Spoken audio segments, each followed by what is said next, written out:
The 2026 PUBG Mobile Global Open Season 1 will be held in Jakarta, Indonesia from June 2nd to June 7th.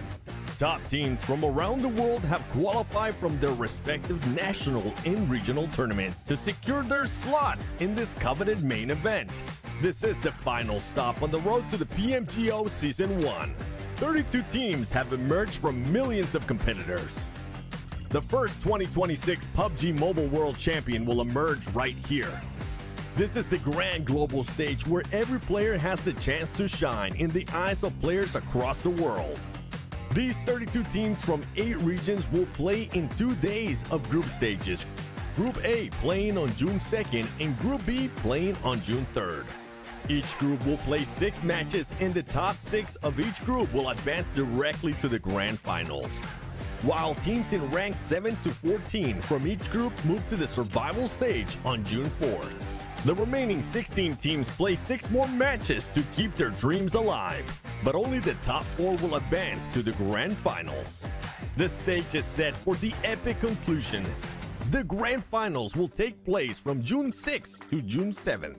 Day 1, 6 matches, pure fire. Day 2, the smash roll is activated. The smash point will be determined by the total point score of the day 1 leader plus 10 additional points.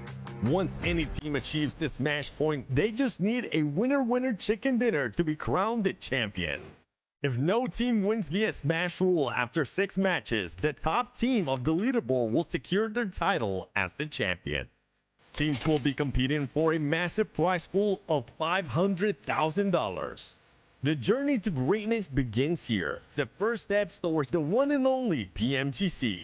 The results of PMGO Season 1 will also determine the participating teams for the upcoming PMWC, so make sure you stay tuned.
Drops begin to glow, flame on and go.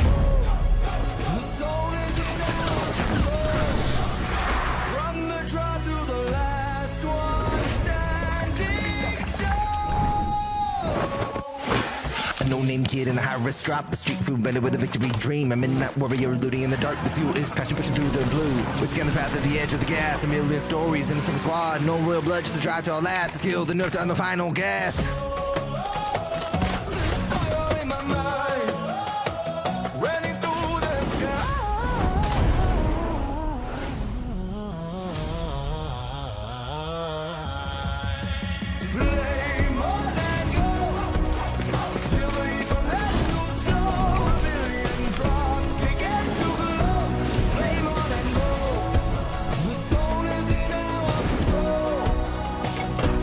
Flame on and go.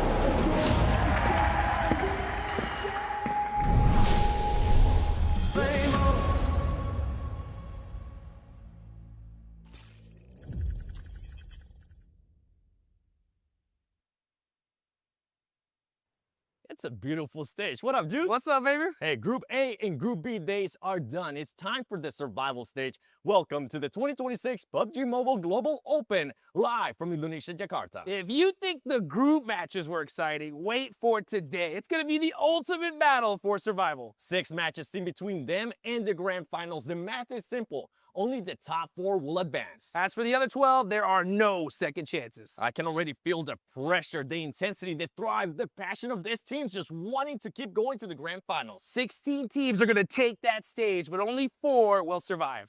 Enough talk. Let's get the action started. It's the survival stage. Let's find out who survives. 16 teams, but only 4 slots are left. Welcome to the survival stage of the PMGO Season 1 main event. Let's meet the teams fighting to keep their championship dreams alive. Starting us off, representing EECA, GOAT Team.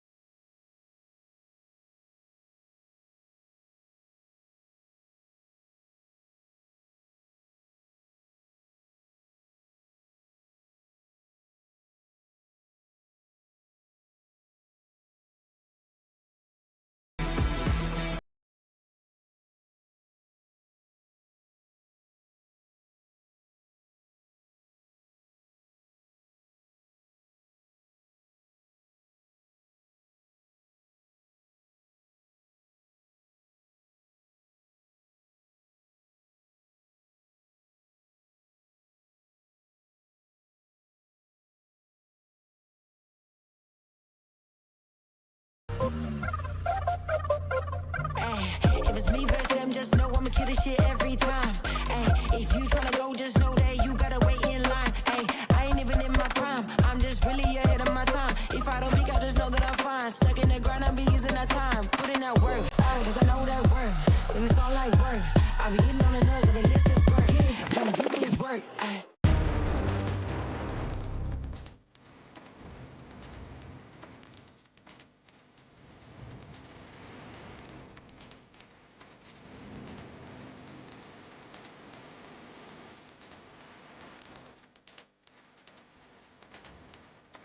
From 38, Ina Esports.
from Vietnam and the champions of Southeast Asia, Team Flash.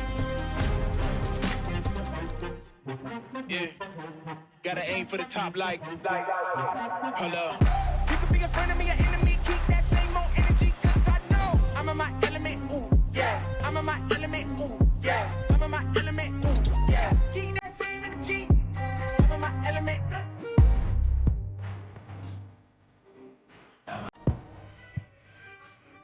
I'm in my element.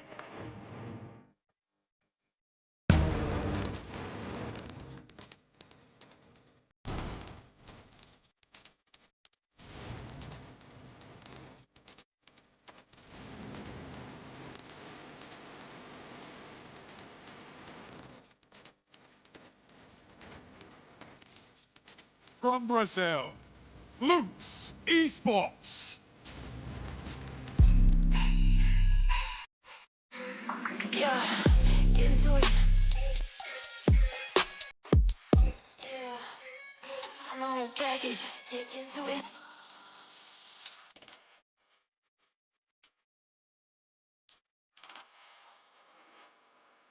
Yeah, these hoes get mad. Get into it. Yeah, yeah, I'm the whole package. Yeah, get into it.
Let's party. Let's party.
The champions of South Asia, Thrives Esports.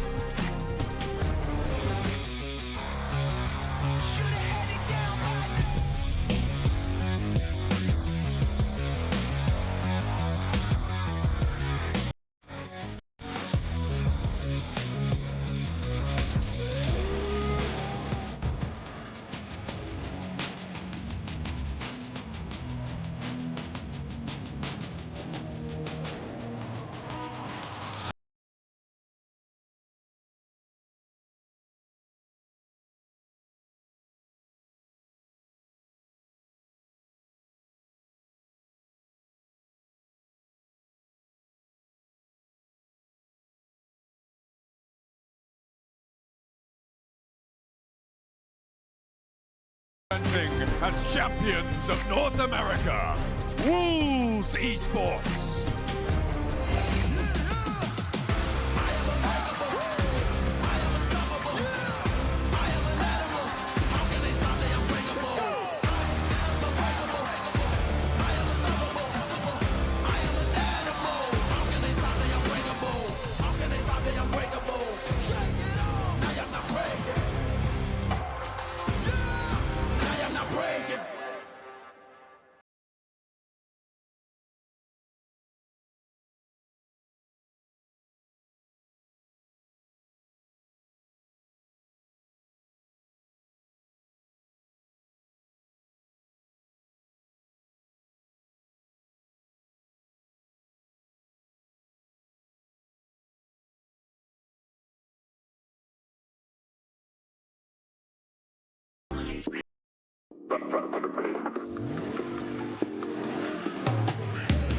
Only gonna start when it's midnight, keeping it tight. If a nigga wanna feel so cool. Yeah. Bro, like that, back to the.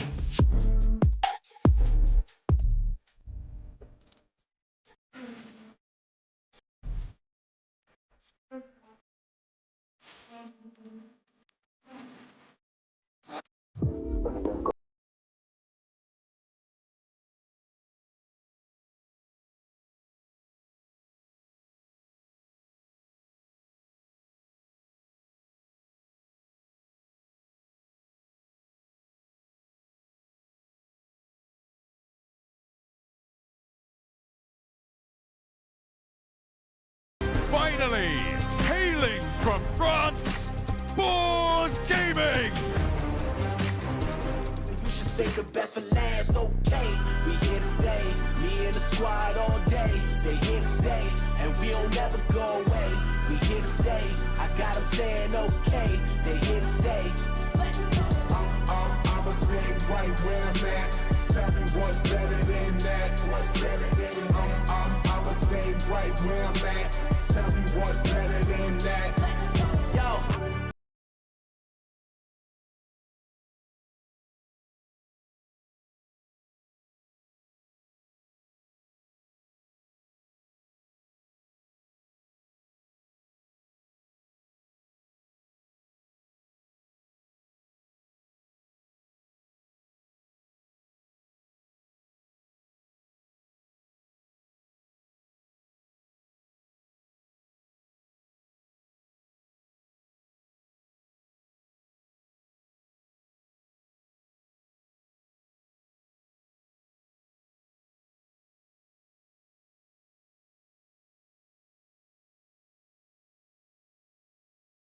We are back live in Jakarta, Indonesia for the 2026 PUBG Mobile Global Open Season 1. You know what it is. I'm Hot Jukes here with Maxman and the 7WG. Group A, Group B, done. Now, it's all that's left in the survival stage, Max. It was top 6 before, and we said it was brutal back in Group A and Group B, and now it's going to be even worse in this survival stage where you need to be top 4 if you want to make it straight to the finals.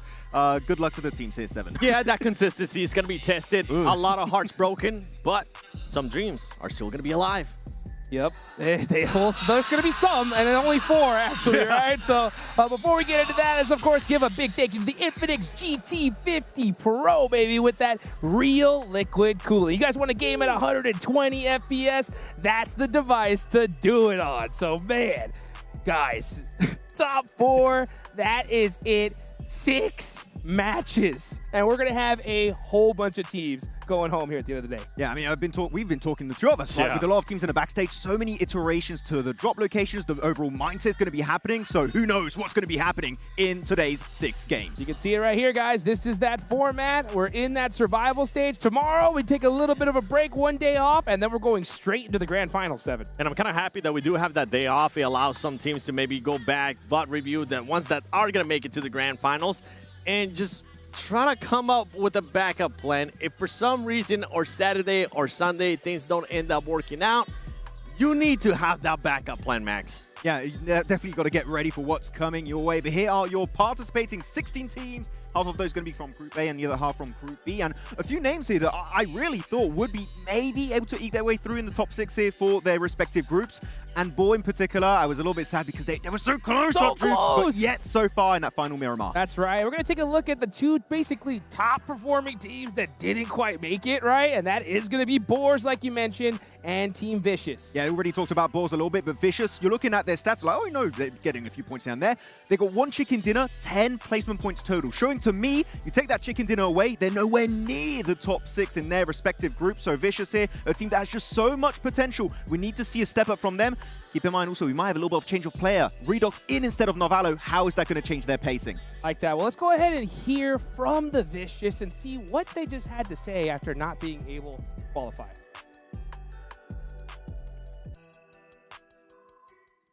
Welcome back to the 7WG Report, here with none other than Doran, the IGL for the Vicious. Now, you guys started off hot. You guys were able to get a win.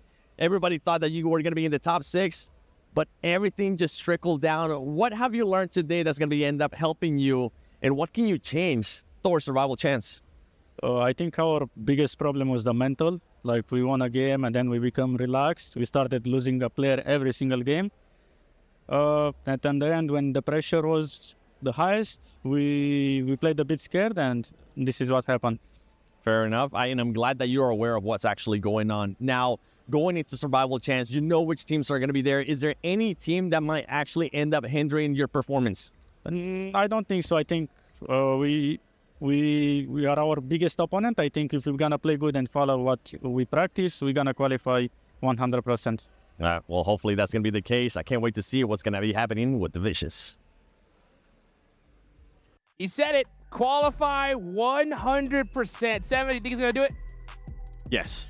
Yes. All right. Hopefully we see it. I definitely want to. That's for sure. You know what I also want to see, though, is I want to look at some of the individual player stats that we're going into this, right? So let's take a look at none other than Falak versus Koa. Yeah, why not? Let's keep it with the player of the Vicious because they did end up having a good rondo. And when you go to the opposite side with Falak, that squad needs to have a good rondo today to actually just boost their performance. If for some reason they don't end up doing that, I think it might be a bad day. But I think they have been able to adjust. And I think Fort Drives is going to do just what they need to do, Jukes. Well, let's hear from them as well. I want to hear from Falak and the rest of the squad.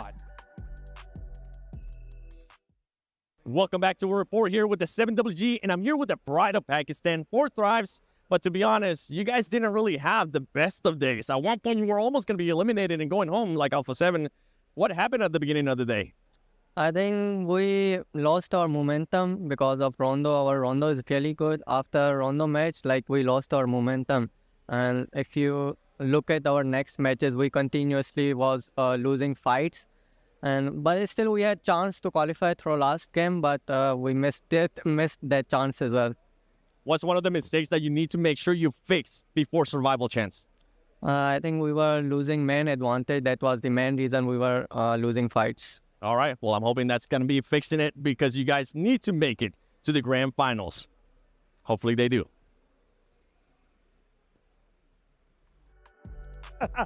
7, how could you take their pillow, man? Because I'll tell you what, if they don't if they don't do well today, they're going to need that pillow for the airplane. Don't worry, Naki's not playing, so it's okay. But I did notice I almost ended up hitting the Sci-Fi, which that player, I apologize, Pakistan, I wasn't trying to sabotage it in any way possible. You were trying to get Naki to play. I know what you were doing. Well, you know what? Speaking of play, let's look at today's matches. It's the same rotation that we've seen so far, Max. but it's going to be a little bit different, right, coming into the survival stage? Same map rotation, different circumstances. It's not top 6 anymore, it's top 4, meaning one good Rondo, like we saw from Pandem, for example, in Group A, might not be enough to alone get you close to the top 1, put you really comfortably up there for the entirety of today's 6 matches. So Rondo sure is important, but that Irango in particular here with the Loot Truck 7 is going to be paramount for these squads. And if you do, for some reason, end up having a good Rondo, make sure you continue to be consistent in some kind of way, whether it's placement points and a couple eliminations, because if not, you'll end up going through what the Vicious went through, which they pretty much ended up winning Rondo. They didn't happen. And then another team that got fully eliminated on the first day, Alpha 7. They had a good Rondo as well, and then they were gone. Oh. Yeah, it's very interesting to see how things are going to work out. Though we did see Nigma Galaxy for a second, and we know on Irango there's some hot drop shenanigans that might be happening later on. Right, we talk about hot drops on Rondo is going to be happening, but Irango is going to get a little bit messy. Well, and the thing with this squad, when I was talking to Raouf, I was telling him, you guys were so passive, and he was able to admit it to me. Yes, we were playing way too passive. We're going to be looking to be aggressive. So I think if they do end up having some kind of hot drop, I think they will have that aggressiveness that they need to have. And I think that lack of aggressiveness is due to the fact that Coops is not here. Exactly, but also other teams like X-Force Reject want to play a little bit more confident. We'll see if it's going to work out. Well, let's see if it is going to work out. Well, we're going into Rondo. This is the map that you got to get it done on. If we see some serious work here, it could definitely set you up for the top 4. Double plane! Double plane! It's happening! Let's go! It's going to be crossing over to the western side on Joughton itself, meaning we are going to have some teams not able to really reach Test Track and Neox. If you're on the western plane, you don't want to go Neox because teams will already be on the ground. You don't know. You're not going to have any scouting done, so you're going to have to just go to the backup drop. How are they going to be able to adjust? This is the worst start possible for the players, but the best start possible for us, the viewers, baby. Let's get it going here, guys. We're about to see some legendary action. It's going to get hot quick, so why don't we throw it to our legendary casters, John Allen and Blake. Oh, hell yeah. Let's get stuck in. The double plane path. We thought it was just a myth, but no, it is here, and it is ready to bite our players if they are unsuspecting. But the Yulin backup drop could potentially come on in through, and we know that that likes to be just as hot as Neox. Can be starting off strong here from RA over towards Foot, which is not the best start here for Turkey, but obviously RA is down with one player, and Murray's also out. Murray arguably one of the best players on the squad as well, so pretty rough player to lose early, as well as Marv, so it's down to Prestige as well as P5ET. Tough one, but a good response coming through from him on such a bare amount of HP as well at the start of the game, but yeah, these double plane paths really do throw a spanner in the works. Ida as well being able to be picked up. That's very powerful in the early game. The bounce not going to connect though. Marth very unlikely to get back up. The M24, I mean, he could do it with a cheeky little headshot there over the top, but the spray down is good for Z-Wolf. Able to keep it under control. Double elimination. JS9, always really nice in those situations, honestly, to get that under the belt. But we're back on board right now. We are getting stuck into the thick of it. Vicious also starting to pop off a little bit. Doran with one Elim to start things off. Obviously, Narvalo's not playing today. They got Redox in. I think Redox is arguably a much more aggressive player. And kind of what I took from that was, yeah, maybe we're benching Narvalo. We're looking for a day where we just run the lobby on these teams. Maybe that's the way to go. Nice little shutdown onto Quick. Does Nigma Galaxy try and hold their own? You got Wolves as well as RJC knocking at the door. Now it's just Satan on the inside. Playing underneath the staircases. There is still third parties to be worried about. Satan's able to find the shots to shut them down. Earn a bunch of points for Nigma Galaxy nice and early, despite losing his teammate. He's still going. RJC goes down as well, and Satan starts off massively for the squad. Necessary gets downstairs and does what's necessary for the Wolves to remove Satan, because he really did come from the depths of hell there to cause chaos amongst these teams. This is over towards Neox to start things off. For Void, they get a nice start to their game. They start on the eastern plane path, so they get instantly out down towards Jordana City, which is their preferred drop spot on the map. So this is good news for them. They don't have to worry about Alula, who are over towards their north side, Younggu. So it's just one of the situations where you sort of have to wait things out if you do play Jordana City at the start, or you can wrap south. But I think on this kind of circle, maybe you're thinking a northern push is a little bit easier, get towards that big terrain on that north side. But we do still have plenty of engagements popping off. T24 here with a nade, drops it, and will take the both of them down. It's a bit of a desperation nade there, but is their backup. Hits it with a mutually assured destruction nade theirs. Four Thrives may very well be able to get this res on position. Vicious, though, looking to spot IQ out. They've already seen him behind the rock, and they will very likely be able to secure this flush. Four Thrives very much needing to get away from this one now. IQ wants to disengage, but the paths are looking pretty open, Blank. It's going to be difficult. It is, absolutely is. Again, for around you, Lin, they have some possibilities to head over towards that north side. Likely you want to kind of control that recall beacon as long as you can on stage one. But still, things are popping off over towards Neox. You've got Ida also getting stuck in here alongside with Enigma Galaxy. Always fun to see. For Boars, they pick up Stadium. It's one of their preferred drop spots as well. So for Stadium to go over towards them, they've got a 2-2 split on this one. It's looking good. Doran, though, still tearing through the players on Four Thrives. And the big thing about this is, John, we just heard that interview coming through from Falag, talking about how Rondo is their big game, right? It's where they gain the most of their momentum. Already it's looking a little bit shaky. They do get the res beacon off though, but they're far on that north side. So there's more of this jungle to cut through to get through to that south. Yeah, of course, looking to have to move south on this first circle. Really very central on this one. So not super definitive as to where we're going to be ending up heading. There's Enigma Galaxy still in Neox factory near Test Track as well with Team Flash. Both looking to find the final shutdowns onto the opposing players. It looks like Team Flash do have a little position up towards the north. Enigma Galaxy, they also have position to go for these recalls too. So we're going to go for a 1v2 for Lord. On the ground floor, two players up top for Team Flash. No one very likely to come back in for the assist. Not just yet. What we're looking at right now, Flash actually starting to move in. Over towards Enigma Galaxy, gets the side swipe. Lord does go down. Quick jump shot always is a good thing to go for here, especially in these scenarios around Rondo. Difficult to deny that one. T2K over towards Enigma Galaxy as Ralph does get the pickup. So it's all systems go around the map here for Enigma Galaxy, but those systems are failing. Ralph being the player that headed over towards a recall beacon, and now it gets real scary. They are very central, but playing on with a few players here. They obviously want to get more back up again. This is a scary spot to be in, because now you've got to move out from the center zone. Absolutely. Need to get out of dodge as fast as you can. He's going to be pretty chock-a-block fairly quickly in this central area. With teams looking to try and get those recalls done nice and quickly, it looks like we still have two players down in the lobby overall. Hopefully they can get picked back up. See if that can come on through. Team Flash, ooh, taking a knock from Goat as well. Looks like a flush coming through there as well. And once more, going to have to try and pick themselves back up to 4. You do not want to be going into stage 2 with only 3 players.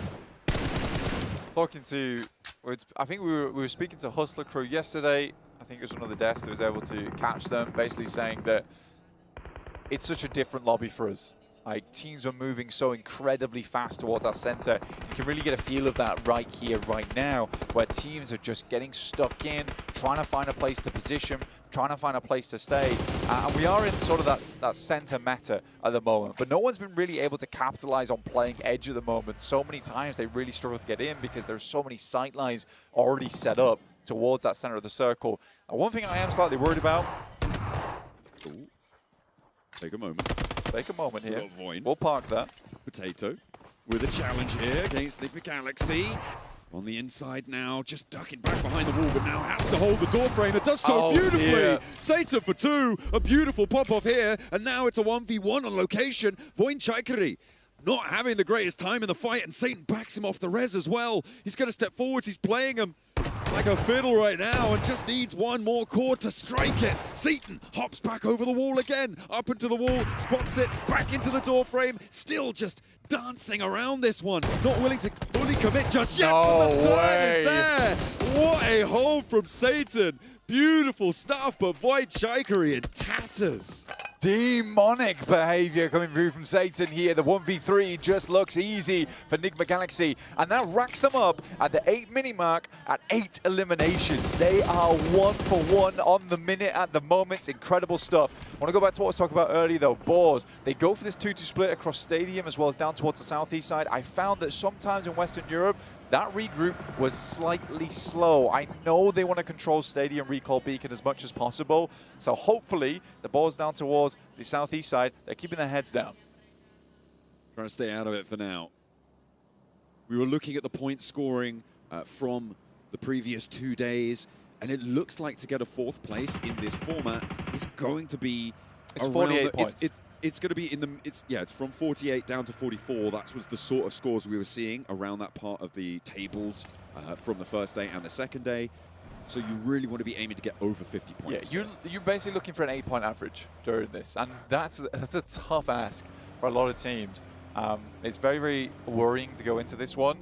And I think that it's clear to say that from every single day we've seen so far, from Group A to Group B, usually the team that gets a chicken dinner on Rondo is in the top 4.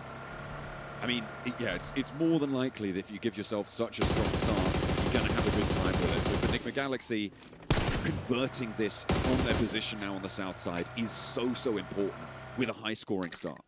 Yeah, they're able to get all 4 players back up again as well, which is incredible news for them. So they have a full reset. There was also bodies left behind by Voin, which is another possibility of getting those players back up again.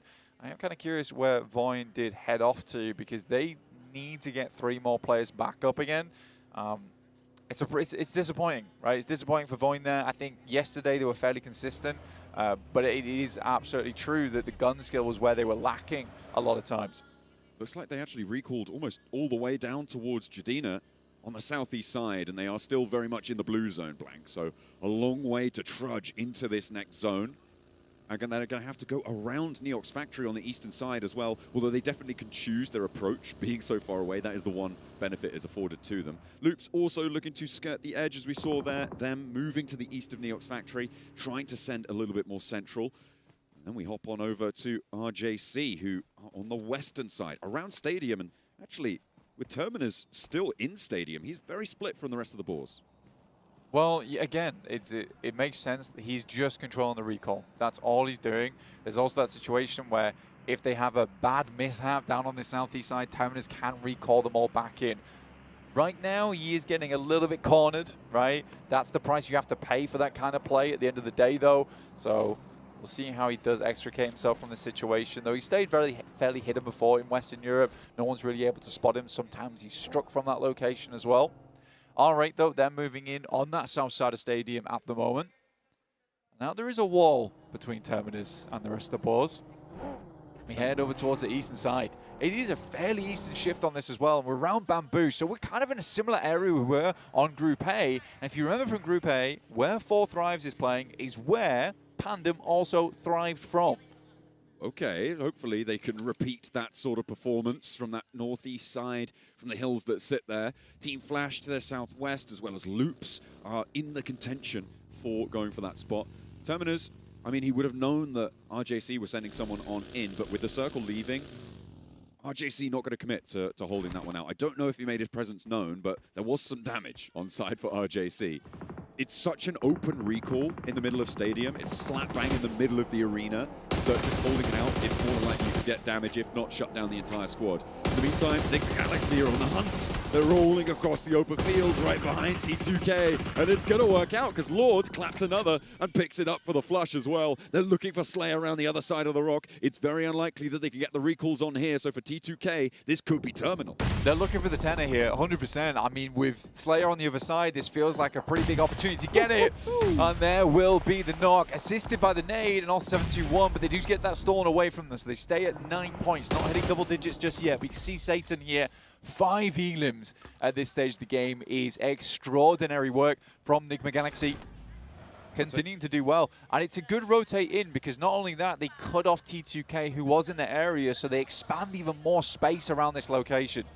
I take that back, though. I thought T2K would find it difficult to get the recalls. They immediately got the recalls. They had a duo on the southwest side, so they're going to be able to find their full 4 yet again. The regroup coming through for the boars as well has happened, which means that Stadium is now open on that western side. And a couple of teams yet to make their way fully in. Obviously, we saw T2K push back out of the circle from that engagement. You've also got R8 up on that northern side. And team that has just about started to enter the circle. Voinchaika, they're moving in. Yeah, Voinchaika trying to head over towards Luke's position. They're playing on high ground at the moment. You can see Voin Zeta already taking quite a bit of damage there. They will just continue the pursuit, though, for center. And this is a bit of a thread, right? This is a bit of a thread coming from Voin. It's not surprising they take a knock from this because there is a lot of teams looking at them at the moment. Vagnazada finds a huge long shot over towards Rules. Should be able to confirm the flush on it too. Picks up the point. T2K, they got back up to 4 and almost immediately dismantled back to 2. They are starting to get scrappy on the south side, Blank. They really haven't been able to find a way in, and now the circle is chock-a-block. It is a real roadblock in their way. I don't think T2K are going to be able to find too much more into this match. They may just have to settle with the one Elim point. And in they go. One goes out. Slayer's low, has to dip out of the blue zone, and there he goes down too. Now just one player left standing for them on the back, and it's really going to be a tough time. Loops win, potentially, off the back of this. This is a very, very nice circle shift for them. They have so much high ground control. They need to keep a head swivel on, though. Right, they need as much scouting as possible in this game to understand where all the teams are coming from. They didn't really let Voin get away without doing damage to them either, so it's good to see them having impact in this game, not just letting teams get through for free. So this is really, really good news for Loops, who arguably yesterday should have done a lot better. Or sending in, deciding where they want to go. It looks like the assault is going to happen over towards Al-Ula. And over the side, they haven't taken it off just yet, but it's certainly going to be a matter of time, or maybe not, as they just pop out and hop into the fight straight away. No answer from Al-Ula. They didn't have crossfires established onto this position, and that made it vulnerable.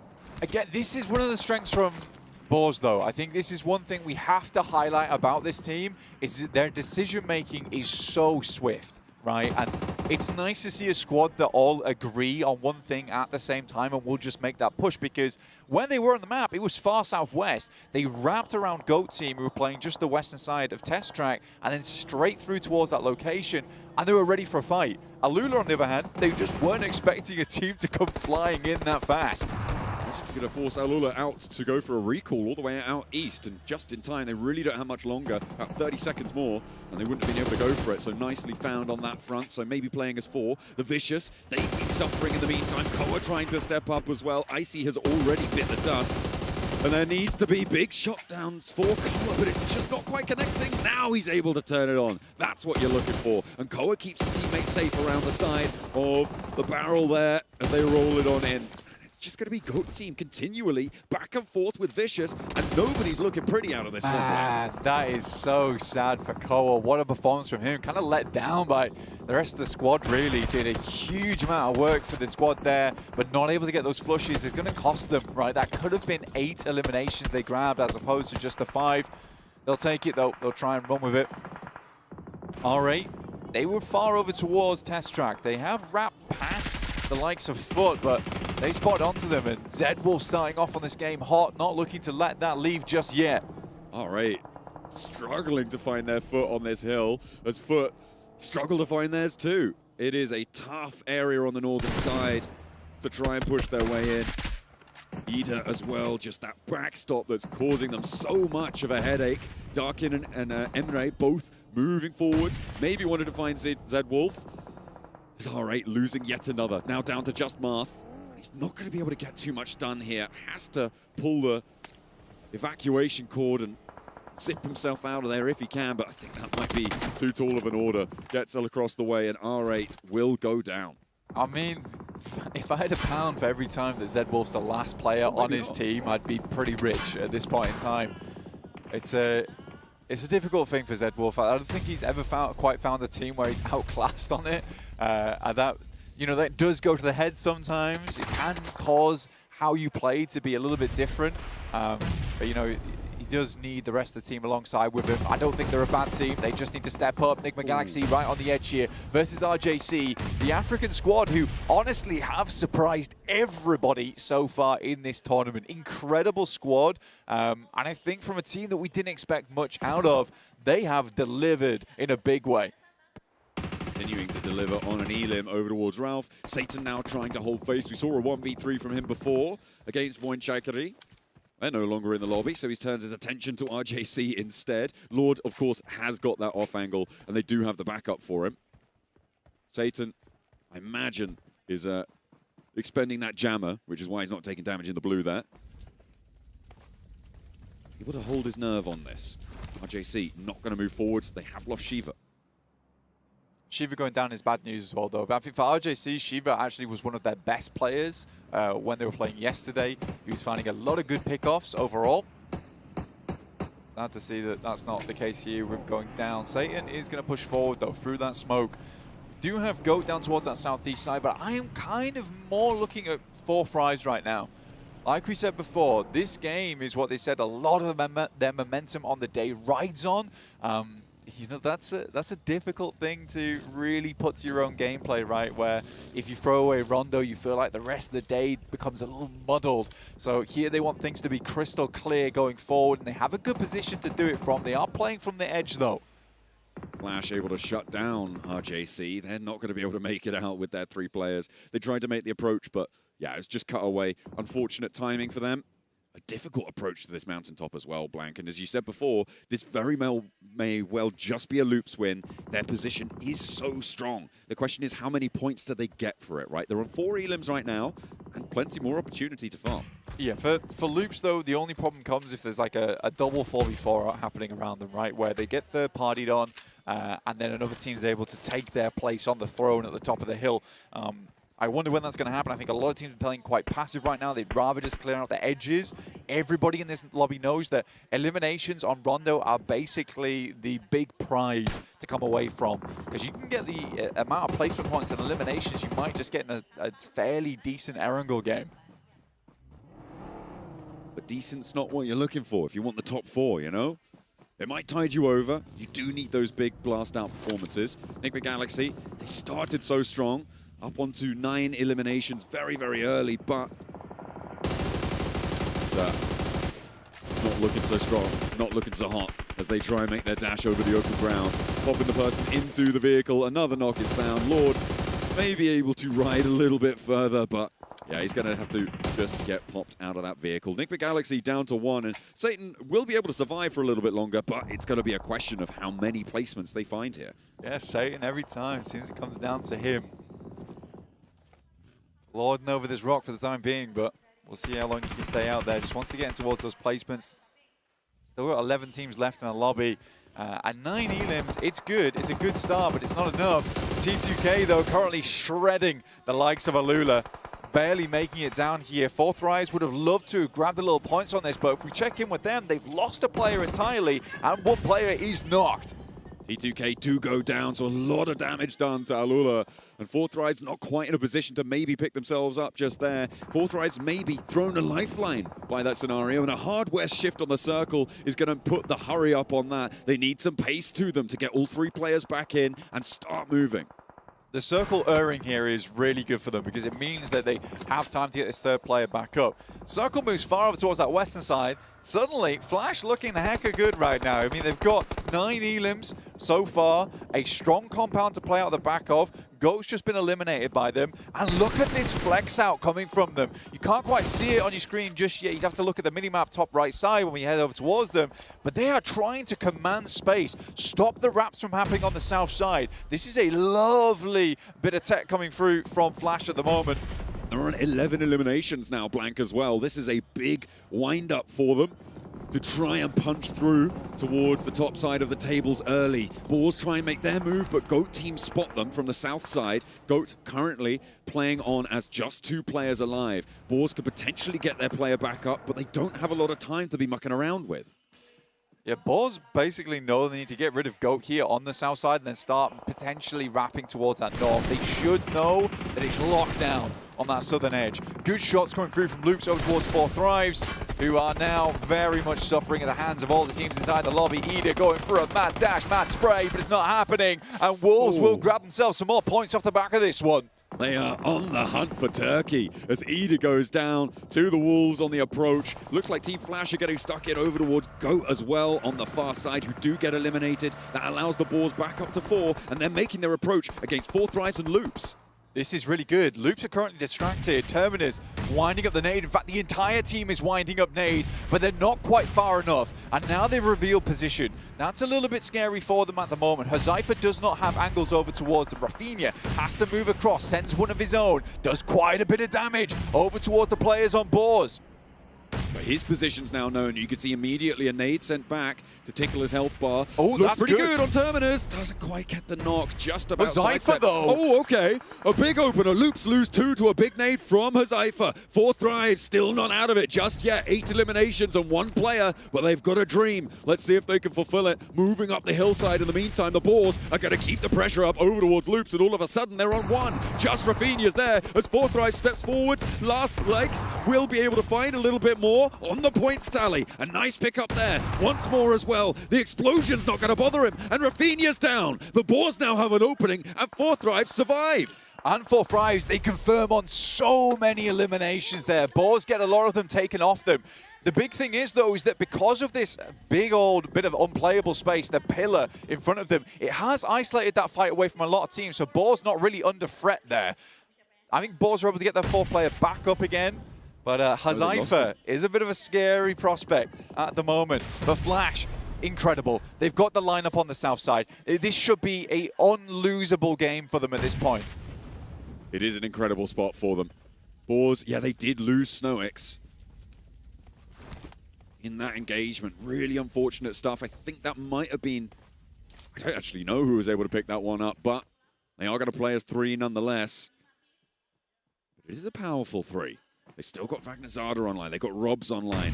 These 2 have been such a brutal powerhouse for the roster. Huzaifa, he got a big double nade over towards Loops. Let's see if he's got a repeat in that right arm of his. He's got 4 nades, and we've seen crazier happen yesterday. First nade looking to line up. Down goes the emergency cover flare, but they've spotted him. That's big news for Boars. The fact they know his location is a really big deal, but finding Robs to start things off is tough. But the location is exposed now. Vagnazada sending up. Has a Molotov, pops it down. The nade is in hand, looking to send around the side, and Terminus will finish it off, which leaves Boars up with Robs, which is great news. They should be able to get the res off, but for 4 thrives, a really, really nice finish there for them. The fact they're on 2 players confirms so many of the players on Loops as well. That's a great salvage. Diaz with the nade over towards Terminus. He moved out. He flexed through for Team Flash. And the Boars are not getting Terminus back up there. Robs does get back to his feet. But now this north side has not concluded. And the Boars are losing 1. Team Flash are not missing a beat here, Blank. They have been violent on these third-party flex outs. Still 2v2, though. The rest of Flash are still playing on that south side at the moment. Is good news. Also, the nades are looking quite difficult to hit, considering the amount of cover flares that were dropped down. This does keep Boars in a much better position, finding shots over towards 7-2-1 in the meantime. Robs has still got the eyes on the prize at the moment, looking for more teams inside the lobby, and that will get them into a top 4. 5 elims, not quite enough to satisfy the hunger for the Boars. They want to add more. Finds another. Rob's able to tally that one up to 6 now. And on the north side, they still have the Wolves to worry. 3rd place guaranteed, but the Wolves more maybe preoccupied with Team Flash. Not really anywhere to go, though, for the Boars, and they have to step into the firing line. Yeah, Boars should absolutely be going down here in 3rd place. There's no real possibility for them to get further into the circle. It's such a tough task ahead of them. One will go down, the other is prone, Robs is out. The best thing they can hope for here is a 2nd place, but for Flash, what a game it's been. 15 elims. This is the type of game that secures you into the top 4 of survival. Team Flash looking to lay down a gauntlet for the rest of our teams in match number 1. This is how you do it. Another knock for win, and Wolves on 2, hiding in amongst the trees in the forests. They try to go back to their primal roots here, Blank, but I think they might just be rooted out by Team Flash. The Wolves just keeping it very safe, but throughout the entire game, Flash has been in control. There's been not a moment where their flex out, their rotation hasn't not made sense, and it is just a matter of time here for the Flash, looking to rack up to 18 elims on the game and finish it off with the drive-by. It looks nasty. Flash take the first game of the day and set a foundation that's going to be difficult to break. The flash fire from the south side. They flex out brutally against everybody in their sights, Blank. Nobody was safe from Team Flash. They were third-partying, they were controlling, they were dominant. This is who we did not see on day one, back in the group stages. They only just snuck through the door there, but they have blasted it wide open here for game number one. There's a lot to talk about that. I mean, for 4 Thrives, incredible salvage at the end. Really incredible salvage. It looked like it was going pear-shaped, but they need that momentum. It's going to come from that one. They will feel very deserving in the amount of elims they're able to get. Balls as well. Really good rotate. Some very tough positions to play from. They made it happen. Great opportunistic gameplay as well. Overall, amazing stuff from a lot of our teams. Even Loops, I was a bit disappointed they weren't able to make it happen, but a great spot to be in. Either way, we're going to head back over to the desk and check out what they have to say.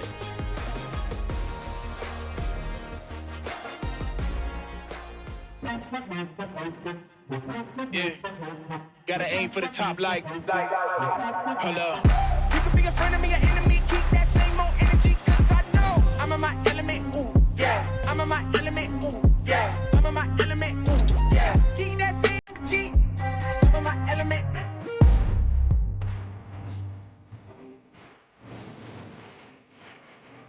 I'm in my element. If you want to survive the survival stage, you gotta turn up the heat. And Team Flash looking like a solar flare on that first one. That is how you get started. They all looked so good, but you're smiting down the entire lobby on that compound to the western side. Oh my goodness. So many teams, right, Seven, looking to try and take that position away. Initially, it was the side of X-Force Reject. Then it was Nigma Galaxy, and that was just not enough to take down Team Flash. And even towards the end, the way that they were just able to take control of the full circle, especially towards the south, they were taking some fights that were a bit questionable there, but that's just full confidence when they were sending just one player. But they realized that they should have sent backup, and they did just that. I think they were like, ball's looking kind of strong. Let's maybe solidify that defense against them. And even then, it was just enough to get rid of all of those teams. You had that solo 4 Thrives, you had Boar, 721 Wolves. They were just getting bullied out of position by the oppressive force of Flash. And this is a team that has a lot of hype since PMGC of last year, right? Sure, finals didn't go great, but man, oh man, did they show up on match 1. And how about this first match in Rondo for everybody at survival stage? The aggression is there. I was asking for aggression from Nigma Galaxy. Boy, did they give me that and some. Today, I got a chance to talk, before all the matches, I got a chance to talk to Satan. I was like, how many eliminations are you gonna get? He's like, 20. I was like, okay, but how about we come back to reality? Boy, I think he was aligned because he was able to get some nasty, and I mean nasty engagements. A 3v1, a 1 versus 3 against Voin. Yeah, and that's what you love to see. Before they was on to Reject, yep. Right? So you got 2 massive clutches back-to-back. So Satan looking absolutely fantastic. We're looking at the entire lineup of Flash. I mean, almost double-digit eliminations for Zeus. And, of course, you're looking at the spread. Everyone put some work, but I especially want to look at that damage taken.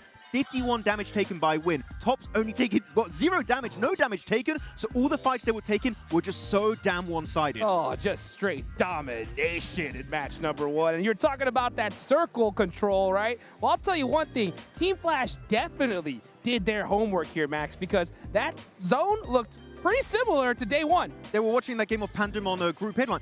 It's kind of similar. Oh. Let's play that similar area for ourselves. And they played it really well. And I feel like a lot of people, because they dropped there, are like, oh, they were gifted the game. No, they were so oppressive in that lobby. So whoever says in the chat they were gifted that chicken dinner, you're completely wrong. This is an insane step up. And Zeus, not really surprised this 7 will be our game MVP. In regards to that, they didn't really have to move much. Yeah, for the people that are saying that, yes, but they were actually doing a lot with what was given to them. Exactly. They were spreading out, they were gatekeeping like you were mentioning, Max, and they were willing to make sure that they control everything. They weren't being passive, which is something that we were used to seeing in the past, and that's what I love to see. By the way, with this performance right here, this squad already has way more points than what they were able to get during the group stage, because in the group stage, they ended up in 14th place with 21 points. So congratulations, Flash. You got 28 points now. 28 points. Are you kidding me? That is how you start this off. I mean, it's only 4 slots available, and with a performance like that, as long as they just kind of continue on here, they should be rock solid for the finals. Yeah, I mean, just before the stream started, I think all of us, even John and Blank, were talking about what's possibly going to be the point threshold to be in top 4. I think we kind of all went around 50, you know, possibly. 28 points, near 50, you're getting there already, so you just got to be a little bit more consistent, and you should be good to go. Higher than what we had in groups, too. Yeah. Yep. Oh, yeah, I mean, But Yeah, it you is have- top you have 4. less, It's top 4. It's top 4, yeah, not yeah, top yeah. 6. Yeah, that Yes, makes total exactly. sense. I was talking to a lot of the wait a second. players. I was talking to a lot of players and coaches at breakfast, and I was kind of trying to guess, you know, hey, what do you guys think that cutoff's going to be? I heard a lot of 45s. That's where they were kind of thinking not for top 4. But with performances like this, I don't think that's going to be enough. It comes down to if we're going to have a dominant team, right? Because yesterday in Group B, I mean, we saw a team just be absolutely dominant and consistent with Bigatron. It wasn't just one game. Is that going to happen here as well? And if they do, are they just going to be, our team's going to be able to just keep pace with that kind of aggression, keep pace with that kind of consistency? Yeah, hopefully try and maintain that momentum a little bit, though. We're looking at the map rotation now. Yep. It's back to back to back Erangel. And I want to bring up something Blank told me earlier, actually. It was very interesting. Apparently, Al-Ula want to drop in Northern George Pole. Oh! Take it away from Alpha 7, though, of course, as you know, got eliminated bottom two of Group A. Oh my gosh. So, and keep in mind, Al-Ula are the team that eliminated Alpha 7. So I think in a few months' time, they might even rename to Alpha 7. We are Alpha 7. They take everything from that team. But so that's going to be a really good rotation path for them in that early stage. Yeah, you see that wide open, right? Might as well take it. I mean, they're not here. You got to take advantage. One thing is for sure, right? The aggression today at the survival stage did not disappoint. I think we were kind of counting, and on that hot drop, I think this is the most eliminations we've seen in a rondo so far. Oh, most definitely. This was a 30 elimination rondo on phase 2 pop, so it was really, really high elimination, very intense at the very start of the game. Though, as we calm down a bit, get ready for Erangel, I want to pivot the conversation here, Seven, for a big, big topic, which is hot drops on Erangel. And we do have, there's 2 locations in mind in particular. I don't know which one you want to talk about in particular. Severny, and especially Pochinki is going to maybe get a bit busy. I think Pochinki is one that's really interesting because Enigma Galaxy has always been known to go towards Pochinki. And one thing that you mentioned, that you've been mentioning throughout this whole broadcast, is that extra loot, which is what? The loot drop. That's right. So that one, I mean, if there is going to be a hot drop, they got to keep that in mind. If there's not going to be a hot drop, Enigma Galaxy already told us, we're going to be going Pochinki. If that other team wants to come, we'll be there waiting. And right now, with the performance that they just had, they're going to be feeling confident. And I mean, they're going to be feeling really confident. So for anybody wanting to challenge them in Pochinki, in Erangel, I would think twice about it. They were dropping there since 1996. Before I was born, they were dropping in Pochinki. But the other one is going to be Severny, and there's 2 teams that normally like to drop there. It's going to be Voin and also the side of X-Force Reject. And X-Force, I was talking to them earlier, they knew they were doing some big mistakes in terms of their decision making. They were a bit hesitant. They want to fix that, and they said, we're going to go to Severny if we can, and they Voin are there. We'll just have to commit to it and take the fight for, again, that loot truck that does spawn near Severny. Yeah, they just need a little bit more time, I think, kind of like dealing with everything, right? The pressure of the situation. That's the hardest thing to adapt to at this stage, is that little slight hesitation. There's so much going on. As a matter of fact, they were actually, I was talking to X-Force Rejects, and they were saying at one point, we were like, there's 50 people in this such a small circle. They looked to the left. He's like, I saw a guy, and I didn't even realize that was my enemy. I thought it was my teammate there for a second. So it's pretty tough to adapt at this level. Talking about X-Force Rejects, I was talking to them and I was like, this is already a great performance for the Africa region for you guys. Nobody expected you guys to even make it to survival stage. The fact that you guys are here, it's already a win. And one of the players said, yeah, I think we want to just make sure we are in the first page. They weren't necessarily pushing for that top 4. And then Shiva came around and be like, no. I want to be in the finals, so I'm hoping that's going to be the case. And talking about pressure and all that stuff, a player especially, that really surprised me just now in this match, who's Saifa. It is his first global event. It might have been the jitters in that first day for Group A, but right now he was able to showcase why 4 Thrives decided to pick him up as backup for Falak. And actually, yeah, that's why I wanted to talk about you for 4 Thrives. This was my day 1 topic, but I didn't have time about it. You said back in PMGO South Asia, you did not want Falak to be MVP. Yep. Is that still the case here for PMGO Season 1? No. That's PMGO. That's completely different. I want Falak to be able to showcase his skills. I mean, I wouldn't hate it if Uzaifa's going to keep doing this and make sure he gets the extra points for the squad, because guess what? At the end of the day, they're trying to be in the top 4 right now. So get as many points as you want in any way possible. Top 4, that's all that matters, baby. And you know what else matters? Erangel, the bread and butter of PUBG Mobile. Let's get it going here. Match number 2. Rondo definitely set the stage. But look at this. We're headed to the east side, baby. You know where Alula's going. Oh, yeah. Alpha 7. Who? We are Alpha 7. And here we go. Very western here this time around. Zaki all down to the eastern side of Primorsk. Seeing where teams are going. Actually, really good for 4 Thrives, as you talk about them, right? They like to drop on that western bridge location. Is all of those eastern teams, especially Team Flash to go Yasnai Poliano. Their stretch got to be careful. They might clash with the likes of Voin upon that early rotate. As Voin are going there. And am I seeing X-Force reject? I think the hot drop in Severny's happening, boys. Uh-oh. Here we go. I'm all for it. Yep, we're seeing some teams head in that direction as we get into Arigale. Let's go ahead and take it on over to our casters, John Allen and Blake. Hey, it's not just Rondo you get hot drops on, Blank. We've also got them here on Erangel. They're going to be everywhere. I wonder if it will repeat itself. It could also be a vehicle drop and it could all fizzle out to nothing. And they're going to get sent over towards Yasnaya or Kameshki or Zapovka, something like that, depending on where the circle goes. Wait and see. It might be, I think it might be a vehicle drop on the north side. Well, this is the thing, though, is that we were discussing with the players earlier on for X-Force Rejects as well as Voin in terms of where they want to go. And it's between Primorsk as well as Severny, and I think Voin would quite like to have Severny, but this circle, they're one of the furthest teams out towards the eastern side. They're on the southern edge of Severny. They have the vehicles, so they can just make their way on over. But this is a very difficult playing path, followed up by an eastern circle. Difficult premise to work with at the moment. So luckily, like you say, it does sort of fizzle out. It does fizzle out. The circle is kind of, I think, deceptively nasty as well, because it's so far south. I mean, it looks like there's a lot of landmass in this one, sure, with the military island taking up so much of it, but do you go to the military island on a circle like this? I don't think so, right? You're looking at maybe like a 10 to 15% chance that it ends up there. It's much more likely that you're going to want to take position on that northern side, which actually starts to crunch in the playable terrain a really very significant amount. You're talking about 40 to 50% of this circle playable. Yeah, if you're on that southern side of the map, right, if you're playing Sosnovka, maybe you stick around here for a little while longer. You may be trying to hold the bridge out. If any teams want to make that southern wrap, which they might do, that's a possibility. So for the likes of the Vicious as well as Goat, they can definitely go for something like this. Voin has headed out over towards Stalbo Way. Likely going to wrap underneath, most likely. They should know that they're one of the first teams to drop on this eastern side. And there's a lot of nice little bits of high ground you can play. They could even wrap around the south side of Prison, play something like that, or get one of the mansion compounds, even play Heaven if they so wished. See where they end up drawing short. I think they have stopped on the top of Stalba, so maybe a stop off there. Pit stop to resupply. Team Flash, who just came off of a cracking win. 18 eliminations, not often you see that. But they will be at the top on Yasnaya. Looking to move down south, I imagine, not in the too distant future, you'd hope. Those Yaz fields, with how the circle is going to be so over-condensed for what it appears to be, getting past Yaz fields nice and early, probably going to be quite important for them. Yeah, not only that, the loot truck as well is there, so they can pick up a lot from that, which would be nice. Alula moving out early from North George, get themselves over towards that eastern side of the map. A lot of teams realize they need to get moving now. Robs is already scouring out from Boars over towards the eastern side. Wolves find themselves neatly spotted across Farm and the southern coast.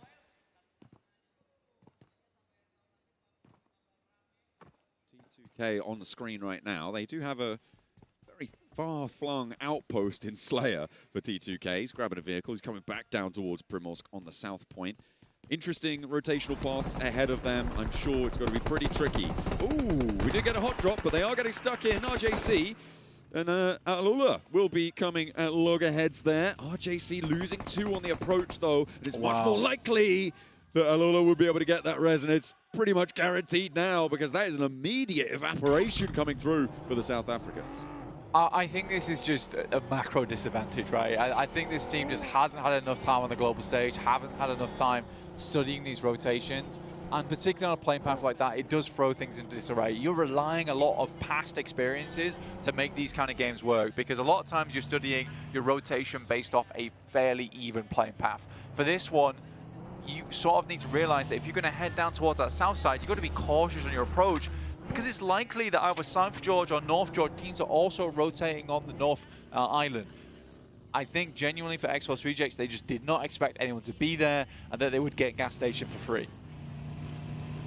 Fortunately, you do just constantly have to be checking your assumptions on circles like this, and you don't spot one that you've made and it starts glaring out at you. Things like this can happen. It's beautiful that they can get a clean wipe as well for Laola, right? They are now on 4 elims on the game. The loot truck as well. Loot is potentially going to be passed over to them. They make their way south of Yasnaya. They're across that river. Team Flash yet to fully... Oh, no, they have sent 2 of their players down towards the west point of prison, and it's likely that that east side of Yasnaya will regroup for them, but they are still on a 2-2 split. Could get severed by Alula or loops beyond them. Greedy Boars will be going for a 2-2 split at the moment, just on the eastern side, west side of Shelter, and then they've got over towards the Snaking Roads. They've got a position there as well. Makes sense, you know, you're trying to set yourself up for stage 2 here. I don't disagree with it. They had the opportunity, they had the time. They started in school and apartments. They had a ton of loot to work with, so Robs could get out nice and early and sent down towards that southeast side. I do think you can have a lot of teams coming in from the west, though. So Bagnazada is going to be under a little bit of pressure here. But currently near them, so are Loops. About 200 meters out right now. Where they're going to try and post up. Robs and Terminus, as you said, in this southeast point. Taking a look at our top 5 Elim tallies. At the moment, it's looking pretty flat, Blank. We have had some blast outs, and I think this, this must include previous stages of the tournament. Because otherwise Boss would not be on 11 points. Otherwise, what's going on there? But yeah, fantastic stuff. Obviously, some fairly evenly matched players in this lobby in terms of that firepower. Although most of the it was notable that there was a player from Team Flash, Zeus, on that tally, given that they only just about qualified at the bottom of the tables. Yeah, they just barely got in. I mean, Zeus, obviously last game 9 elims, almost hitting the 10er, which is crazy. On a game where they got more points than just that as well. Like, he was finding a lot of stuff in there. Here's that rotation. Like I said, like it was a, I don't want to call it a lazy rotating, but you could see that it was a leisurely drive for them, and they were not expecting opposition. They were down early as well for Alula. They were able to get on the road nice and quickly and intercept that rotate. And as I said before, brilliant to get it done cleanly as well without losing a player at all. The crossings from the South Island seem to have gone off without a hit, but the scraps that result from it may not be so pretty. Goat currently trying to blast their way through with the Wolves just up to their north. More players beyond that as well in 7-2-1. Enigma Galaxy further out west, although they are very split right now, Blank. Enigma Galaxy on a 2-1-1 and very interspersed with all these other teams. Yeah, for Enigma Galaxy, they're also being quite greedy. They got Milter, they're playing around Sharkfin as well on that southern side. We're about to get that stage 2 coming in. Necessary dealing with Goat team. Force heading himself up the stairs. Quick shot with the S12K, does a lot of damage, and he's looking to send it in. There is an off angle too. Great shots through the window. And the circle heads far northeast on this one, John. Elementrix keeping his teammates safe on the top floor there, and the backup has arrived. The cavalry comes into play. 1 player, 2 player looking pretty low for Goat team. Necessary still holding his nerve on the top side. Elementrix peppering through the windows there. And in comes the rest of the team. Now they can control this ground floor. Goat team not in a position to really do too much, but that's a big nade out the window coming through. And that's going to be a brilliant answer to it. But it's a 1-for-1 trade. And with a numbers disadvantage, Goat are going to have a bad time with this one. Necessary drops down to the bottom floor and looks to take the staircase back into control. Oh, a bounce on the nade takes his teammate out of it. Now, just Iato wanting to get any points on this match and not leave Goats with a goose egg. I mean, for Wolves, that's sort of frustrating. You know, having that nade go through, couldn't confirm the elimination themselves, at least, but 1 more player to go down. Iato tries to get the nade out. It's a little bit too far. The first is good, but he's on a bare slimmest portion of HP. Oh, he's still holding the door frame with the DBS. He steps out. How did that spray not connect? Necessary just about able to get that one done. Goodness me. They did manage to pick up all 4 of those points as well. So the Wolves will not be denied the points there. Nice find. Did they lose 1? Or is that just a really low HP player for the Wolves? I think they did lose 1. Yeah, I think they're down to just 3 players now, which is frustrating during that fight, because it's quite clean up until that point. A lot of times, though, when Necessary gets pushed like that by a team like Goat, they usually go down. So it's some fantastic backup coming through from Elementrix. Some really, really difficult windows to hit those shots through, so he had to be quick on the trigger. Ida passing by on the eastern side. He's around Crates. Very, very typical spot to play when these circles do go far east, but for the time being, this is not ideal in terms of information gain.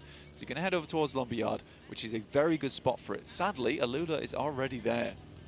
No, if you're not fast enough, you lose the spot. I want to check back in with our greedy teams, right? Nick McGalaxy and Boars, they were on those big splits. Boars on a 2-2, Nick McGalaxy on an interspersed 2-1-1. Both of those two teams have now regrouped as a full four, which is great news, I think, moving in towards the latter half of Stage 2. The Boars playing on that south point that they had. Nick McGalaxy just over to the west, about 300 meters west of that spot. Like I said, Stage 2, you got to regroup on that. These teams know best at this point in time. You should know best coming into a PMGO. So they're instantly regrouping on that. Trying to get themselves as much position as possible. For Nick McGalaxy, they don't actually try and confirm that towards Milta Power. I think towards Milta, I think that makes sense. Considering that position is a city, you don't want to send teams into it too early. Definitely don't want to overcommit if you can help it. Oh, hang on a minute. I said Nick McGalaxy had regrouped. Let's take a look at that solo scout to the southeast. But actually, it's going to really pay off here. They've tracked a potential path to make a south rotate on this next circle with a shift out towards the east side of Milta, south of Prison. We're going up to the top of that hill, up to the lumberyard. Makes a lot of sense. I mean, for Foot as well as Boars, and Flash potentially here, the main job is just trying to clear out this western side, but a lot of teams are going to send towards that northern edge, just because there is a slope down towards that road on the eastern side of Prison. You can use that to lose a lot of those sight lines that might be looking towards you in this mid-game. But a lot of teams having very similar ideas. That's 4 Thrives, R8, The Vicious, as well as T2K. Chaikari were pushed off of Severny, and now marshalling their way through the east side of that prison. Making their way on in. A nice little holdout for them as well. Potentially looking to get stuck into a fight to teams up towards their north. They've got 3 teams potentially looking to push past that. You've got Vicious, you've got T2K, as well as 4 Thrives, who are all maybe wanting to make that eastern rotate. But for Void Jaika, if they stick too close to Prison, they're not going to have a say in this rotate. T2K are taking advantage of that. Well, I think the high ground is profitable, though, for Voinchak area. I think it's a good place to play. It's a smart place to play, especially with this kind of circle as well. If it moves north, they suddenly have a really big chunk of the circle covered, because a lot of teams aren't going to be moving in towards Prison early. Igneous, so just try and go for the shots over towards Voinchak area on the top side. If he hit that, they might have considered going a little bit more crazy on this one, but I don't know if there's certain fishes in front of them just yet. Back and forth, trading that aggression. Not really pulling the trigger fully on that fight just yet. 4 Thrives making their move. It looks like they're wrapping back around to the west side. Instead of trying to push in behind the Vicious and T2K, but R8 are littered around that area as well, Blank, on that northwest side. Both teams a little bit slower to get in towards these circles. Prestige has been spotted, and IQ's not going to let that one go. A cheeky little swap onto the back seat there, and that will be an easy little knock to come on through, and runs him down to add insult to injury. R8 diminished a player now. They're going to be behind 4 Thrives at the back of the queue. I mean, 4 Thrives also a similar boat here, though, on 3 players. Hazaifa being down. I actually kind of liked how Hazaifa played on the first day. I was quite a big fan of it. I think Hazaifa played really well as this anchor. I think there was a lot of times where 4 Thrives got a little bit too aggressive, and I think Hazaifa was playing this backstop and was sort of wondering why he had to go make these really big savior plays. Now 4 Thrives down to 2 again. For them, this game would have been a nice pot to cement their position over towards that top side. But man, another eastern shift on the circle is so brutal. It's over towards the Deadwoods as well. Ida just has the pick of the litter right now. They've got the compound that sits on the southeast side of that hill. They've got mini Milter compound on the northwest. So much space to play. I think that I would try and confirm over towards the dips that sit just in the Deadwoods. Voinchak area also similarly going for a very samey approach to this one. But 4 Thrives coming in from that north side. I'm always a little bit worried about that compound that currently Swain is sitting in for Ida on that southeast side of the hill, Blank. It feels like those sort of 3 lined up buildings are so prone to misplays and throwing things away. More often than not, I feel like the mistakes that I see are so glaring in that position. It's a really difficult spot to play with so many sightlines trapping you into a very linear fights. You need to keep it away from you. That's the name of the game, and that's exactly what Emery's going to want to do, and knock over the waterfall tries, leaving them now just down to one player on that north side of this next circle. Well, the thing is with this, it's so far down towards the southeast that for Ida, they can play this kind of loose a little bit just because we're not in that early game. These spots aren't already taken up. We don't have teams that are able just to thread the needle. We have pretty much a wall of teams sat across those forested areas on this middle side of the circle. So for Ida, there's just so much space to play right now. But we're back on board watching teams taking knocks left, right, and center. Good shot from the Vicious there on Icy towards T2K. That's on the northern side of things. That northern side really has been a tough trudge for so many teams. They've been brilliant that Point Shaikari have actually been able to get through. Even as three, they've put themselves right in the middle of this one. Foot not so lucky on their location a little bit further north. They are taking heavy casualties right now, and the nades just rolling over the top. Oh, the Boars have been taking heavy hits as well. Fortunate getting taken down one of their players on the southwest side by Enigma Galaxy as well. Looks good. Flash chiming in. Magnazada falls, so three players down now for the Boars. They are down to their last leg. It was a massively improbable rotation that was going to come through from them. They were kind of stuck on this western side. Again, they set up for a much more central circle on this. Potentially, they could have played it a little bit slower. I think Terminus, it might have just been game over just then. Lucky that it bounces off the tree. Made a rubber, this one. But the nade info will be passed on over. 7-2-1 just not quite able to extract the value. There is another two nades in the pocket here, and Terminus wants to launch one of his own. Bobbling another smoke through. The nade does tag a little bit there, but the reses are going to start to come through. 7-2-1 will be able to piece themselves back together. They won't be able to pop their heads up too easily, though. There's so many teams around them, but more nades will start to roll down towards Terminus, and his days are numbered. And they are! T2K with the hovercraft looks to just put them on their backs. Doran, last alive here on this edge. Igneous is down, there's a player underneath. See what Vish can get done here. Fearless needs to be that in this moment. Icy behind the hovercraft will make the spray, and they do live it. A big strafe out from Icy keeps them up as 4. Terminus is still alive underneath the threat of 7-2-1, who are in turn being bowed down by the teams around them.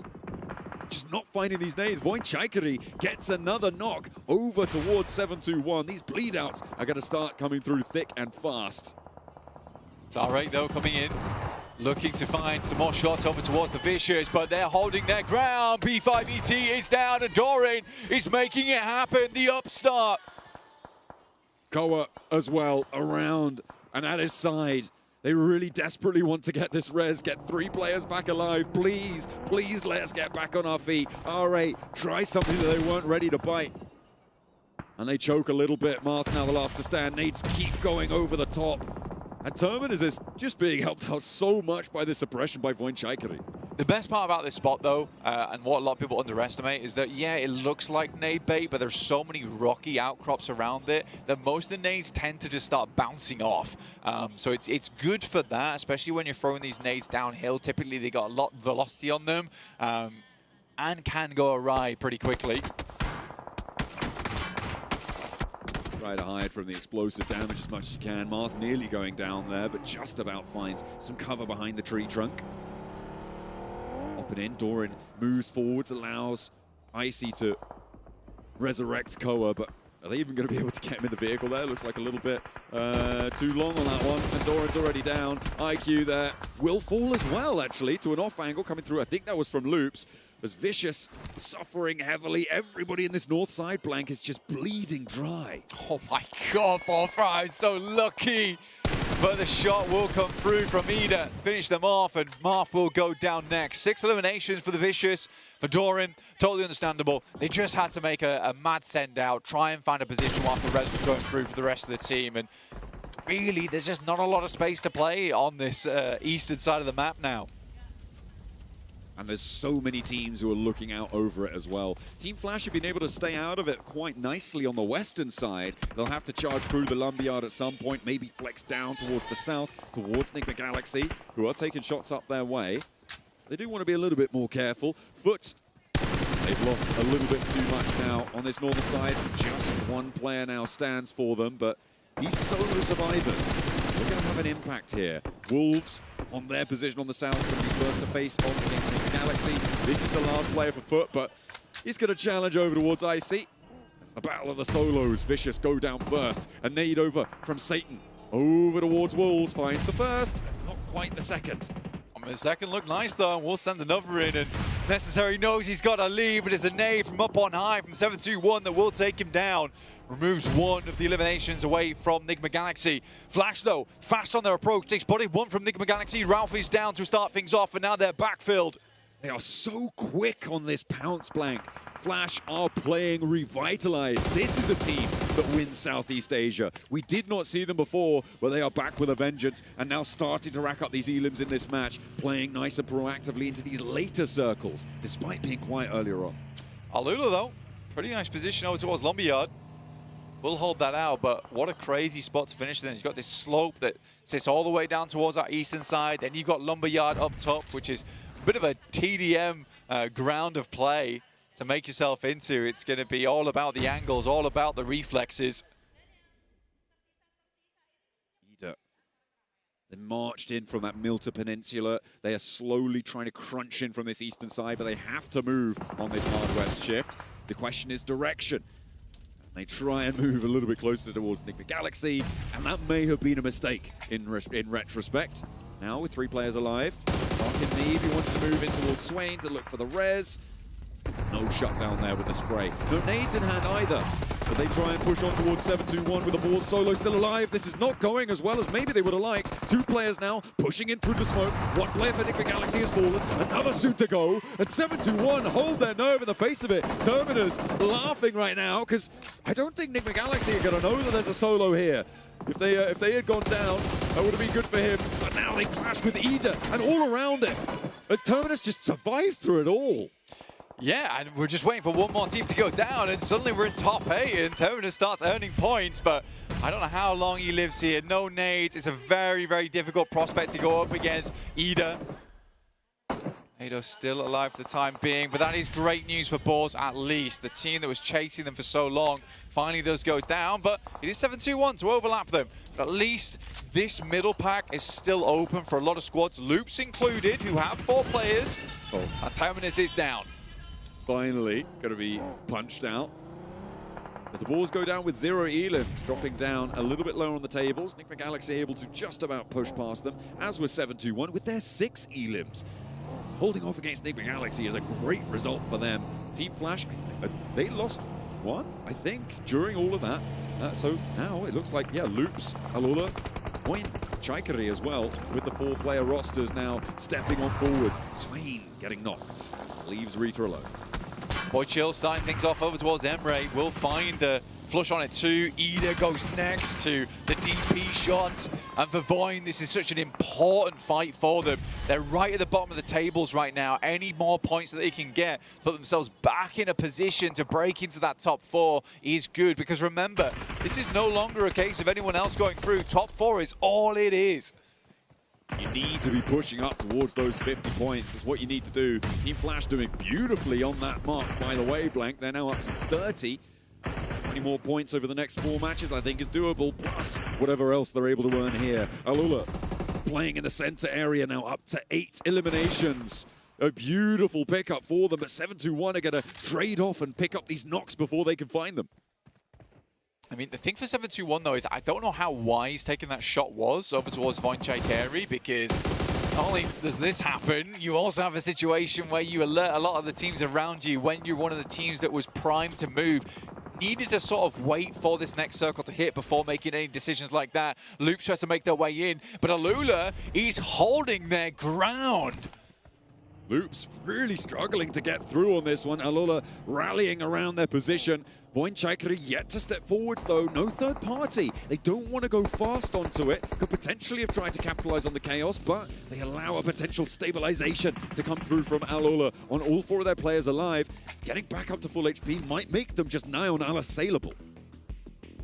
Mainly at the moment for Voinchai carry on this northeast side, they got to wait for Alula to get embroiled in with the flash before they make any moves. They've also got to deal with 721 on their south side, but either way, this is a good game for Voinchai carry.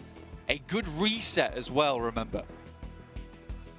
It is that sort of re-injection of power that you want to be finding after a slightly shoddy game when you're down at the bottom of the tables.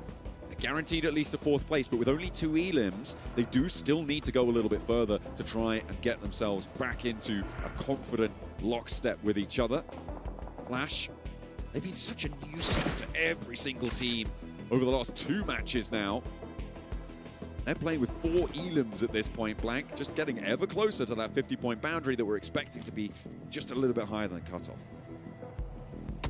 Carry circling, musing on what needs to be done next. Masku tries to find some shots, but will go down in the process too. Boychill does find that one, but Alaku slaps back over towards Boychill himself. So the opener is down, but luckily they're able to find him. And the Indonesian squad lives to fight another day here, but down to 3 players in the blue, happy to move out of it into the clutches of Alula. Looks like a dangerous prospect to me. And Team Flash are all too happy to let this one happen. We know that they love to just pick off these points from the sidelines, take these shots as, I think, is that, yeah, Top Z just going to stay out of the blue zone quick. Does fall to it though, and Voinchai do still have a little bit of life left in them, but how much more is there with just 1 player now? Potato can't quite weather the storm, falls down 3rd place. Team Flash versus Alula.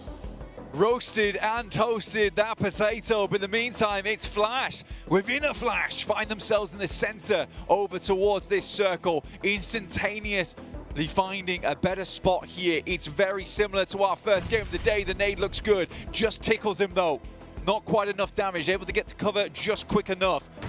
But Alula, they've lost all position here. They are staggering as well. They are back down on those health bars, trying to tick themselves back up. In the meantime, Team Flash looking so much more healthy. Ooh, a nasty off angle though. For Win, he set himself up really nicely to be a big fawn in the bushes there for the guys on Flash. Luckily, they even the odds instantaneously into a 2v2 now. Claws as well as Yasa in position. Win, though, providing so much information just from this spot towards the rest of the squad, and they have nades to line up. They know that Claws now is going to be playing towards the back of that building. Hopping out Wins, just pinging this one through. Guaranteed that comm is coming on in strong.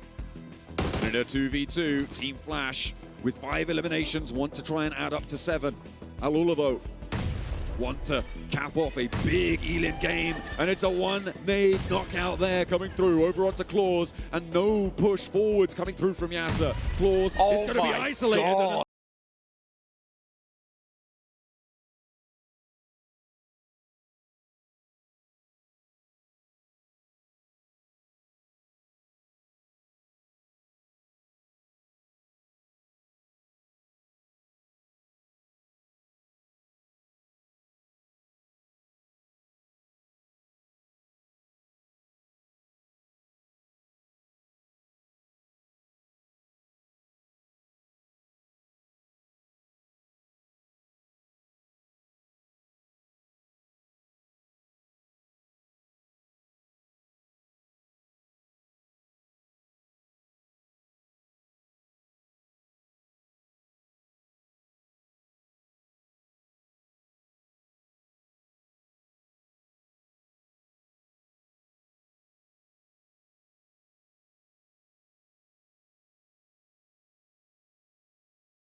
Yeah, gotta aim for the top like, hello. You could be a friend of me, an enemy, keep that same old energy, cause I know I'm in my element, ooh, yeah. I'm in my element, ooh, yeah. I'm in my element, ooh, yeah. Keep that same energy, I'm in my element.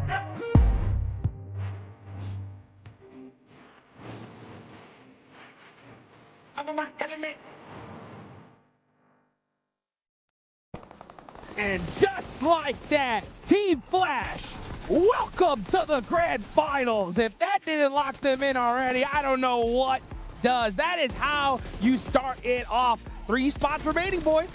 Pretty much, right? One team was able to do it in Group A, but at the end of the day with S2G, this time, Team Flash was like, you know what? We want to make sure we secure our spot within the first 2 matches, just controlling and being great aware. I love the macro that they were doing in this game. I was a little bit sad initially before this event. I'm like, oh, the players of Xavier, they're all retiring. We don't have Paragino, we don't have Levi's. Vietnam, are they going to step up again? But yes, Flash are doing it with 2 chicken dinners right back to back. One Rondo, 1 Erangel here to kick it off. And especially their spreads. Their splits on top of Lumberyard. They got so many off angles, which high risk, high reward, right? And Win did go out because of it, but Tox in particular, Top Z, this man with the utility was absolutely crazy. One thing that I would have to nitpick with this team, especially when they end up going to the finals, was how quick they actually ended up going to Alula there at the end. You and I were both unhappy on just how slow they were to actually go up to Alula. I wish that reaction would have been a little bit faster for my liking. Ngồi tấp dịch đi vô hướng trời, vô chân trời, phải đừng qua phải luôn, phải kìa, phải kìa, rồi thấy ra, chắc liền có tâm lên trong dịch đi là sẽ thấy, đâu thấy, hướng 15, đó là hướng đó đó, đánh đi nha, đánh đi, đó đó, kìa ra nè, kìa, anh, đây đứng cái này, được rồi, bây giờ, đen nghiêng kìa, kìa, từ sau này, qua tao nha, đá là búa á, qua tao nha, từ qua tao nha, đá rồi vậy, tao đứng trên này, chạy phải đi chạy đá luôn. Chạy qua kia luôn, chạy qua sân hả? Chạy một phải á. Nó còn sao? Dạ sau nó đứng y chang đó, sao mà chút đó.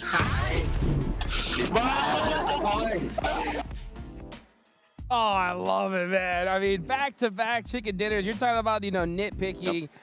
My only nitpick with this team is, why did they do this during the group stage, right? I mean, goodness gracious. I mean, but look at this. Being able to pull out a back-to-back chicken dinner off the rip. These guys are so hyped, Max. They're like, we barely qualified in the PMGC Grand Finals thanks to an airdrop last year.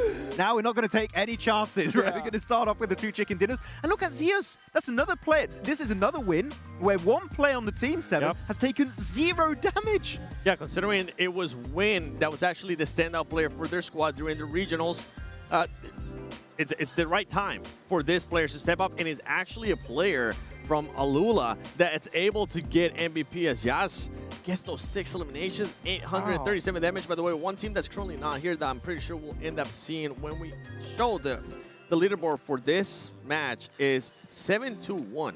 I really enjoy how 7-2-1 was gatekeeping not only Boar, Nick McGalaxy, and Ida. They were making sure they were being proactive and getting those eliminations. They didn't get into a top 3 scenario, but they were able to just clutch up those elims. And remember, with now only 4 matches left, any points matter big time. It was really good, the decision-making from 7-2-1. They understood the only way for us to make it uphill is to clear our backs, which is what you're talking about. The gatekeeping here, especially versus Ida. So, sure, it's not a 7-2-1 win, but they showed true good macro showcase of what they could do here on that first Erangel. And there's 2 more to go. Maybe a win is in the cards for them. Let's take a look at this, though. Wow, I mean, so Team Flash get the chicken dinner, but Alula end up on top there with 20 points. That's not something that you got to be mad at, that's for sure. Yeah, they're not going to be mad whatsoever. I mean, this squad, the way that they were playing and holding off that area, those 2 houses too, they were taking fights with loops. They had Quick on the off angle, and I got to highlight him because he wasn't just on the off angle for the fight against loops. He was also keeping an eye out for what Voin was doing, because they didn't want Voin to just sneak up on them, and Voin was just waiting for the right time to go up and see if they could maybe third party. It was a bit tricky. I mean, especially what I liked is they also had to play on the rooftop, right? Putting a smoke on the lower side of the building, and with third-person perspective, able to get all the insight. And thanks to that game, our top 2 teams are looking so comfy. Flash in particular, 45 points. It's crazy. They might qualify by getting 0 points on the rest of today. I'm telling you, that's why I'm like, hey, welcome to the grand finals. Like I said, I was talking to all these players and coaches, and that was the number I kept hearing. It's like, hey, 45 points. And we get that, we're for sure making it. And just like that, in 2 games, they knocked it down. Now, looking a little bit further down the leaderboards, I'm looking at that 5th place cutoff, 7, and that's going to be for Thrives. What do you think about them so far? You go from having a great Rondo to this squad. I'm not really sure what happened, if it was maybe the way that the circle was, if they were just caught with a slow rotation at one point, but they were just being silly with some of the splits that they were doing, Max. They had a 1-1-1 split because they had already lost a player, but it was in a situation where they really didn't need to do that. Yeah, initial rotation, no scouting, clash with R8, lose a player, then go to Museum, 3-man split as you're talking about, and then they start to just rotate without really knowing where to go, and they find a slight hiding spot, which gets them naded eventually. I have not seen the confidence we saw from 4th Thrives back in PMGO South Asia. I want to see that a little bit because, as you said, the Rondo was great. They were looking so strong, so confident, especially Huzaifa. But here, that wide northern rotation was just putting them, maybe making them overthink the overall game scheme. And I'm hoping that they don't get into their mind, because that's usually the biggest factor for this squad, getting into their mind after a bad game. Snap out of it and make sure you do end up being decisive. That's going to be the big one, Jukes. Decisiveness for 4th Thrives. That's what it's all about. You got to be decisive, especially when we only had 2 matches and the same winner in both right here. So we're going into another match of Erangel. Man, what do you think? I mean, as far as teams that are pretty low on the leaderboards, right? It's getting pretty do or die pretty quickly here. I'm waiting to see what Ida can do. Yeah. In particular, I think they had a really good showcase this game coming out of Milch Power itself on the eastern side, and they had this massive 2-1-1 split, which I think was great to just not only get control of good positions in case the circle comes your way again, but also if you have to go on the offensive, you can quickly reposition and start pushing your way in the play zone. Then the circle said, hell no, we're going to go on top of the mountain of Lumberyard. And I think that rotation, especially with 721's gatekeeping, is almost an impossible rotation. Yeah. So what I'm going to say for Ida, I would love for them to think a bit more of wider rotations to avoid these kind of clashes. If they do maybe a wide southern rotate on a very split clash, who knows? Sorry, a flash. Maybe it could have been an Ida win here, but it's still a tricky performance for them to go for. You're talking about Ida. I'm going to be talking about Enigma Galaxy, because this squad has been aggressive. We saw what they were able to do earlier in Rondo. In this match as well, they were making sure that they kept people off. They were being proactive, playing that edge of the circle too. They tried to do some third party. It didn't end up working out for them. They ultimately ended this match with, I believe it was 3 eliminations. Now, when we saw the overall, something to keep an eye out for is the placement points, only 1. The eliminations for that squad, 12. So too much of a big gap. I want to see Enigma Galaxy being able to kind of bring that down in a way, make sure you stay alive a little bit longer. Not just with one player, not just with Satan or Ado, as it was the case here in Erangel. You got to stay a little bit longer with at least 3 players and start collecting more placement points. If not, going to be trickling down even more, especially if Flash gets another win. That's going to be tough. Actually, talking about players that need to try and stick together as a full team in the late game, Vicious, man, Icy saved them so many times on the eastern beach side. And this is the issue I was seeing back in PMGO EECA, where it was just Icy time and time again, hard carrying the team, saving the day, pretty much also qualifying them here for PMGO Season 1. So Icy is great, but with a team, he's even better. That's what it's all about, right? That teamwork. You know, one thing in particular I want to think about is, okay, you know, Team Flash, back-to-back wins, phenomenal, right? Yep. Do you think these teams are going to be mad at if they continue to point sponge for the rest of the day? What do you mean? I mean, if you think about it, if they keep on getting majority of the points, that could allow a little bit of a lower point gap for that 4th place position. I mean, they've already locked it in. What do you think? If I'm one of those teams trying to get into top 4, I'm actually kind of happy, because you're just keeping yourself. They're helping you keep yourself within that range of getting to top 4. I think that's what you're trying to go with, exactly right? What I'm saying. Yeah, so they're going to be happy about that. And if you're Team Flash, I mean, you're pretty much secure. Like John was saying, that we're able to secure and stamp it going to the grand finals in the first 2 matches. I mean, you would be happy about that if you are not in the top 4. If you're in the top 4, you want that point gap to be a little bit bigger, right? To be comfortably in the top 4, to not budge around too much, except for, of course, Team Flash. They're big chilling right now. Yeah. But yeah, the 3 other spots right now, the lower the point gap is going to be to enter the top 4, the easier it's going to be for those teams that are not there to make it up there. With what you're saying, though, something that we do have to keep an eye out for is how are those top 4 teams now going to be doing, right? We have Flash, we got Alula, 7-2-1, Wolves. Wolves, that's 2 consistent matches, getting yourself at least towards the end, collecting some eliminations. If they can continue to do that, we might end up having our top 4 early on, and that's something as a viewer that I just don't want. I want to see it come down to the end, baby. I mean, it's totally possible. And if you look at Group A, right? I mean, S2G in the last 2 matches were able to get a whole bunch of points. And I was like, but this is top 4. Well, S2G ended up in 4th place, right? So, I mean, it can pretty much be anyone's game towards the end. You know, looking down at the bottom of the leaderboards, though, one team in particular that definitely needs to wake up is X-Force Rejects, right? I mean, rough games back to back. I mean, what do you think they need to do to wake up here? It's just decision-making, committing to your plan as a full team. I think they do get a bit hesitant, which is, and I was talking to them earlier, they said that was their core issue going into their group for the group stage. And here, similar things we have seen. They had a really good rondo actually earlier, I think, in terms of macro. They were looking to go to a decision. They committed to it. This Erangel was a little bit shaky, right? Because they're leaving Severny. Yes. And they get caught off guard by Alula. No scouting whatsoever.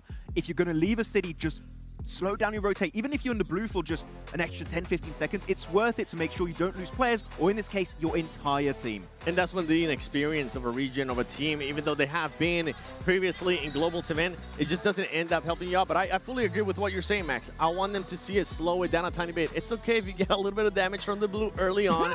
Take that extra time. Satan's happy. Now, Satan, I want to see some placement points as well, okay? You're getting those eliminations. Give me the placement points, please. If not, it's going to be tough for that team to also qualify in the top 4. I mean, it's good, especially for Enigma Galaxy. We're looking at them this game. No hot drop with Ida, right? Yes. Which is what we expected. Ida did leave, but we're going to have a little bit of a change here. Okay. Hey, what? Substitution?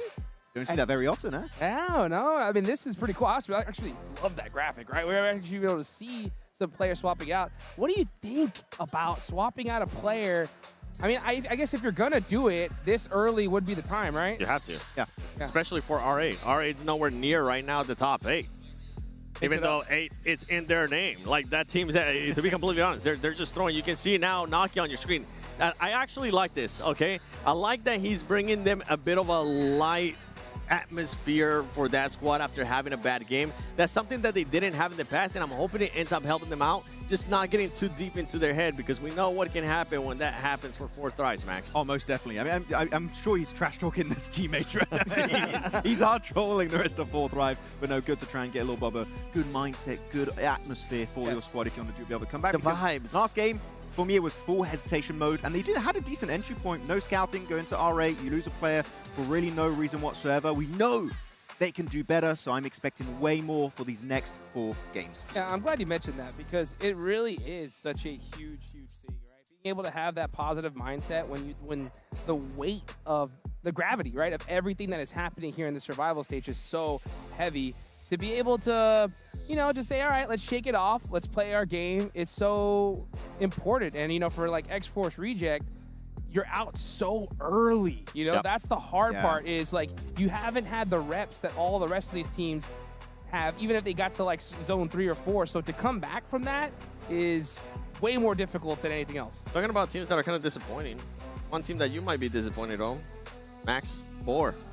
Yeah, well, I don't want to talk about it, really. They really don't? The thing is that this team is doing exactly what they did during their groups, which was pretty much maintain themselves there within striking distance, but it wasn't enough. And that was going to be my biggest question mark for this squad, right? Can you actually switch it up? Can you just adjust your gameplay or your strategies just enough to get you over that first hump and get into the top 4? And what would that be? Because right now, it's not looking like it's going to happen. I mean, we have seen that they've been able to adapt back in their group, right? It wasn't enough by just a single point in their group. They missed out on the top 6 to go straight into the grand finals.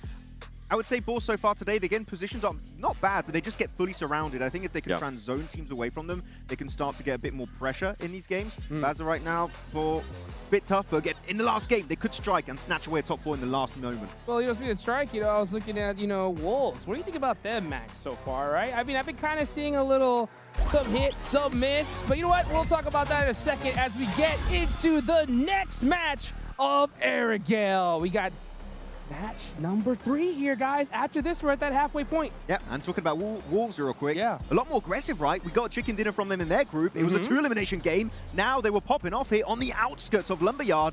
So maybe Wolves could make it in the top 4. But again, very southern plane. Last game it was over to the west, now down south. Some teams not going to be happy, and Alula in particular will struggle to reach that northern George pole position. I actually don't mind this playing path. I want to see what some of the other teams that we've been talking about, or we actually haven't been talking about, what are going to be doing.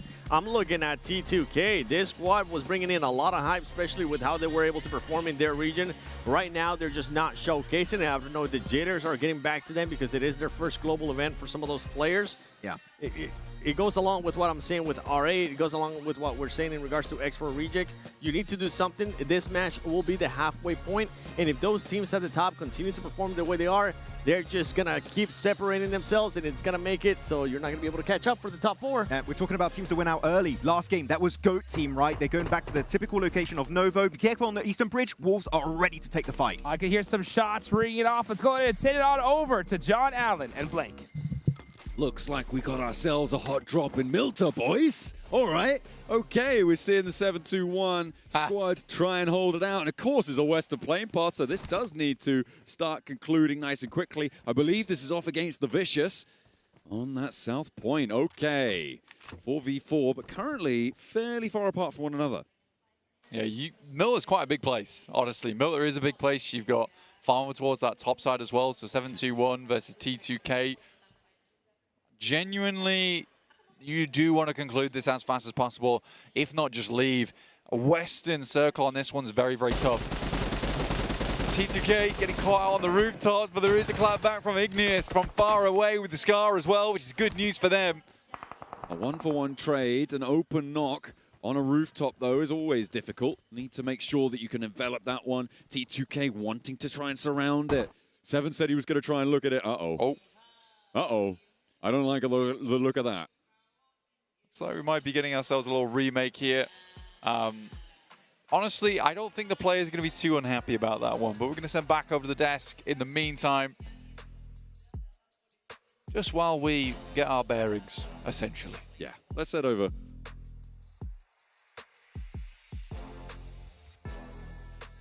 Yeah, bring it on back. Got a little bit of a rehost action. And you know what? That gives us a little bit more time to chat it up before we get into this one. Max, I see you got something on your mind. I just wanted to cancel the game because I wanted to talk more about what happened. You know? Yes. Let's extend the podcast you gotta get right your minutes now. in. You know, a little bit of a reset. I think some teams might enjoy the fact we don't get a Southern Plain pass. Zalula, no X-Force Reject in particular might be enjoying this one a little bit more. Even likes of Voin. But Voin actually could. Actually, no, they can't go to their secondary drop location of Promorsk because T2K are going there. So that's going to be a potential other thing to keep in mind later on. But at least Milta is not happening.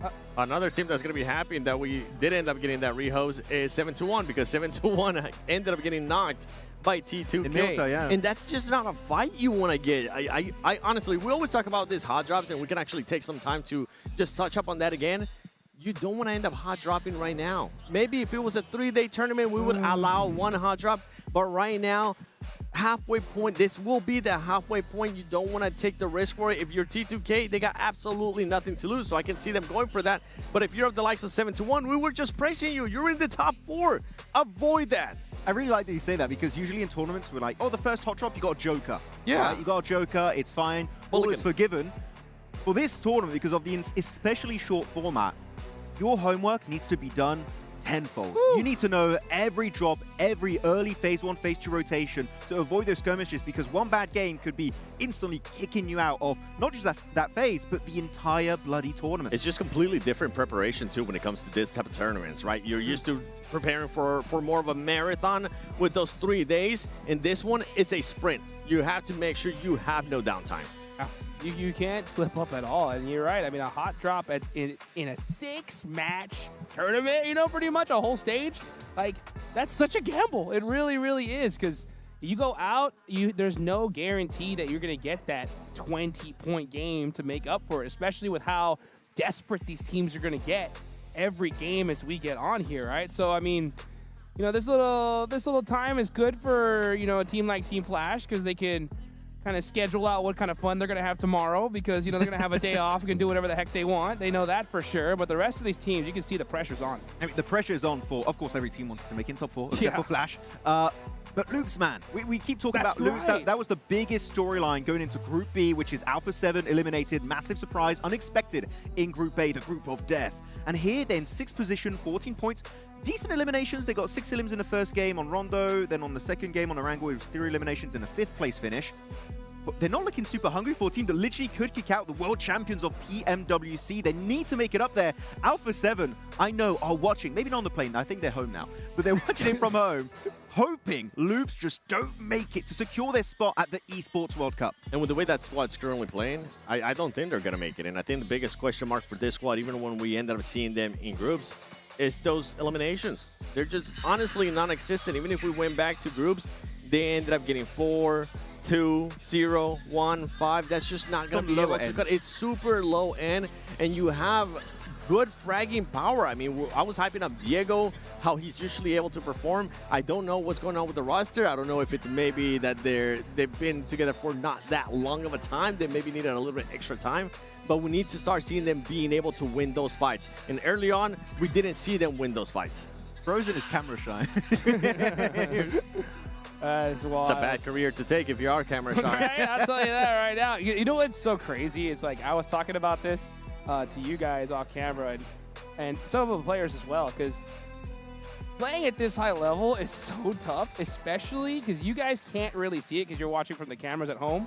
But the second a team is looking like they're about to go out, all the cameramen just rush towards them. So you got all of a sudden, imagine you're playing and you're like, oh, I'm in deep trouble. And you see a bunch of cameras just start coming to your face. And then right there, you're like, oh man, this is going to be much more intense. But you know what? You got to be able to overcome it. It's called the pressure of being at a global event. The pressure of actually being good enough to make it to the 1% of the best lobbies in the world when you come to PMGO. I mean, over 1 million teams signed up, right? 1 million players joined up here for PMGO, and we're down now to very soon what is going to be the last 16 teams, the best teams in the world out of all the regions that could participate, and it's getting crazy intense right now. Oh, yes, it is. And you know what? We were talking about loops, right? Or obviously, that's one of the major storylines because, you know, if they do end up getting top 6 in the finals, we're not going to see Alpha 7 at EWC. One other team that has kind of a similar storyline here, Max, right, is Boars. Yeah, that one hurts a little bit too, because right now they want to overtake the side of Hustlers Crew, which is great because Hustlers Crew have not qualified for the finals. So Boar have a golden setup to make it to the Esports World Cup.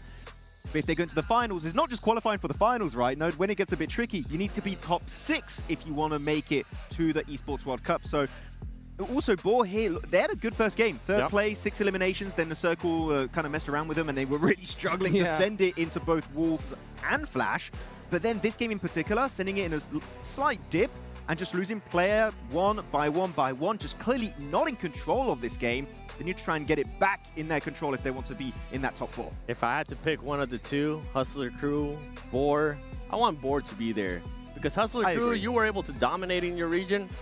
But I don't know. I have no idea what you were up to. I didn't see that kind of gameplay here when you came to a global event. So I'm hoping that Boar is able to adjust. I mean, we know Snow Weeks. We've seen him for a long time. Robs as well. Maybe they will be able to turn it around. Just do that quick little fix and start putting themselves in the top 4. I mean, for Robs in particular, he was not playing globally for a while. He didn't even have a team for a moment. So I was like, where's Robs? I was waiting for Robs to get back onto the global event land scene. And he's finally here this time around. But again, it's an insanely tough lobby. All these teams are here for a reason. So even Boars, there's so much on the line for this squad, themselves and Loops. Even then, even though you are one of the hungriest team in the lobby, sometimes it just might not be enough. Yeah, that's the name of the game here, right? I mean, there's so much going against you. Hello, hi, you know, hopefully we continue to say hi to you in the finals time. You know, I got a question for you guys. Top 4 today. Do you think there's a possibility that we're going to see a team make it the top 4 without a chicken dinner? Yes.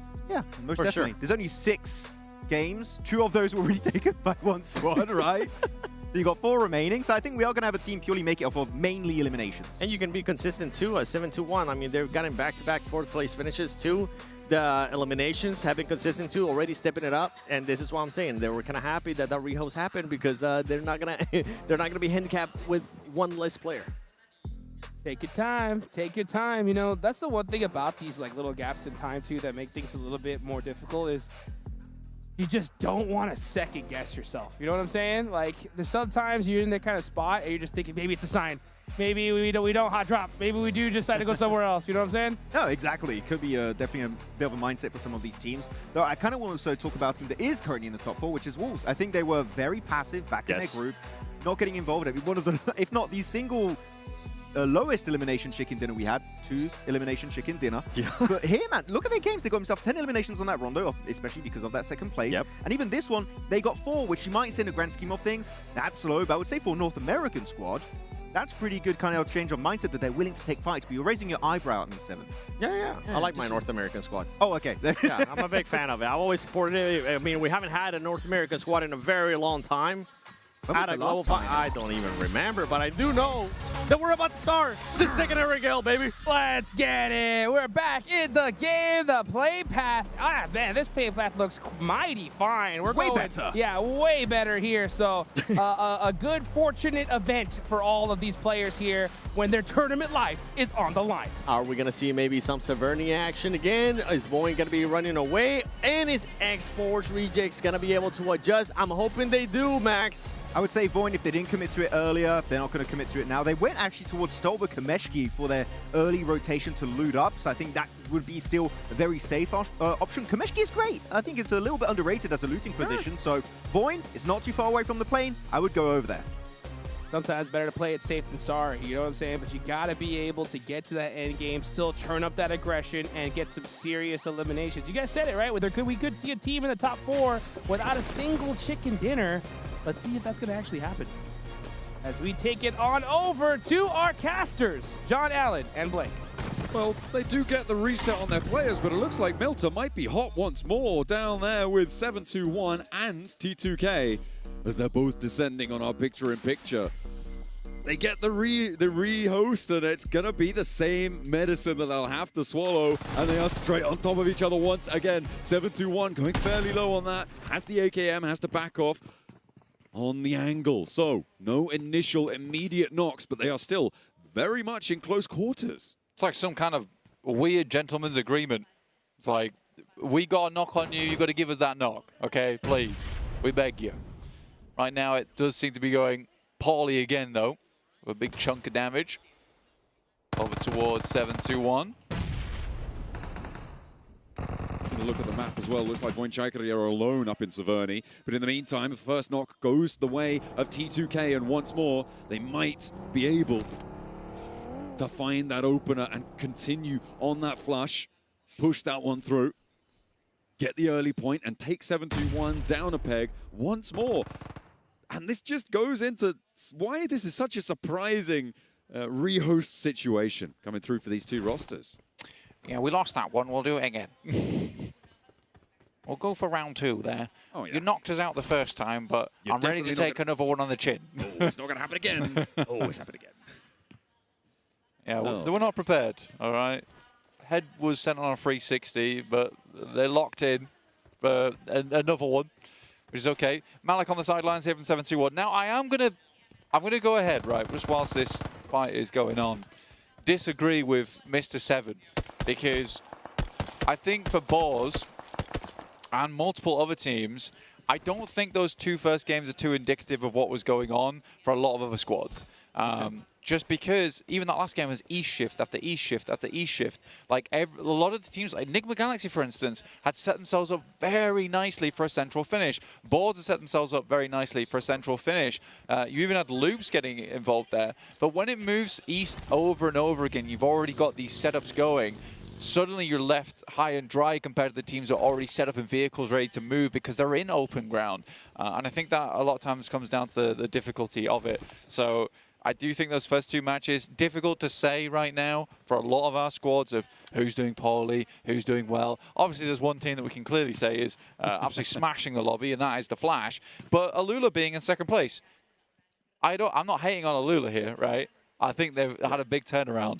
But for them to be in second place, I think that implies that maybe things have been going a little bit wonky inside the circles and the shifts. Yeah, I mean, 20 of their 23 points came from that one match that we just saw, right? Yeah. They pulled out all the stops to be able to find that 23-point mark right now. So, I mean, it is a short match set. And if you're getting 20-point matches, that is huge for you, right? But there is a question mark there in terms of consistency, being able to move further forwards on this one. The circle being quite far down south, it gives us kind of a nasty circle again. A similar situation to the first one. I still think you'd be happier with this circle, though. And again, I think the players are super happy, you know, that we had an issue, honestly, because I don't think they wanted to play that last game. Like, that's a very rough playing path to work with, very rough circle to then have to rotate into. You want something more fair. when you're in a 6-game set, and this is probably it. This is probably it. Pretty central on the pretty central on the circle. Pretty nicely evened across on the playing path. So yeah, I think most teams are fairly pleased, and I think this is going to be more a case of let the best team win almost, which might just be Flash at this point in time. Well, yeah, it seems pretty undeniable that they are playing very, very solid stuff right now. Their playstyle definitely has been more edge-focused, playing very wide splits when they know they can breathe in that latitude. That was a nice setup. That was a really nice setup with a Molotov burning them out. Rules immediately threading the needle on that shot. And 71 lose 2 of their players right now. Yeah. Sticky bomb into Molotov into spray down. Like, that was... I mean, that's PMGO for you. That is PMGO. That's textbook. And 7-2-1 at this point, you're just going to leave. Because again, 7-2-1, 3rd place as well. Not a team that I would say is a top 4 squad. I think there's only 2 teams in the top 4 right now that you might say would yeah, be a top I would 4 say, squad. yeah, Wolves, absolutely, and Flash. Yeah. I think Flash, although they had a pretty dismal performance, I think that their past experiences and their past achievements would indicate that this is a top 4 squad. We hop on to the remaining duo. I feel like a hater right now. Well, fair enough. Yeah. I feel like, you know what? Sometimes you've got to have a little bit of hate in your heart. It's so important. It's all love. It's all love to all the players. What's unless I they're playing hate them? badly. I just feel like a hater. Oh, okay. But you were saying you hated them off before? No, no, that never happened. You said 4 thrives? Oh, man. I don't know, dude. I think if you watch back any of my casts and any of our tournaments, you'll know that I'm a big 4 Thrives fan. Of course, we're all big 4 Thrives fans here. Hopefully they can push up from that 5th place spot. Again, they're a team that is in that conversation. Potentially be one of our top 4 contenders. I think the most annoying thing about 4 Thrives for me is that Noki's not playing. Probably one of my favorite players from the past. A big hit, but I'm sure, you know what, they can stomach it. Right now, they're on 16 points, and with 7-2-1 going down to 2 players, there's a little bit of an opening here for them to be able to step up past that 4th place barrier. A 4-point difference right now, very much surmountable, especially when you consider that they're only playing on as a duo for 7-2-1. For 4th Thrives, they're on the south coast right now. Will be playing from not too far away from the cliffs and quite close to foot right now, as you can see them on the screen taking shots at one another. Currently being okay, though. They're currently doing just fine. You're playing over towards the eastern side of Yellows. I think it is a difficult position to be in for 4 Thrives where, yes, they have set themselves up for success if the circle moves far south because they can just instantly swim to Sosnovka. That is a low possibility, but it is there. But right now, they're locked in by a fair few squads. You've got Wolves in front of them. You've got Eder towards their western side. You've got Foot as well, who have a very much locale on this team. So 4 Thrives aren't going to be moving for a while. A little bit longer on them. They have to stick in spot. Right now, the only casualties that we've seen have been from that hot drop in Milta on the repeat. 7-2-1 playing as a duo, the southeast side. They are at a point threshold blank where they could potentially get, you know, this 5-point game. That would be a great result for them off of this match, I think, and still very much be in the running for those top 4 spots, but they're going to find it tough. Next circle comes on through. It does fully confirm up to the mainland. I think this is probably the kindest circle that we could have seen. Yeah, this is what you want to see. A lot of teams, though, immediately in vehicles. Everyone's already rotating in. There was quite a lack of teams already moving at this point. But again, I think a lot of squads, like I said before, were sort of in prison because they just weren't able to leave. A lot of other teams had lock and key on them. Voinchai find themselves just alongside with the Boars who do hit up school and apartments. I mean, that's a reasonable location to head back over towards, considering that's their drop spot. They know it should be free. Enigma Galaxy, though, happy as can be, considering this is a roundabouts a Pachinki circle. They know also that Pachinki's free, as that is their immediate drop spot. So split, though. That's the thing. For Enigma Galaxy, they've got 2 in Pachinki, 2 on the north side of Potato Hill right now. They do love to be bold with these flex outs. You can see we're on board with the flex out duo coming through. Satan and Lord. 2 sides of the same coin as they do wrap back around to the hopeful safety of their teammates across the way. Foot trying to take shots out in the open. They are being suppressed, though. Nice little safety covering fire, but maybe not quite enough there. As Frozen catches Satan. Yeah, just trying to lock him down. Again, Satan should be able to be rezzed here. Ralph does have eyes on, just keeps peppering these windows, and this is the smart thing to go for, just prevent them from taking more shots. Not sure how much more you need to send back this way now. You've locked down the position. Ward is just about making the jump out to go for the res now. Yeah, most players in, and actually in fairly strong spots. Fourth Rise finally could breathe a little bit of fresh air down towards the south side. I think they managed to get one player on an outpost on the northern edge. He's just scouting around, trying to figure out where they can go. That is IQ. Things info full. Very nice stuff. Necessary to move forward. There's only one team that isn't in this next zone blank, and that's T2K. They are still currently over by Milta, so yet to rotate in from their earlier hot drop on that southeast side, and they will be able to beat a pretty fast path through to farm, but beyond that, it's going to be pretty fraught with danger for them moving on. As we're hopping in with Boars up towards apartments, nearby school as well.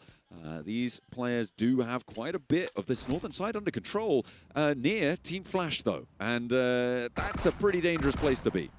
It's a scary team to come up against. But Potato Hill being like such a focus point for the lobby is a little bit wild, where you just have this mound towards the center. Cause a little bit of problem when it comes to rotates, but we are getting into zone 3 right now.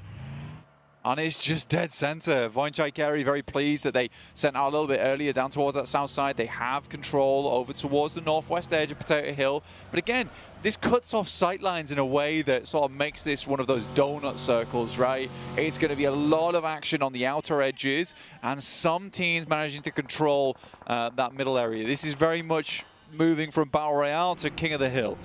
But this is the sort of game that Team Flash have shown that they like to be playing in, right? Play from a position of strength on the edge, start to flex out and really hamper the teams that are moving around you. So for the Boars, for teams like RJC as well out on that eastern side, it could get dangerous being so close to Team Flash. Teams are starting to pour in towards the middle, though. Potato Hill is a beacon to all those who want some form of sanctuary. However, it's not going to be as safe as maybe they are hoping it will be. On this western side, the most pressure being exerted by Ida against Voinchai. We have a very central lobby as well. A lot of players like to go towards the middle of the circle, and I think Potato Hill can get a little bit congested. I think you can usually hold 2 to 3 teams. 3 teams is a bit of a stretch, but it is possible. Right now with Voinchai Kerry holding east and Ida holding west, that's doable. I mean, that's very sustainable over the long run, as long as teams just realize, look, let's keep our distance from one another, we'll hold each side, and then we may need to do battle in the end game, but for the time being, this is more profitable for both of us, just to hold position. They'll have that central power position. I'm looking at the duo from 721. They are currently just hiding out as much as they can. Found a little bit of cover on that south side and trying to maintain that third place spot as best as they can, but the Wolves are just south of them, and just south of them on the tables as well. And Alula on the northwest side, actually, they probably have a pretty tricky rotate ahead of them. Either go through Pachinki or wrap past the fields, and nobody's going to let them do that for free. It's a hard push. I think for 7-2-1, they locked down a nice compound, at least. I think it's livable there. The problem will come when the team wants to crash that spot, and how possible is it for a 2-man to hold versus a squad like that? We have seen so many unbelievable clutches so far this PMGO that I sometimes forget that, you know, a 2v4 is actually a very, very big deal. But you're right, Alula having a tough approach on this one. Where do they go? How do they go about it? Right now, they were looking to head over towards that north side of the map. Unfortunately, RA is positioned there, and now he's on a lineup looking for more shots over towards Alula. I don't know how possible it is for Alula to live this one. They are under a lot of pressure. RJC as well, we're on board with them and their T2K embroilment a little bit further towards the east side of the circle. RJC, they're just going to give up the ghost and send away from that one. Not even going to try and get any sort of retribution there. And okay, Alula, they flex back out. I think they did manage to get the res there, Blank, but a hard east shift makes it all the harder for them to make this move. I mean, this is great news for the teams out on the east side, and 721, whilst they're okay about it now, as you said before, that threat of a team crashing you just skyrocketed. Either way, they've been thrown a Tyrannosaurus Rex-sized bone here. A little lifeline. A little lifeline for them. Hopefully not looking to go extinct in this match. A little lifeline for the boys, which is great news for them. And I think for 7-2-1, they do need to worry about that crash, though. Like, that is the biggest deal for the guys over inside this building, because someone's going to want it at some point. This is a great spot to play in. It's a very safe spot as well. How have Enigma Galaxy managed this rotate through? I thought 4 Thrives would have had it completely on lock. But they've just snaked their way through one by one, and now they're crashing over towards Goat Team. Enigma Galaxy, yeah, they have a lot of these opportunities coming their way where they are very, very aggressive and they're looking to send in. I mean, this is a good spot to take. They realize that going over towards the eastern side, very, very difficult maneuver for them. So they're just going to try and clear out this southeast edge. It's a bold maneuver, but I think they were assuming that teams are already trying to scout further over towards that northwest. So they've caught Go off guard here, which is great news. Yato wanting to find a nade back over towards them. A lot of damage was done over towards one of the Enigma Galaxy players. The burn on the inside there was pretty potent, and another nade finds a second knock over towards Enigma Galaxy. It's not going their way. The wide angle for Satan as well is going to be pretty unresable. Enigma Galaxy, they are pretty much on their last legs. Lord's just trying to get out of there. I think Ralph's trapped on the inside now. For Goat Team, hope they realize there's still one on the inside. Could be pretty troublesome if they don't. And Ralph might have an angle here. Lord could potentially crossfire on this. This is nasty. But with that shot, will give the position away, and they could start to adapt more to it. You can see Ralph standing away. Lord as well, still alive for them. I think for Enigma Galaxy here, it's just a case of you try and go for a big play here. Sadly, Go is set up, ready to receive. They did have players over towards that northwest side, but very, very quick to manage that one, which is very, very good news for Go. Not so much for Enigma Galaxy, but I still respect the play from Enigma Galaxy. I think making that wrap down towards the southeast side was a cool decision. If they popped off, we'd be having a very different conversation right now.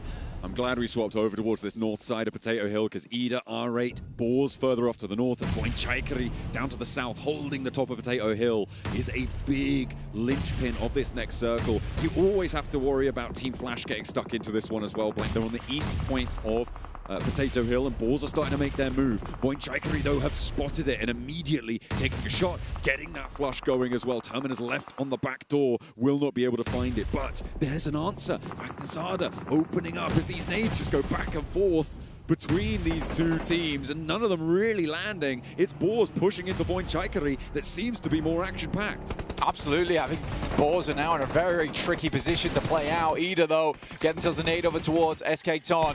Prestige also doing his best, jumping in the hovercraft for a little bit more cover in the time being. Amori, one of the best players on the squad, looks to move up, looks to get the job done, but it's not happening.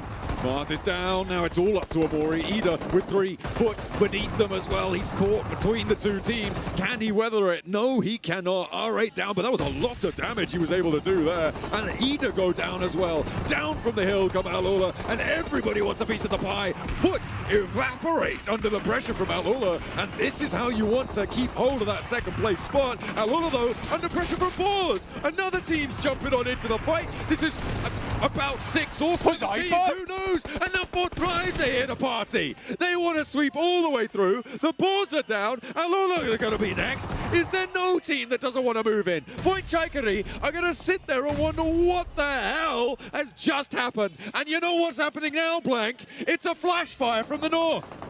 Moving straight in on this one. I mean, to be honest with you, there was not a lot of places to go, which is why you saw so many third parties. Boars waited out for quite a bit of time, moved in on that, thought they would be the last to take the tussle with those squads, but no, not meant to be, as 4 Thrives sends their way in. They were so confused, thought it was a teammate, and Hazaifa gives him the backhand.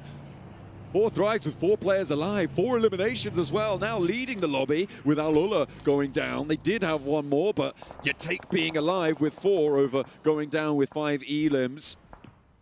Really nice stuff, but now Flash have put themselves on that northern side. I thought they were going to be moving in a little bit faster, but I mean, all of that concluded so quickly.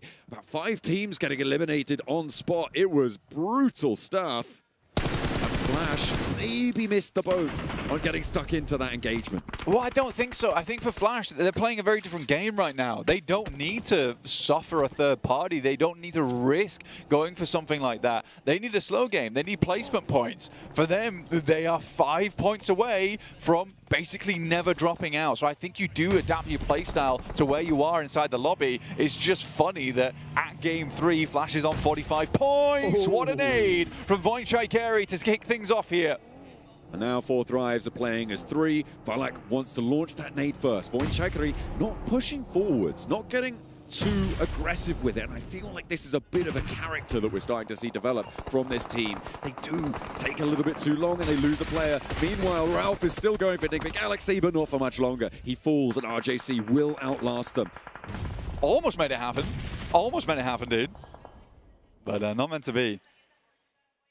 For Ralph there, it's probably one of the most aggressive plays I've seen from him from at least a year now.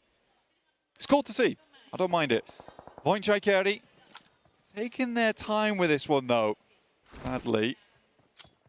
Looking to get too stuck into it, giving a lot of time to get T24 back up. IQ takes a hefty hit. Getting the res on just yet, but again, this is what I'm really seeing from Voinchai, and actually Team Flash are going to exploit that. They are not being aggressive enough when they have an advantage there.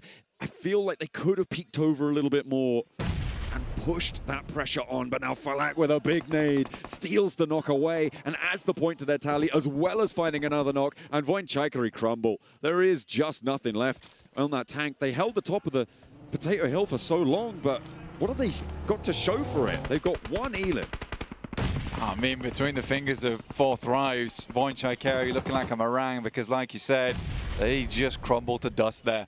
Unfortunate stuff for Voinchai from such a dominant position on that north side, but 4 Thrives is running with high emotions this game. 7-2-1 though, they're living this one out. They're into top 8 from that position on the southwest side. They are living life in a big way.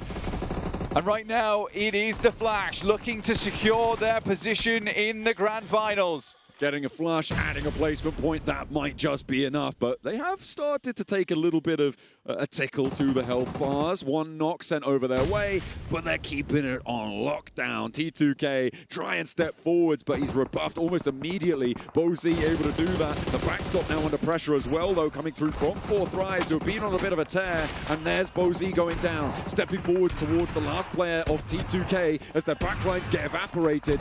It's Team Flash looking to try and keep it under control, but they've only got 2 players left standing, and there's another shot that's going to shut them down. 2 eliminations, and now just 2 players left in action. Team Flash, they could go a little bit further, but how much more have they got? Nice. Topsy finds another knock, finds another flush. They're done. And they might just be over that threshold already.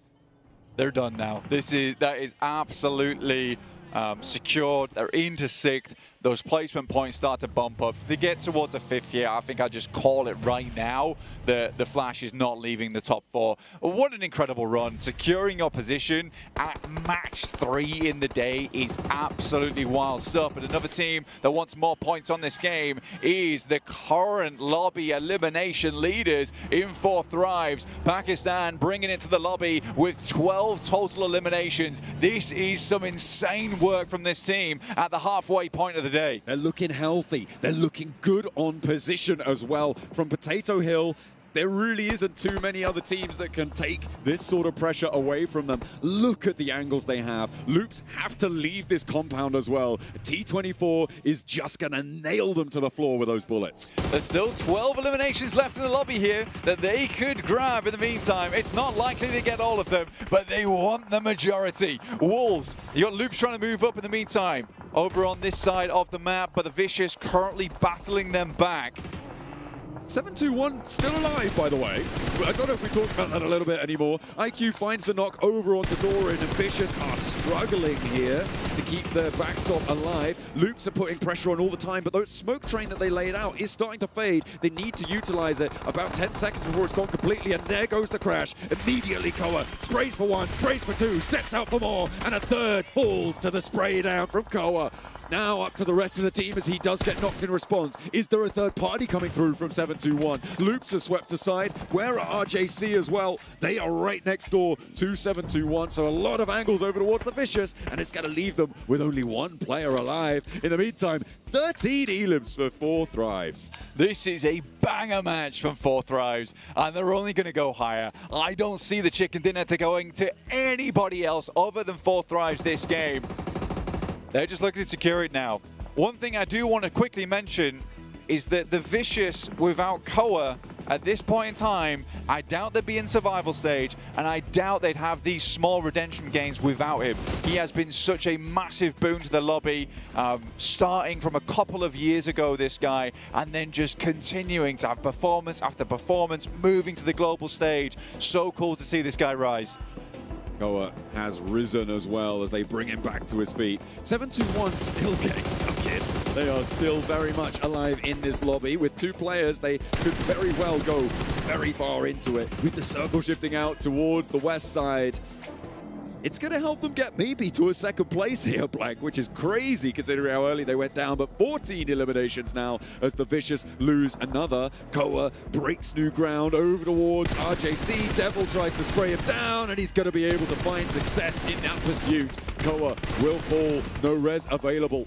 And the flush comes on out. RJC on 3. The heart of Pakistan is thumping here. Like the sound of a drum, as these guys will wage war on the rest of the lobby down towards the south side. Icy makes the breakout here, but it's likely he's going to go down. Tries to take the shot back. Unbelievable. Okay, before he goes out, a parting gift sent back down towards RJC. Another point added to the tally for the Vicious, which is pretty sorely needed, but now a victory lap potentially coming on through for 4 Thrives. 721, they do make it to second place, Blank, after going down so early on to 2 players. That's a big opener. Okay. Malik gets 1, and now 3 players alive for 4 Thrives. You can't let it slip away from you. It can go pear-shaped very quickly if you're not careful. For 721, they were in the top 4 at the start of this game. Like, this is a great salvage, and it's going to make it even harder to get themselves back up again. Malik will manage to find Falak, which is a huge pick-off. This guy has had a lot of talk about him as one of the best players in the world, looking to continue that onwards, but it's Huzaifa. New guy up to the plate here, looking to make his team proud. The circle is not on top of any of them. 4 Thrives have to move forwards, but it's going to be 721 moving first. The nade pin pulled around the corner. I wonder if 4 Thrives have any nades left. Smokes out the door to maybe cover an approach that they can make. A 2 versus 3 is possible. The Molotov there for Malik as well. Covers them on the near side of that fence line. IQ, though, I mean, with IQ's position, this should be done and dusted. Now IQ whipping down towards that south side. He was playing on the north, but this is a way better angle to take. T24 opens up 2-1. Now looks to finish the job. T24 now sending shots around the corner. So much damage done, and it's ended. 4 Thrives get themselves a chicken dinner and secure an unbelievably good position off a high elim game here on Erangel. I think there was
And our first Pakistani win was a massive one, and it couldn't have been done at a better time. With that chicken dinner, that could have just solidified their ticket to the grand finals. It definitely gets them closer. 4 Thrives finally showing why we have been so high on this squad, Max. I mean, the way that they were able to play it out earlier in the previous Erangel, I was telling them how I didn't like some of the splits. Yeah. The splits here, I absolutely love them. Whether it was them being singles, whether it was them being 2-2, they played it out so well. We said we were waiting for something more from 4 Thrives, and this is something more from the Pakistani Super Squad, looking insane on top of Potato Hill. They failed a Potato Hill finish back in their group in Group A, and this is the redemption arc you love to see. Going over some of the highlights loops. Good try sitting onto the Harry Potter Tower core, though. Successful defense. But look at the setup at the end of that play, man. It was just a thing of absolute beauty. And I think we just have to rewind it. When we saw maybe one of the craziest plays, not by just one squad. I think it was maybe like 5 squads. Who was it again, Max? It was you remember who was fighting who? It was too many. We had R8 with Ida, with Loops, and actually with Foot. Then it was going to be Al-Ula, then Bor, and then 4 Thrives, all fighting on the western side of bloody Potato Hill. But for 4 Thrives to just have that awareness to actually go for the third party, this is something that we didn't see out of them in groups. They were just being too passive. You're looking at the stats here. It wasn't just Falak. It wasn't just Husaifa. It was the whole squad putting up good numbers. IQ with 4, the IGL, T24 as well, 5 for Falak, and then Husaifa with 3. I mean, especially what's interesting, the damage they've taken is insanely low, meaning every fight they took was so decisive, committed to. And this was our big point of contention, Seven, on the past few games for 4 Thrives, that hesitation. These stats alone show they were not hesitant. They had an idea in mind, and bloody hell, they committed. Absolute zero hesitation, and this is something that you love to see if you are in 4 Thrives too. You love seeing your IGL as the MVP for this kind of match. We're used to seeing Falak, we're used to seeing Husaifa, sometimes T24 as well. In the past, Naki, that's not the case anymore. Everybody's fragging out, and something that Blank pointed out that's really, that's super true with this squad is they do tend to carry momentum.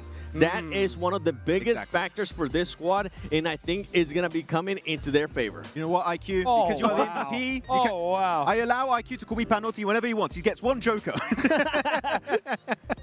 That's what I'm talking about. Look at that top 4 players, such even across the board. That is how you get it done. And you know, like I said, they didn't hesitate at all in that, what was it, like 4, 5, 6 party play. But one thing I loved is that once it was all done, they ejected from it like perfectly. That was awesome. I would say this is as close to a perfect game you can really get in that scenario that was thrown the way of 4 Thrives. And actually, perfect timing here. We're going to check out exactly how they rotated throughout the entirety of this one. Western Bridge, typical drop location for the Pakistani team. And here, they go for this interesting spread, Seven, that we were discussing here, where they have the area next to the cliffside, and they send players over the mountain, and especially one off-angle player down in the ditches in Pachinki Fields. Yeah, and right here, they ended up having some single splits. I was actually fine with it because they already had players in the past that had it scouted and were giving intel to those other players coming up. And then you can see them just going up towards the north, taking that Potato Hill. And the scouting, it's honestly what won this game for this squad. The scouting and the awareness to know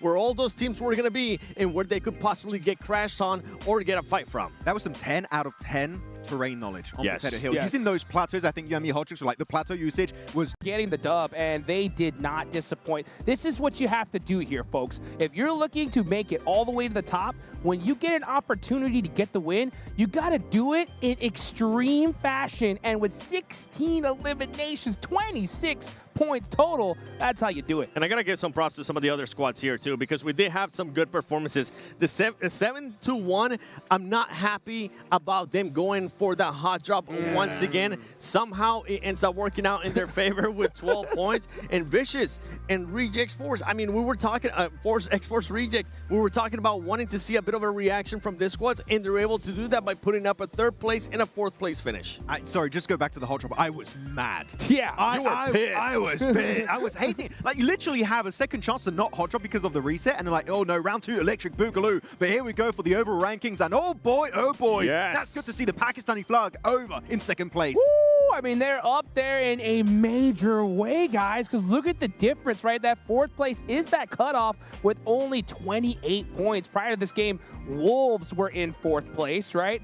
They put up 0 points in this game, and now they've been regulated all the way down to 6 here, 7. And keep in mind, too, Boar, I mean, in 8th place with 14 points, away from top 4 with 14 points. You have to make sure you continue to have good performance here, Boar. If not, after next match, it might be just all said and done for you. Exactly. Though, first time also we do see Wolves getting pushed out of the top 4, so that's going to get a little bit tricky for the North American team to make it work out. And we did see also a little bit of a jump up from Vicious, which actually had the Harry Potter Tower, held off loops, and Koa was just saving the day for that roster. So really good to see some presence on Erangel, because keep in mind, yesterday for them, they only got that big game on Rondo and then just disappeared on the grassy pastures. Oh, man. I mean, this isn't over yet, guys. We are now officially at that halfway point, but it's getting pretty scary here because I think those slots that are available are starting to dwindle down majorly. I mean, if you look at that 28-point cutoff, I mean, these teams at the second page here, I mean, it's really time to get a chicken dinner right here, right now in this next match. They really are. You got to look at Ida. You got to look at Voin, T2K. I mean, Reject, even with the good performance there, they're still in 14th place. Is not going to be good enough. You also got Nigma, which continues to just get into interesting situations that I'm just honestly not happy with. Nigma Galaxy was that one placement play I'm checking right now. 13 eliminations. Elimination-wise, they're looking really good, but you're not going to qualify off of eliminations alone, right? We're not going to pull an IHC in this kind of a lobby. One placement point. I need to see just more late game finishes, them surviving as more than just a duo or sometimes even a solo at the end of these games. I thought about it. What was the difference for 4 Thrives today in comparison to the group day? And I think I know what it is. What is it? What is it? IQ did his hair. Oh, okay. Hair buff. He actually told me. Okay, to be fair, he actually told me at the beginning of the day, he's like, I was like, actually, you did your hair this time? He's like, yeah, it was actually a good luck charm. He literally said it word for word. That's So. crazy. Imagine he dyes it red, like OG top, or the buff would be insane. If he wins it, you know what? We got to go convince him. Green. So. Hey, there you go. Ooh. Pakistani flag. Hey, yo. Hey. Now you're cooking. That show. You got to do something at this point. You got to pull out all the stops here because, man, I mean, with 4 positions, right? I mean, that's the end of the day. That's what it's all about. You know, we were talking about, the group stages earlier. We were looking at bottom 2. Now we're just looking straight up at that first page. When it comes to this last Erangel match, obviously teams got to perform. On that second page, though, we do have 2 Miramars coming down the line, right? Do you have any hope for a squad that you think is going to be able to turn things around there at the last second? I do. Foot Esport, I think, had a really good third party on Potato Hill. The main issue is you had a third party on the third party and then a third party after that one. So it was a great idea for them, but then you have 5, 6 teams converging in like a small radius on the same circle. So of course that's not going to work out. So good idea, but unfortunately a lot of teams had the exact same idea at that moment. Wait, but if I understand it right, you think that Foot can actually come back? Yes. And be in top 4? Yes. Max, I just want to remind you, Foot is currently in 16th place with 7 points. S2G, they're from Turkey. Don't worry, Miramar's coming up, I believe. All right, guys. Well, make sure you guys are ready, locked and loaded to go. Get your drinks, get your popcorn, because we're going to be right back real soon, right after this short break.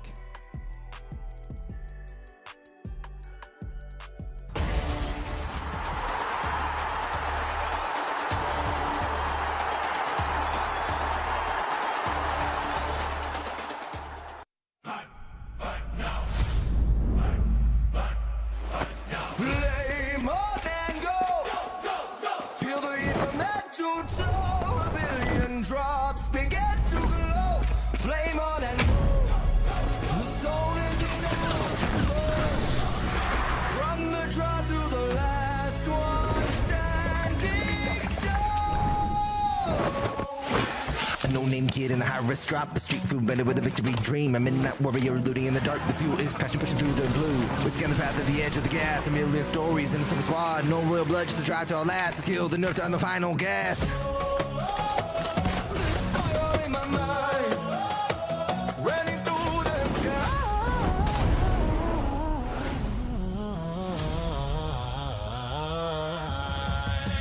Play more than go. Feel the heat from head to toe. A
Flame on and go. Feel the heat from head to toe. A billion drops begin to glow. Flame on and go. The soul is in our control. From the draw to the last one standing show. A no-name kid in a high-risk drop, a street food vendor with a victory dream. A midnight warrior looting in the dark. The fuel is passion pushing through the blue. We scan the path at the edge of the gas. A million stories in a single squad. No royal blood, just a drive to our last. The skill, the nerve to the final gas. Fire in my mind. Running through the sky.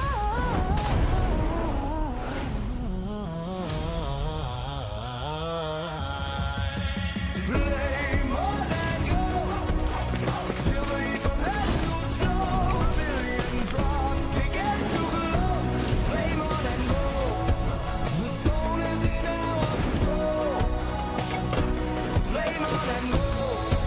The soul is in our control. From the draw to the last one standing show. Flame on.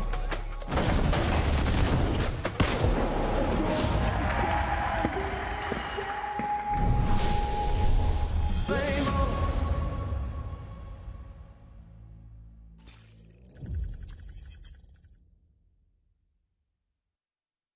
Welcome back, everybody, to the 2026 PUBG Mobile Global Open Season 1 live here in Jakarta, Indonesia. It's the survival stage for everybody just tuning in here for the first time. Top 4 are making it on forward, and the rest are going home. One team, though, I think might just make it. It's 4 Thrives here, 7, and you're looking pretty fresh. Oh, what can I say? Shout out to my boy Naki for bringing me the jacket real quick. It looks nice. I might keep it. I think this is That's a perfect T24's fit. jacket, but I'm definitely going to keep it. It's nice, especially after they won.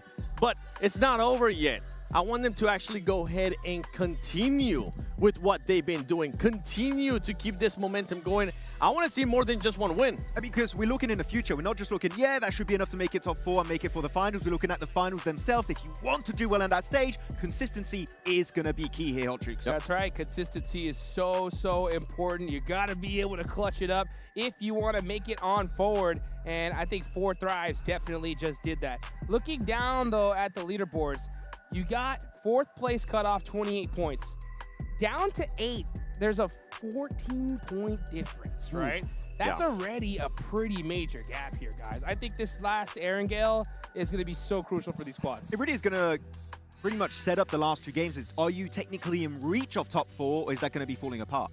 Yeah, that's right, guys. But also, we got a big event coming up right around the corner, from PMGO to EWC at the Esports World Cup.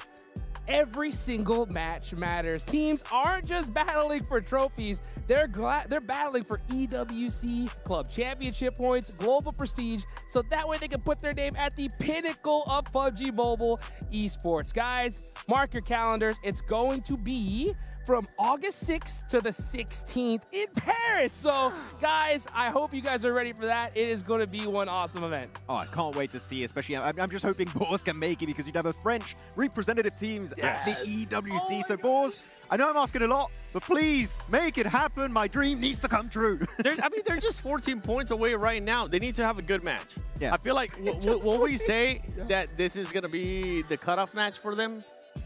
No, not yet. No? I think it's going to be the cutoff on like match 5. Okay. And we know they're willing to go for hot drops, right, to qualify at the end. So if they get a little bit further away, they are willing to be desperate. The reason why I bring that up is because Flash, I mean, they're currently up ahead in a big way, right? Yeah. 4 Thrives now after that amazing win. They have a bit of a lead too. They really don't have that much of a worry. So they're able to kind of secure their spot.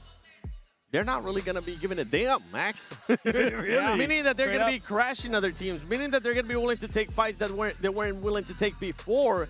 And that gets me a little bit worried for some of those other teams, like Board that might be 14 points away. Yeah. This is why I'm hoping that they close that gap to those top 4. If they don't close that gap is just going to keep increasing more and more and more. And you can see right there, Falak with those eliminations. He seems a little happy now. I don't know why. That's a nice looking jacket. Yeah, Maybe we should get one. Wait a minute. Hold on. Yeah. But actually, talking about 4 Thrives, we can talk about South Asia in general. Yes. T2K struggling, right? For Nepal, having a really, really bad time. Hora already qualified into the finals. If they qualify in top 4, it is 100% assured that we're going to have both Hora and also 4 Thrives make it to EWC. Yeah. Man, I'm gonna disagree with you a little bit on one thing, Max, right? Okay. I do think this is the last game for pretty much 8th place on down. I think that if they don't clutch up 10 points, I don't think they're going to make it. Really? I think S2G disagrees. Yeah. And I would normally say that, right? You just look at how crazy this lobby is, though. We saw that last game. We had third party after third party after third party. Teams are going to be trying to soak up so many eliminations. These squads don't want to go home. Got to be able to make it happen here, at least in my opinion. I mean, I'm going to disagree to your disagreement to Max because of what Max just said. S2G was able to do it, and that squad went from 15th place all the way up to 4. And how many teams are qualifying to the grand finals from survival stage? 4.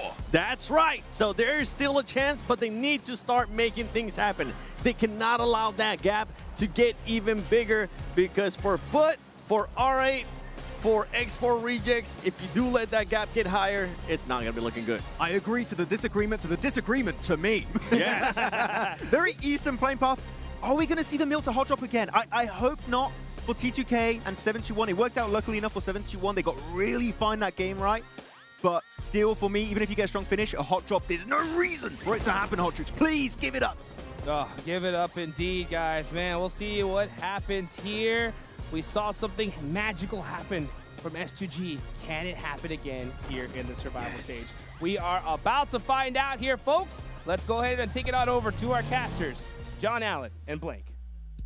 Thank you very much for the agreeing, the disagreeing, and all of the deep analysis that we had from the desk there. Of course, we are stepping into this match with the thoughts running through, certainly my mind, that it's only 2 spots now that are in flux coming through from that last match. 4 Thrives pushed themselves so far over that boundary. They're on 42 points now. 42 points is a really easy margin to make up to get up towards that top side. And remember, we were kind of saying that 50 points is roughly where you need to be in that top 4. 8 points over 3 matches. Very doable, very, very doable for Thrives. Really, really glad to see this team stepping up.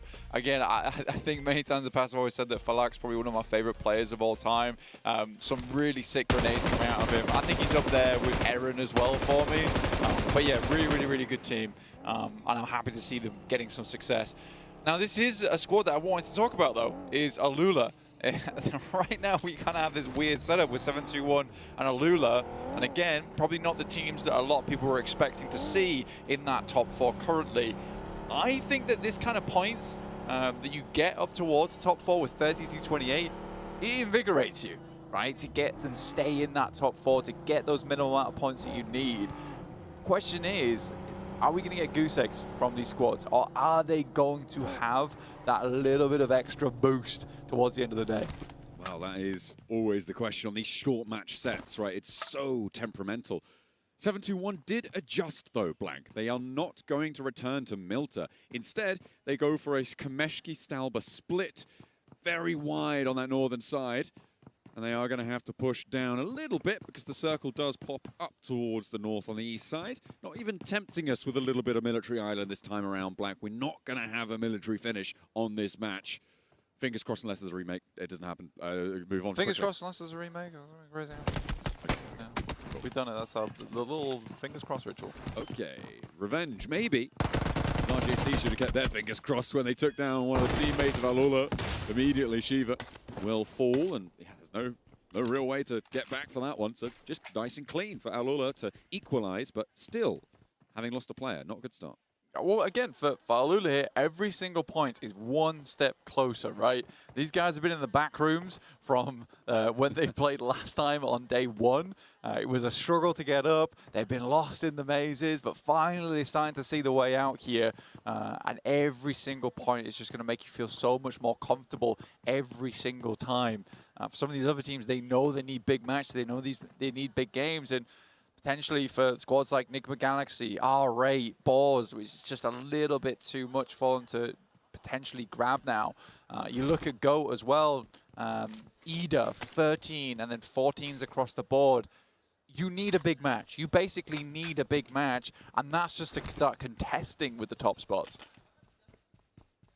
It's really, really tough. I mean, with Flash and 4 Thrives, as you say, just jumping up so far. So looking to put the best foot forwards here, necessary to do so. It would be pretty crazy to, after match 4, be going into our Miramar set with just a kind of locked top 4. It would really be quite something. This is a replay of... No way. Immediately. Not even letting them play the game. That's pretty nasty on that one. That was the pickup, of course, from Reject on towards Alolo, which was later there was revenge enacted for it as they were able to go 1-for-1. Ida trying to leave the military island right now. Looks like they go for a West Bridge rotate and past IQ from 4 Thrives. IQ's going to be holding in that position. He'll be watching down. I mean, it's the main thing that he's kind of responsible for right now is watching out for that bridge crossing whilst the rest of the team does loot up. You've got Hazai 30-24, Falak already staying a little bit further over towards that northeast side. This team is banging on the doors of Grand Finals, so for them, they can start to play a little bit speedier. They don't need to have that hesitation in their hearts anymore. That is great news for them. The Vicious, though, I think is a bit of a step up on that last game overall. Again, we still have this situation where Koa is having these big pop-off moments, and then he needs the rest of the team to kind of come together in those moments and make something happen alongside him. It's just not happening at the moment. It's an interesting set of adjustments that we made today. I mean, obviously, most notably Team Flash into the first 2 matches. And it looks like they're going to continue to burn away, and it's going to be Vicious who bear the brunt of that pressure from Zeus. Is that a solo position for Zeus as well? Yeah, he's on his own there. So for Team Vicious, that is not a good way to try and make your bid towards the top 4, especially giving a point to Team Flash, who are now at 50 points on the nose, and just there's no way that they don't make it. We're kind of crossing them off the list at this point, right? We don't even need to think or talk or imagine what they could do anymore. I do want to talk about Enigma Galaxy again, because they did this last match. What is this actually? What is this? They've sent 2 out from Pachinki. Now you think, okay, that's fine. They're going scouting. They are currently 3 kilometers away. There's 2 in Pachinki. There are 2 to the east of Prison right now, Blank.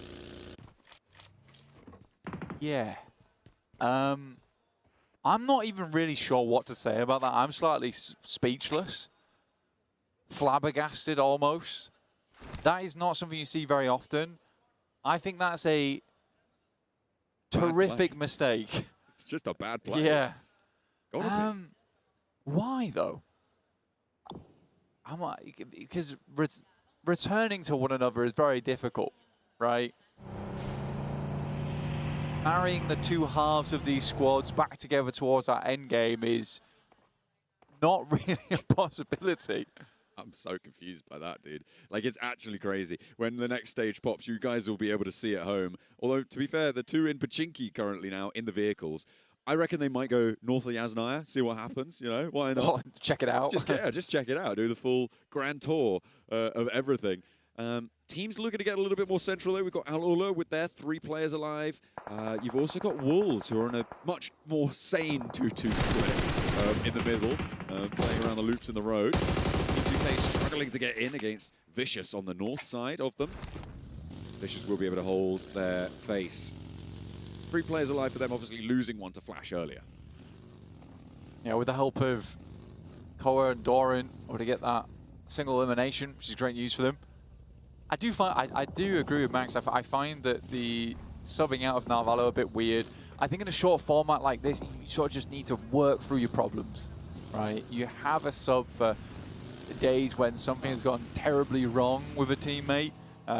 Maybe they're unwell, maybe they break their arm doing something silly. That's why when you have a sub for a 2-day format. But other than that, you want to keep the synergy alive. So to me, it feels odd. Something's off. Yeah, I'm unsure. I don't know if you guys saw that as well on the map feed just then. The Enigma Galaxy A and Enigma Galaxy B teams, both in this lobby, currently playing only as 2. It's unfortunate that they couldn't drop in as 4 players each, you know. But you know, if they're going to play as 2 teams, you can't be earning points for yourself. So we had to limit them somehow. Swift pick up there for Boars. They're bringing their players back in tow. They are a little bit split as well, but they are doing so with a little bit more reasonableness, I think it's safe to say. Leading 2 of their players just entering the circle on the northwest side as they scout out a path forwards. Dangerous on the back of the buggy, though.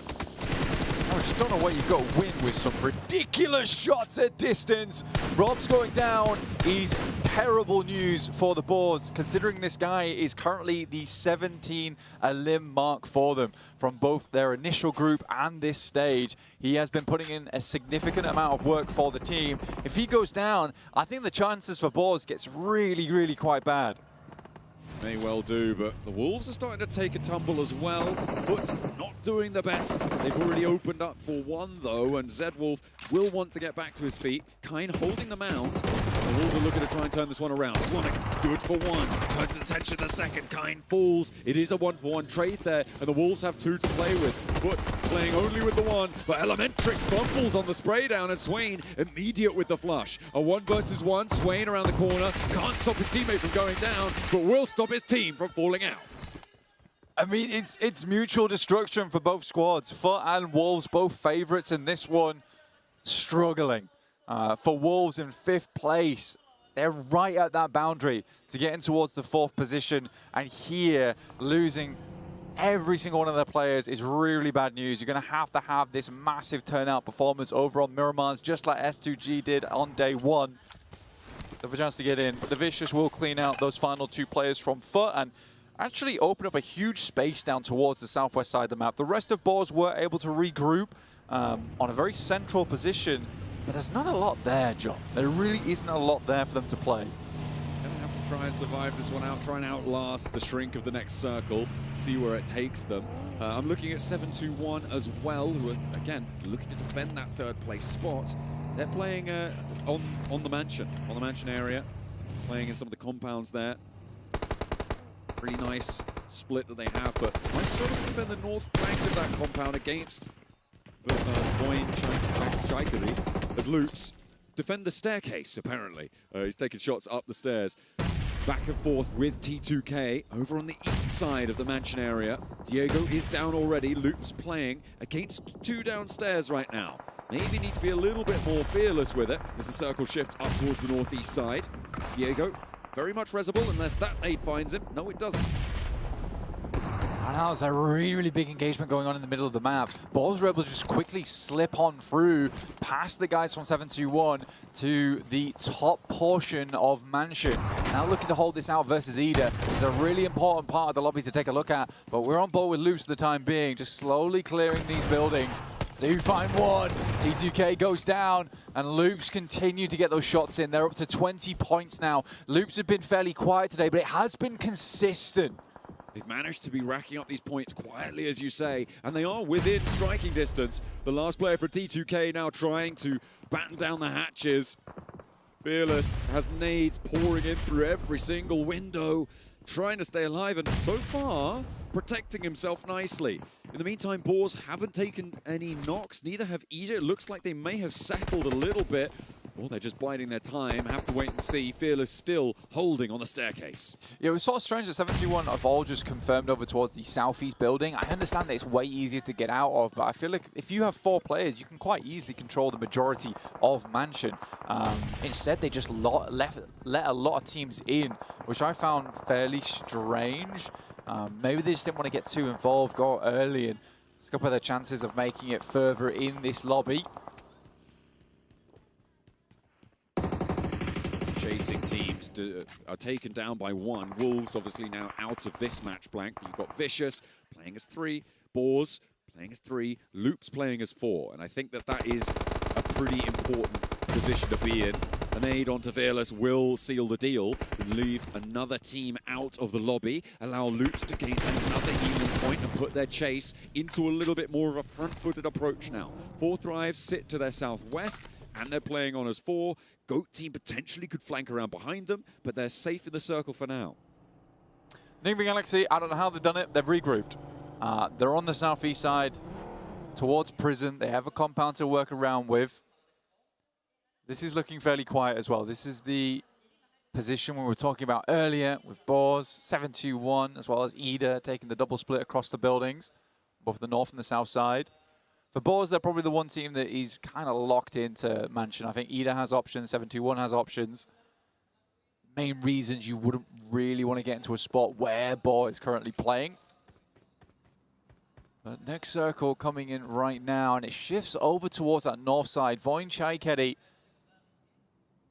to grab themselves a strong position on this north side, try and hold it, but it has been those team fights where they have been lacking. Just looking at Team Flash's position, Blank, and thinking they've got this Heaven compound completely locked down. They have a route out towards the north side as well, with everyone approaching for the south. I feel like this is going to be a great game for Team Flash. Definitely could be. I mean, getting off this top side is a big deal, but Lula moving in on Ida. This is only a 2-man on side, and Emre's immediately shut down. Swain's going to pull the pin. They know they have to move upstairs. Alula get forced back. There's a nade down there as well. Yasser will get flushed, as will the other player, and Alula's chances slipping through their fingers. Ooh, Swain doesn't quite make the last jump there, and now to press the screen as 1 player alive, trying to defend their 4th place spot against Vicious and against Loops, as well as all the teams beneath them. A hard north shift, and you've just pointed out something on the screen, Blank. They don't need to stay together, but they do need to be in the middle of the circle. I'm pretty sure they've invented teleportation. Somehow, Nigma Galaxy have not only made the wildest split of all time work, they are now in the center of the circle, playing on the ridge side. It is unfathomable how they've managed to do this. I don't understand it. I'm on board with it, though. Sit me down, talk me through it. Ralph with the quantum IGLing coming in right now. It's real mysterious right now. If you look at it too much, it starts to get all wobbly. But yeah, it's going to work out for them this time around. We'll see how far they can go into this match. They haven't yet chimed in with an elimination as much as they would love to have done. And on 14 points, again, they are a team that is within striking distance. 4 Thrives, unfortunately, taking a knock there and taking the flush as well, leaving them on 3. On the south side, there are a lot of teams. Yeah. There are a lot of teams trying to push in that direction. Yeah, I mean, that first checkpoint has always been Mansion, and Mansion's pretty full right now. You know, this is feeling less like a Mansion and more like a house share. It's not great. For 4 Thrives, on the other hand, we do need to state that although they have been looking sublime so far, they are not safe yet. 42 points is under the margin of 4th place, if we were to take past statistics into account. And we've seen before, even Wolves on their day, you know, they had these really, really low count games, and that caused big problems for them at the end of it. 4 Thrives a little bit further this time, but the bar has been raised up to 4th place. Another knock over towards RJC. Only 1 player now in action. You're talking about 4 Thrives, and I mean, we spoke about it being a momentum-based team. The desk has spoken them, feeling like they are a momentum-based team. They're coming off strong from a big game. If they stumble now, I think that's going to be a massive blow to the mental. It's a killer. Stops you dead in your tracks a lot of times. So I think for 4 Thrives, we've got to try and figure out how they want to make this approach. Coming in with 3 players, so your team fighting ability is severely diminished here as well. Black's going to head over towards that northeast side, start scouting over towards Loops, and the circle moves north, which cuts out 7-2-1, cuts out Alula. It's on Team Flash as well. You saw their Team Flash characteristics spread around the edge of the circle there. But they're going to, I imagine, rotate up towards the north. Top Z has been scouting this for quite a while, playing on this north side, potentially put more pressure on towards R8. There is a real inroad for them there. And have to fight against Goat Team on the northern side. But leave everyone else on the south to party on their own. They don't need to get stuck in. They don't need big elim games. Another knock and flush though onto Falak from 4th Thrives. Their south approach is starting to falter. It's incredibly tough. Good shots from 721 over towards T24. A lot of shots going over towards that direction, but it is Masku to pick it up. And 721 are racking up these points in a big way. They have to move too, though. We must remember this. They can't stay there forever, but they do have 4 players alive. With 2 elims already, they are still chugging on up the leaderboards. Time goes on. Galaxy, who miraculously sent it into the middle. Okay, Team Flash. I thought they were going to go rotate up north, but no, they want to get stuck in closer to the middle here. They do have a lot of Defilade to be playing around. Galaxy don't have to put pressure on them, but they are within nade range. And it's this south side that Team Flash can now start to put pressure on towards. Vicious feeding the brunt of it for now. Again from Zeus, spraying down, not quite fully connecting. Goes for another mag. A very rocky area of the map it is where Enigma Galaxy and Flash currently are playing. Easy to avoid one another here. Hazaifa goes down and almost a 0-point game there for 4th Thrives. Just a 1-point gained, but that is 1 point just a little bit closer. Loops able to find some shots over towards the Vicious there as Icy goes down, leaving them just as 2 with 25 points. They are the closest now, but Loops on 4 looking to make a good bid on this game. Got a real chance here. A lot of 4-player rosters behind as well that could jump up towards that 30-point mark realistically, depending on performances. But you're going to really hate to have seen earlier on that Alula got 4 elims and 721 have found 2, and they've got 3 players left. But they're making their move now. And this is the big test, right? This rotation past this glut of teams. They're going to go straight on towards the Vicious. Goa has the hold. Dora is good for the first. They sprayed out for a second. Dora is just able to dismantle it, but no, where did that come from? How do they go up in smoke? I have no idea. It looks like they just found it from the back line. And 721 keep themselves together, and Loops want a piece of this as well. But Law bites off more than he can chew, and Loops need to send in the cavalry. Oh, I mean, for Loops, this is incredibly important to take down 721 right now. They do not want anyone in the top 4 to continue gaining momentum, to continue getting those points. Rafinha goes down to a nice nade from Vagnazada. Over towards Rita there. He's going to send one back. It looks good. It sends over towards him. Second nade, not quite as efficient. Immediately doubles back. The nade luckily will hit the fence, and it's a full reset for both teams. Trying to burn him out there. Unfortunately, he's already shimmied his way back towards Terminus. The blue zone, an ever-present threat. The off angle, SnowX on the high ground on the rooftop will look to put more damage over towards Loops. Needs to be careful with this blue zone as it is. Drops down under cover. Nicely navigated there from SnowX. Looks for the other angle and will confirm that flush. Nicely manipulating the edge of the zone there. And SnowX allows his teammates to get back to their feet. Ida likely don't have too much more ordnance left, and Boars do need to make the cross now. They had to wait it out. They knew they were a team in a little bit of bother here. Looks like Util's run very dry for this squad too. They're desperately trying to look for any kind of utility that they can use in this upcoming fight. Quick M79 down in the front lines for Tino. Has a smoke out. Diego has one too. Diego, bit of a problematic player to come up against. The nade goes long. They're walking back into it though. And another one as well layered on top of it. No, Boars just sidestep it. Dude, great the stuff. cook's just not quite good enough there. Bozy taking it off from Team Flash in the meantime. Vagnazada trying to thread it around the edge, and these nades just not having an impact from Loops. They do need to be a little bit more on target. That one looks okay. It bursts right on top of SnowX's head and sends him packing. Vagnazada wants retribution, but steps too close to the fire and will get burned back. SnowX crawling forwards, trying to stay into cover. And Loops with 2. Do they find it? That's a big nade out the back, but doesn't quite tag Vagnazada. The cook's not just perfect from Loops. And now they're playing with the smoke. It's starting to fade. In they go for the fight, potentially to end the Boars, and it's looking good for them. They step forwards, and they manage to find the first, but they're backed off the angle, and with 1 player left, it's Vagnazada. Loops try to hold it down, but no. They're able to take their fight back into control. Ida! Fall almost immediately from a nade from Ida. Man, it's a rough push. It's a rough push, but great patience coming from Ida, waiting that one out to the very end before they sent in. Enigma Galaxy battling off versus R8. In the meantime, P90 in the hands of one of the players there up on the top side. Ado has this one, plenty of ammo to work with as well. These guys have got a lot of loot on board. Okay. MG3 as well in the hands of Lord. What is this? But they're going to have to take on Team Flash now. And that is a big hurdle to try and cross. With 4 eliminations, Team Flash have 4 players alive. Enigma Galaxy are playing as 3. You can have as many weapons as you want. Generally, 4 sightlines are going to be better than 3 blank. You just need to make sure that they can all be played.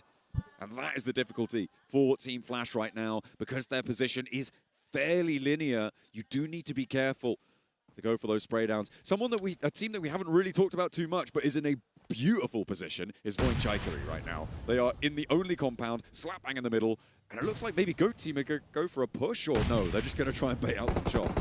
Voinchikery playing L block here. It's a good spot to play. There is some pretty nifty little positions you can head in there as well. There's the alleyways as well as the high ground. Play on the rooftops, play on the doors almost.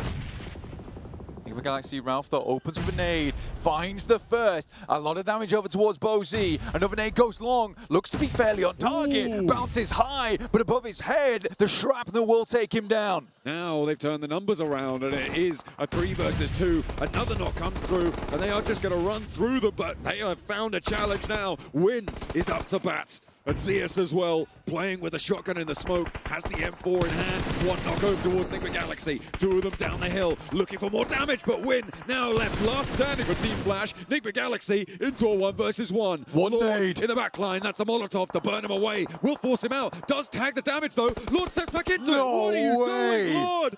No! He goes up in smoke, and Team Flash may have time to get the reset. They go up in smoke like a bonfire. Their chances are eradicated there. Goodness me, I thought the nade would do the trick, but the Molotov plays so perfectly, so nicely by Flash. And that's Enigma Galaxy running with basically all crate weapons as well. And that means Team Flash potentially running with all crate weapons in a moment, but they don't have a lot of time to be playing around with. The circle is slap bang on top of L block. Voinchikery, this is it, right? This is it for this team. I don't know if they even have that many eliminations in this match. No. Haven't really been checking. But if it's down to 0, yeah, they do have 0. They have 0 eliminations. They need the chicken dinner. By proxy, those eliminations will come through from that chicken dinner, but that is the first step and only step. Team Flash are a difficult team to take down, even as 3. They drop it down. Rita not quite able to thread the needle on that shot. The last player alive. Oh, sorry, no, they do have 2 players alive for Ida, but one of them's just been knocked. A lot of damage sent through. Just about tags the final shot to get the knock onto Zeus. Now 2 players alive for Team Flash. Very unlikely they get that res, and down they go. Voinchikery having to hold off against Goat Team now. This is the big battle for the L block, and Voinchikery seem to be crumbling. They've already lost 1, and now they're looking to lose more as well, as Goat Team encircle them, envelop them, and choke the life out of this hold. It is just not happening for Voinchikery. They're on 0 eliminations blank. A 4th place is not good enough. Voinchikery just flaking like pastry here, trying to get away from Goat. Not a single knock on the approach, no smokes required, no util needed. The MG3 on the front lines of Voinchikery was not able to make it happen, and they go down with naught but a whimper here. Goat Team get a 4-player hold in the God compound now. This L block, I mean, the king in the castle may have changed, but they are going to build it up towards a potential chicken dinner here, which is a great result for Goat Team. They're looking to put the screws on towards the teams towards the top 4. Team Flash, though, still in action. They might only have 2 players, but they're looking to just keep pace and steal all of these points from the rest of the lobby. Focus already securing center spot. It makes sense. The difficulty is here is that from that rotation, from that position, no one has vehicles. No one's got movement. I mean, a lot of teams would be desperate for Flash to get the chicken dinner here. They want them to sponge those points away. But it's going to get incredibly tight on the rankings towards the last 2 matches. Goat Team with a potential to jump up really far on this. With 6 elims that they found so far. Potentially get 3 more into this game, leaving them on a 19-point chicken dinner. Put them up on 29 points to end this match. The bubble at 33, that is within striking distance, but BoZ's there to play a little bit with the heartstrings, and in they go. Team Flash not going to waste any time getting aggressive with it. If you're going to take a 1v4 and you've just got a knock, this is how you start it off, right? The nade over the top for Win. He's going to shrug that one off. Not that he can get that healing off too quickly, though. BoZ on the back line, looking to try and keep his teammate safe. Pulls out the nade, but it's a little bit short on that one. And his own nade, not quite. Nah, there's no way. There's no way. How does Win get across there? And now Focus maybe actually out in the open. BoZ has made it across. The res has come through for GOAT Team. Yo, he's just running it. But he is going to run it down. BoZ in a 1 versus 1 on the off angle. This is crucial, and he wins the challenge. It's Win who gets that shot, and he will be able to find it through the garage window. This man is ethereal. He cannot be touched. Oh, GOAT, you cannot lose this. This would be a tremendously sad result for them. But for the Flash, they have been on fire today. And they're not looking to stop anytime soon. The nade goes long once again. And the one sent far, but Win has so much utility on board. This was only made possible. I don't know how or where he found the coop, but that was so essential for him to get up towards the wall to allow BoZ to creep onwards.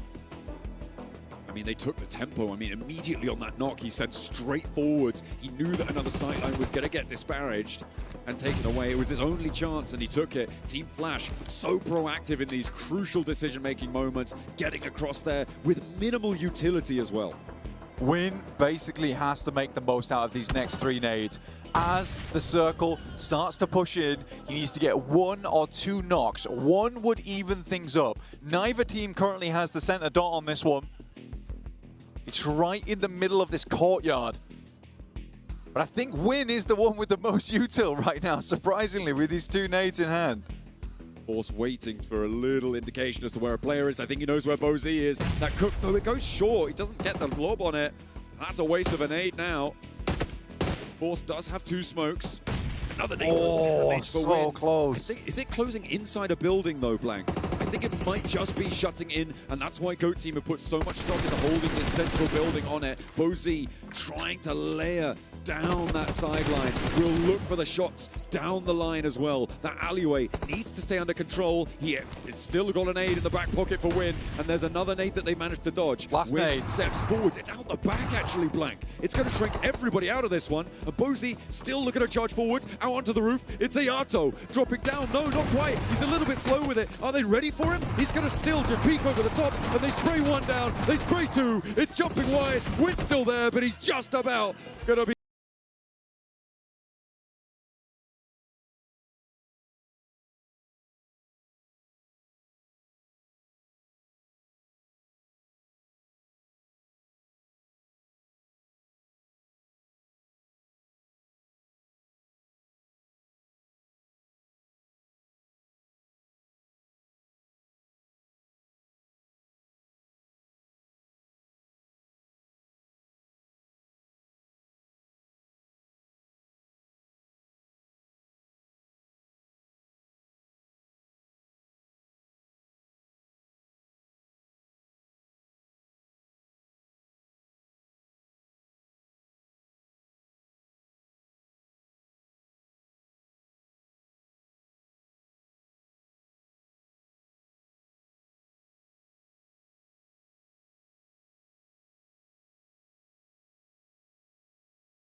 And it's go to finally put a chicken dinner on the board here. They're still going to need a whole bunch more if they want to make it into that top 4, though, here, Max. a scary win, you know? Yeah. It was a 2v4, but it felt like a 4v4 with how intense it was at the very end. But BoZ and Win almost able to snatch it away from the grasp of the GOAT, even though I guess they don't have hands technically, but still a really good attempt.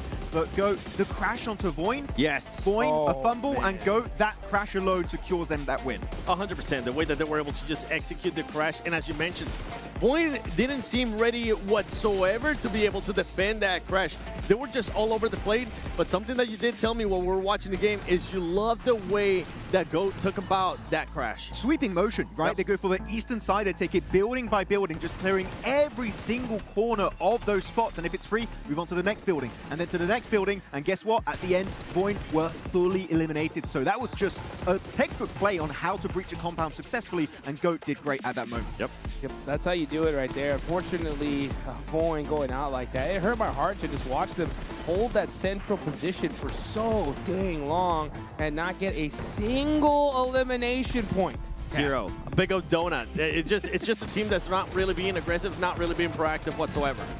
Man. Парни, пушьте быстрее своего, пушьте. Убейте его, и все, у вас лес остался только. Я иду. Вместе, говорите. Ласт, все. Тут где-то чел должен быть. Я на крышу лезу. Давай, я пока давай. Антихае! Они постоянно угрожают. Сейчас будут выходить. Смотрите, парни, выходят. Еще один.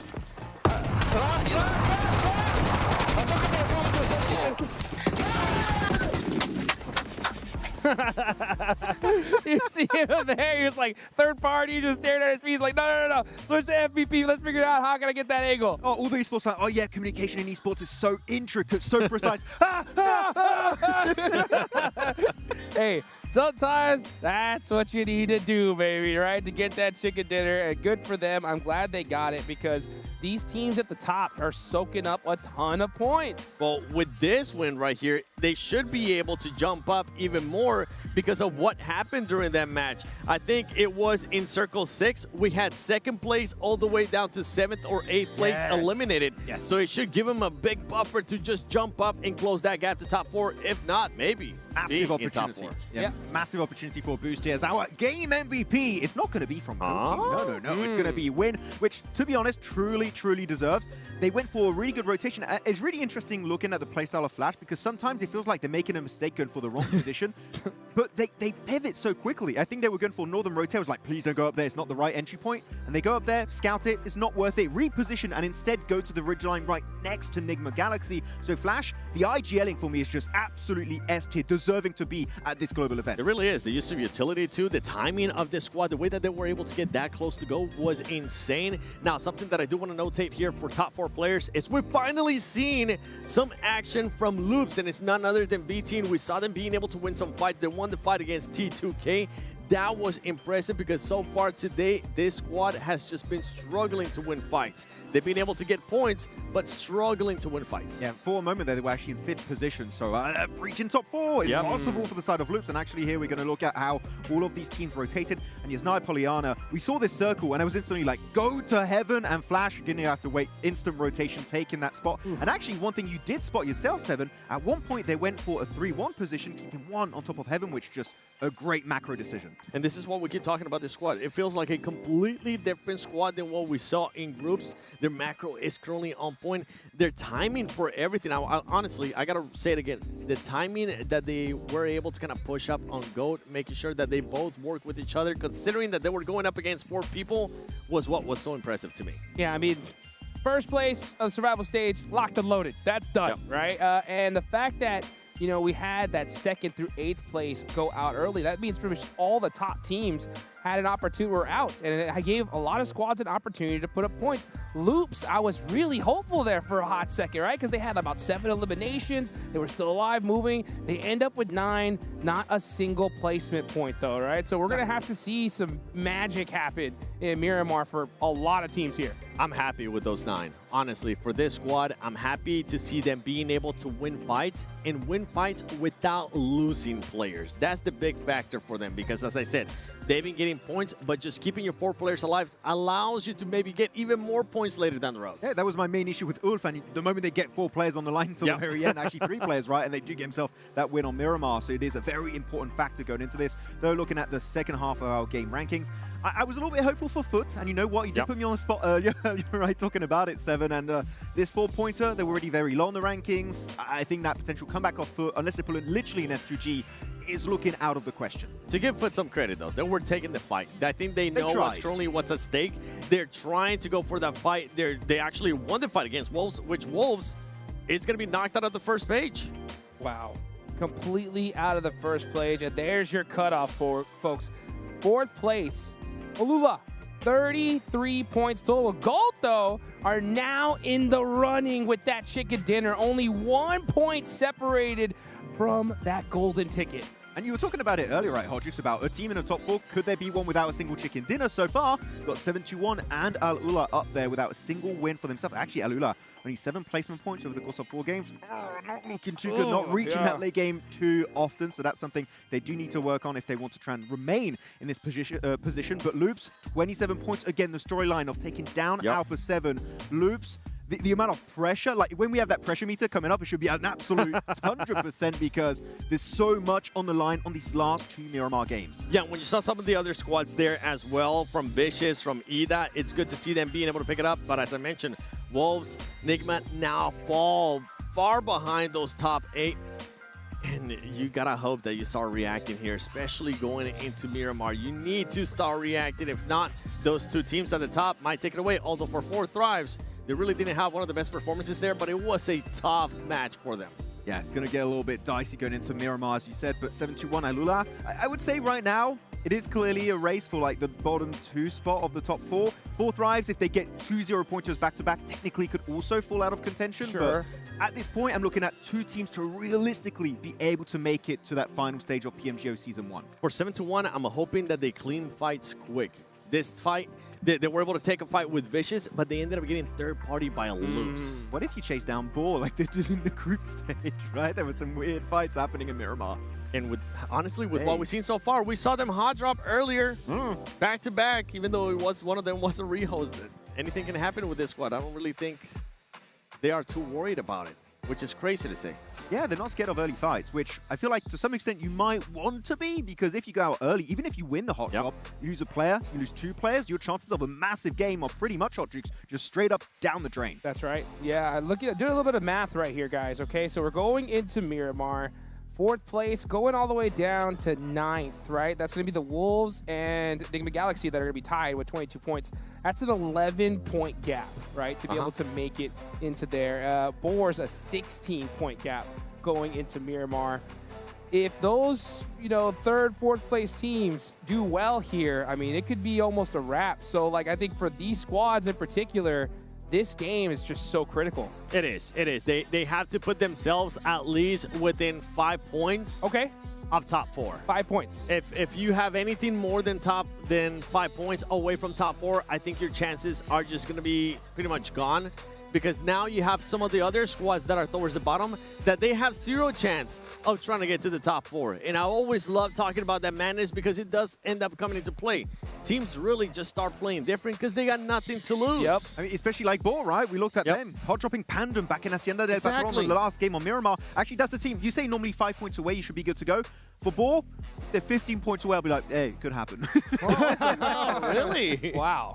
I mean, that is crazy because, you're right. I mean, there is that big craziness, and I'm expecting to see it right here, right now. From these teams at the bottom, I want to see them just go straight crazy here. They need that 20-point game to give them a chance to extend their tournament life. And you're talking about teams there towards the bottom going crazy. I'm going to be looking at team there in the top 4. 7-2-1.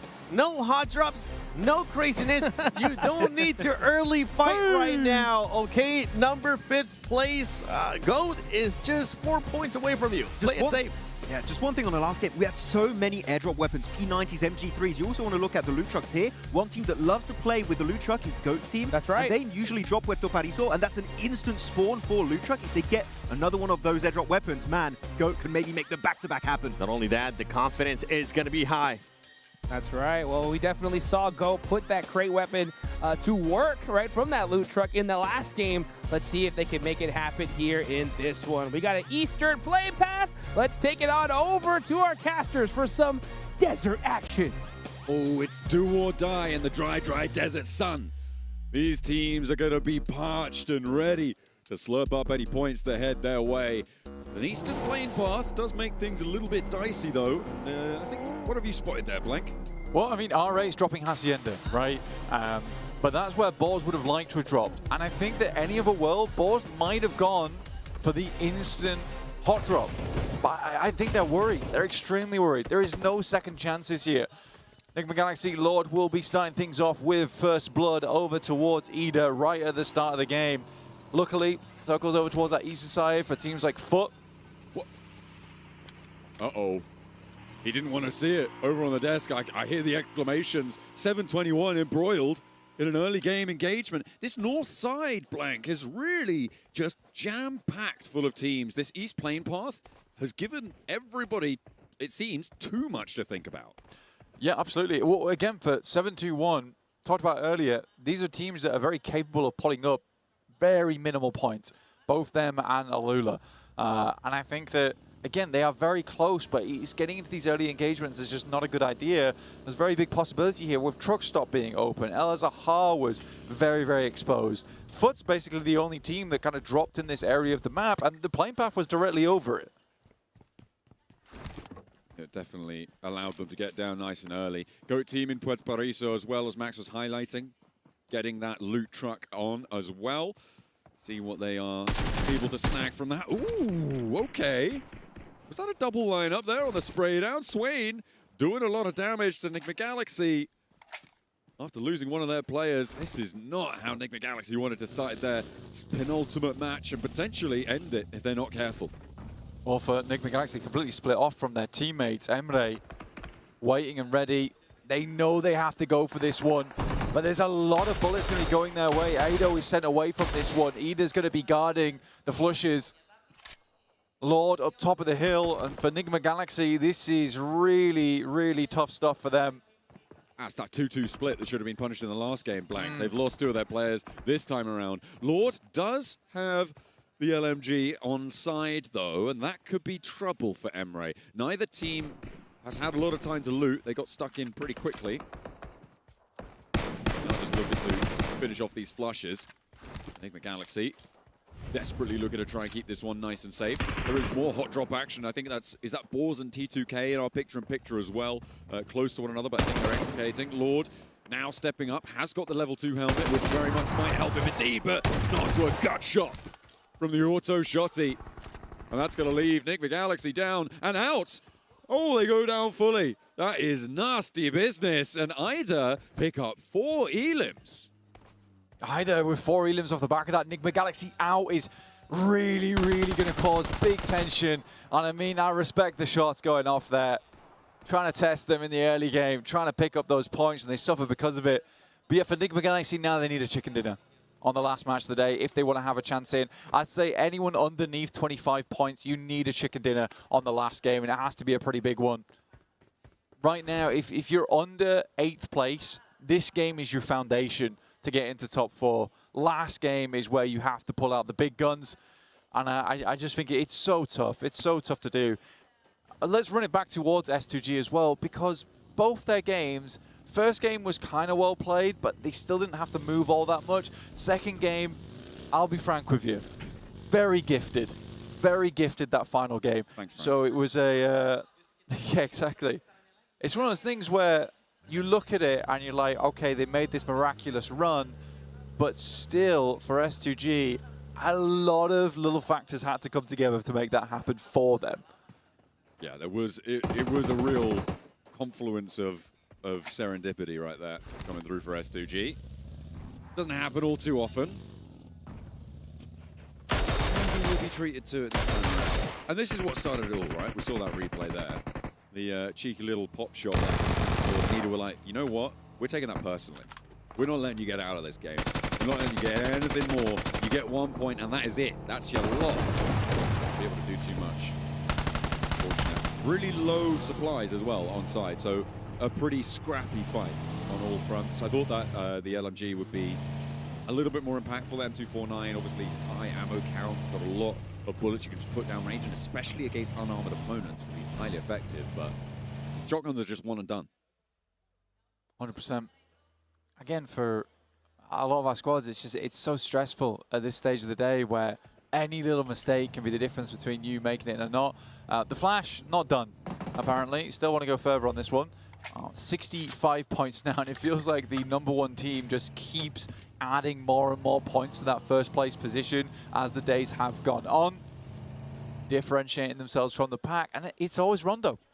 It is Rondo at the end of the day. It gives you such a buffer to play so much more freely throughout the rest of your matches, and I think that's the biggest deal about Rondo. That it just, if you played an Erangel and you get a 14-point game, you've got teams underneath you on 11, 12, even 9 points, you're still worried, right? You come off a Rondo with like 29 points, yeah?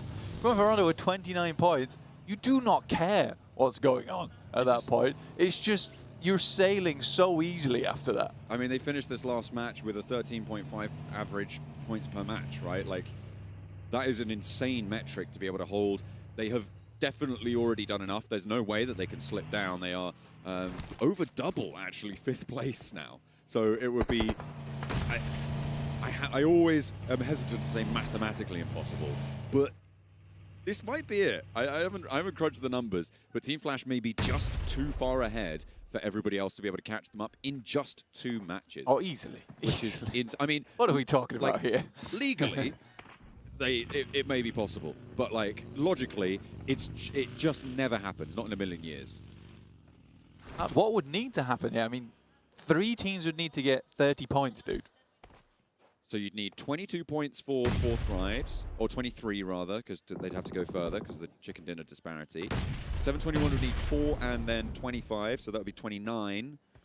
20, so 30 to be able to get over them. So you're talking about already investing like upwards of 60 points just in the top 3. That's what I'm saying. What are we talking about here? That doesn't happen. Exactly.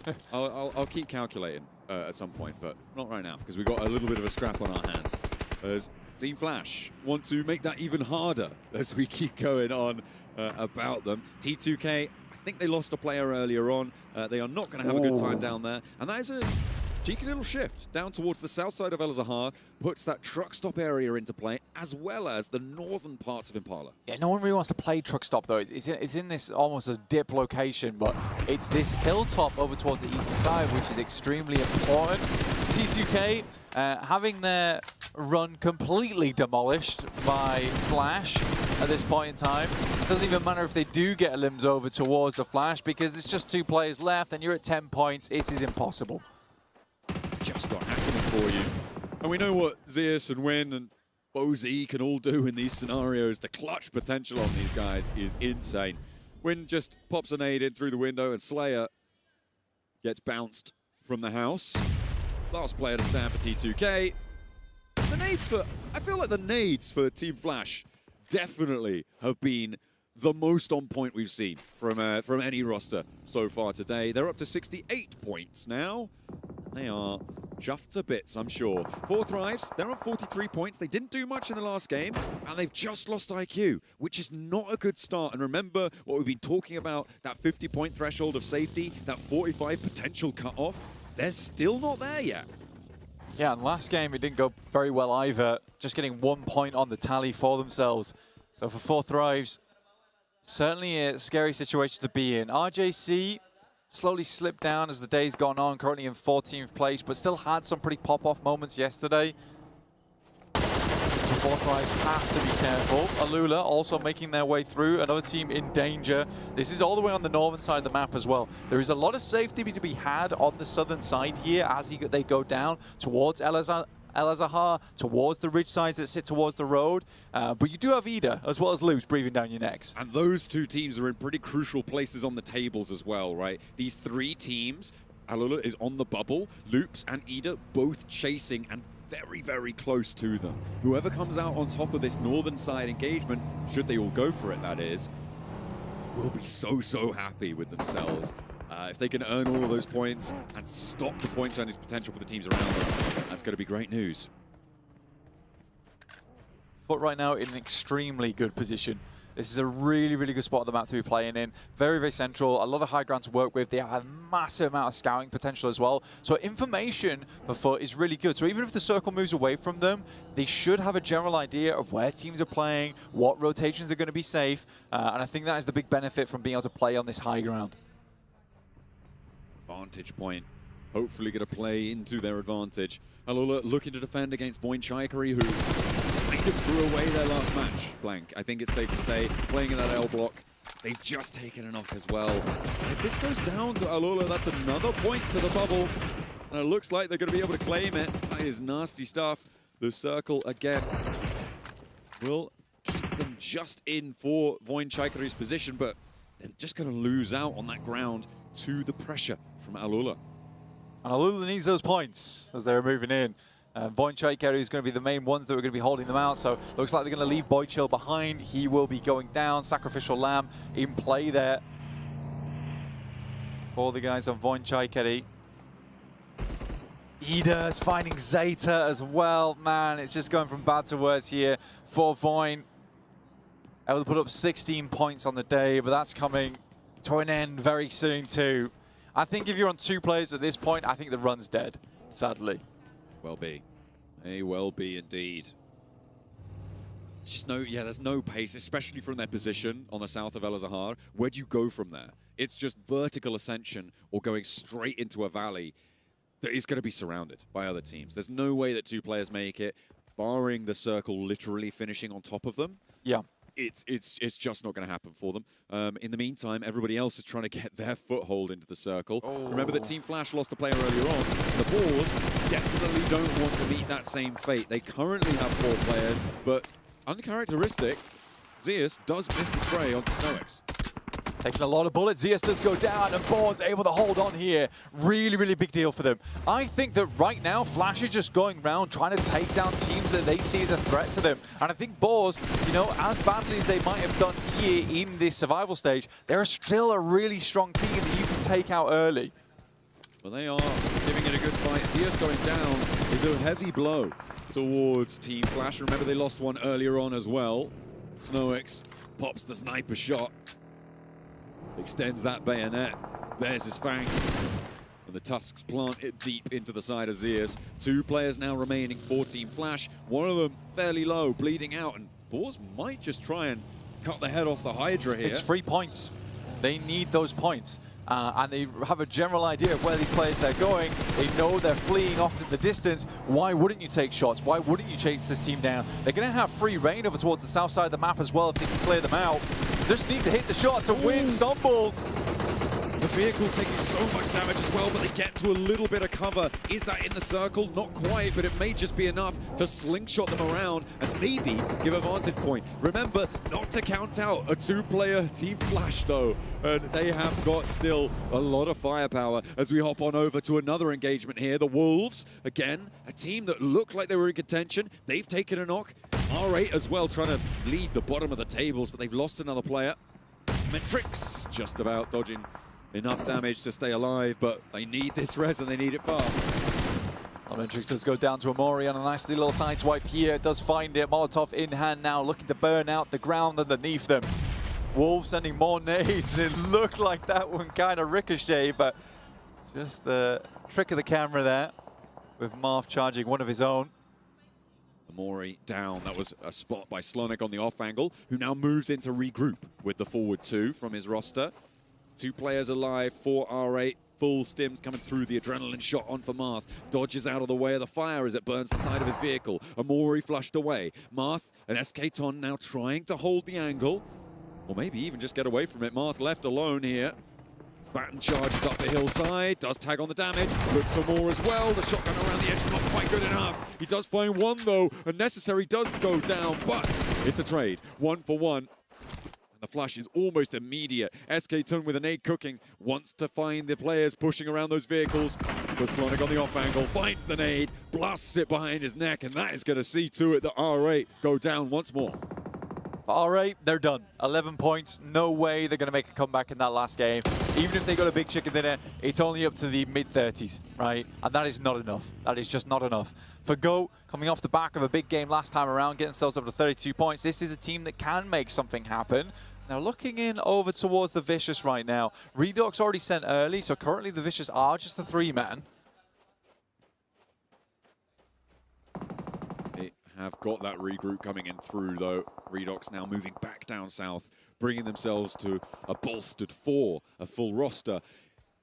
The 2 from Team Flash did manage to get central, but Blank, Foot, who have been in this area for a long, long time, look to keep control over the storage crates here, and Win needs a crossing to get that rescue, and he's just about managed to find it. No, okay, just through out of nowhere, Foot is able to thread the needle, and Team Flash go down. That's going to open up a little bit more area in the middle, but Foot still have it under control.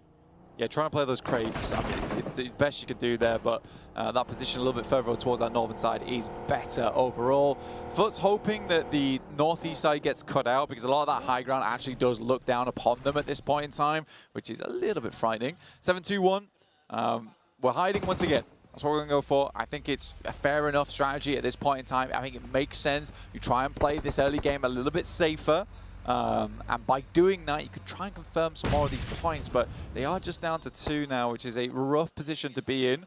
GOAT and Boars starting to clash. Good nades over the top coming through from GOAT, chunking some damage at least, so they instantly try and go for a lineup here. Robs goes down first. Snowix has a big off angle here, but the GOAT team not really giving him too much to go off of. The nade there potentially pushing them further back, but Rob's already in a res position. Snowix goes low. Now they can start to move forwards without fear of getting spotted by that sideline, and immediately Magnazada falls. Boars are getting churned up here. The dirt beneath their feet is just flying as the bullets will find their way through the bodies, through the brains of the Boars. One player now stands, and it's only Snowix who has to commiserate himself moving forwards, and it may just be the end of their run. The Vicious want to try and backfill on this one, but the attention can be turned because they've already handled the Boars. For Boars, they just gift over GOAT some really good points. The Vicious just step up to the plate as well, and GOAT is happy to chow down here at the elimination buffet. Another 4 points, thank you very much. Adding more to the tally. They're up to 5 now. Blank, they've pushed past Alula, putting them back on the bubble. Loops are down in the meantime, and Vicious have fallen as well. GOAT team with a big chicken dinner in the last one. Now look to put the eliminations on the board this time around. They really have a good chance to make this happen. Wolves playing up on high, trying to find as many players as they can. Boars with their singular player, heads down towards the south side. For Boars right now, basically anything less than 6 points is just not good enough. You need to get yourself towards 24 and then have a huge chicken dinner on the last game. But even that is feeling unlikely at this point in time. It depends, right, on what 7-2-1 can do, but the bubble at the moment sits at 37 points. You need to be within reaching distance of that at a bare minimum. That's assuming that the bubble doesn't move beyond that. It's real tough going now. But for Wolves, they're kind of in that running. For 721, who, of course, have dropped down now out of the top 4 thanks to GOAT, they're going to be within that striking distance in the final map. Everybody from that front page will be in with a chance, as well as maybe the Vicious. They might be able to sneak on through that. Yeah, I would say for Enigma Galaxy, the Vicious, and upwards, that's where the cutoff lies. It requires a really big game to make it happen, which is why I say Boars need 6 points, because I think anything under like 24, I think 23 is even a stretch for Enigma Galaxy, but for anything under 24, it is so difficult. So we might just be counting Boars out at the end of this game, honestly, which is such a shame. They're a very good squad, but they didn't play up to par here, which is undoubtable. I want to take a look over on... Ooh, okay, hang on a minute. Wolves do take a knock from 7-2-1. Remember, they're a chasing team. Well, both of them are chasing teams. I did want to take a look over towards the west side here, in that truck stop area. Blank, 4 Thrives and RJC have been in there for the longest time. They are now crunched right towards the eastern side. And 4 Thrives, remember, we said they need to do more. The placements haven't kicked in yet, but they will start to add up if they can win that fight in truck stop. They will get a placement point for finishing at 8th minimum. They will get those 4 elim points as well against RJC. That would be enough in my book to see them safe. Yeah, for 4 Thrives, they just need to live this out. It's been very much a slow last few games here for a lot of the top 4 that made their presence known in the first 3 matches. Foot finds a shot over towards 721. That's one of the 2 final players. Masku does go down. 721 left just as 1 now. On that north side as well, a little bit cut out by Wolves. But making Wolves' presence a little bit more diminished there. Next circle comes on through. Snoix has been spotted by the rest of the GOAT team as well. It goes very central on this one. It goes very, very central. It helps out Point Chikery, but we've seen what they can do in central position before. It's not been pretty. For GOAT, very simple solution here for them. It's just to overwhelm Snoix. They know he's a solo from their fight earlier on. Really easy position to take on the map. Kind does have this little bit of an off angle going through for them. Ida would have loved to get further into this match, right? You look where they are right now, how many points they had accumulated during this game to 7. They would have made their run at the end of the day a lot easier. Sadly, weren't able to get past this part of the map. This west side fight, though. This needs to start going because the blue zone's about to push in blank. It will be painful, and you need to make inroads. For 4 Thrives, the good news is they've already sent T24 out wide, and RJC have already taken a knock. So it's a good start to their fight on the western side, but just raining down hell over towards Emre. As the last player to go, Ida do indeed fall out. But this west side truck stop fight is crucial. Nade over the top, a second knock found, and 4 Thrives are starting to come alive here on this hold. Moving out into the open is necessary, and it seems like they're going to be able to make that transition a little bit easier. 2 players now for RJC blank, and one of them is trapped behind, and a nade from Falak seals the deal on this crossing. The question is, how far can 4 Thrives go? 4 Thrives has already started off well. T24 with a beautiful wrap out over towards the north side, completely enclosing the guys from RJC who do finally go down. That's 3 points added to the tally. We're 4 off a safe position on the lobby right now. We're up to top 6. And in that moment, we missed it, but Boars did go down. They will be locking in 19 points going into the final match. It's just not going to be enough.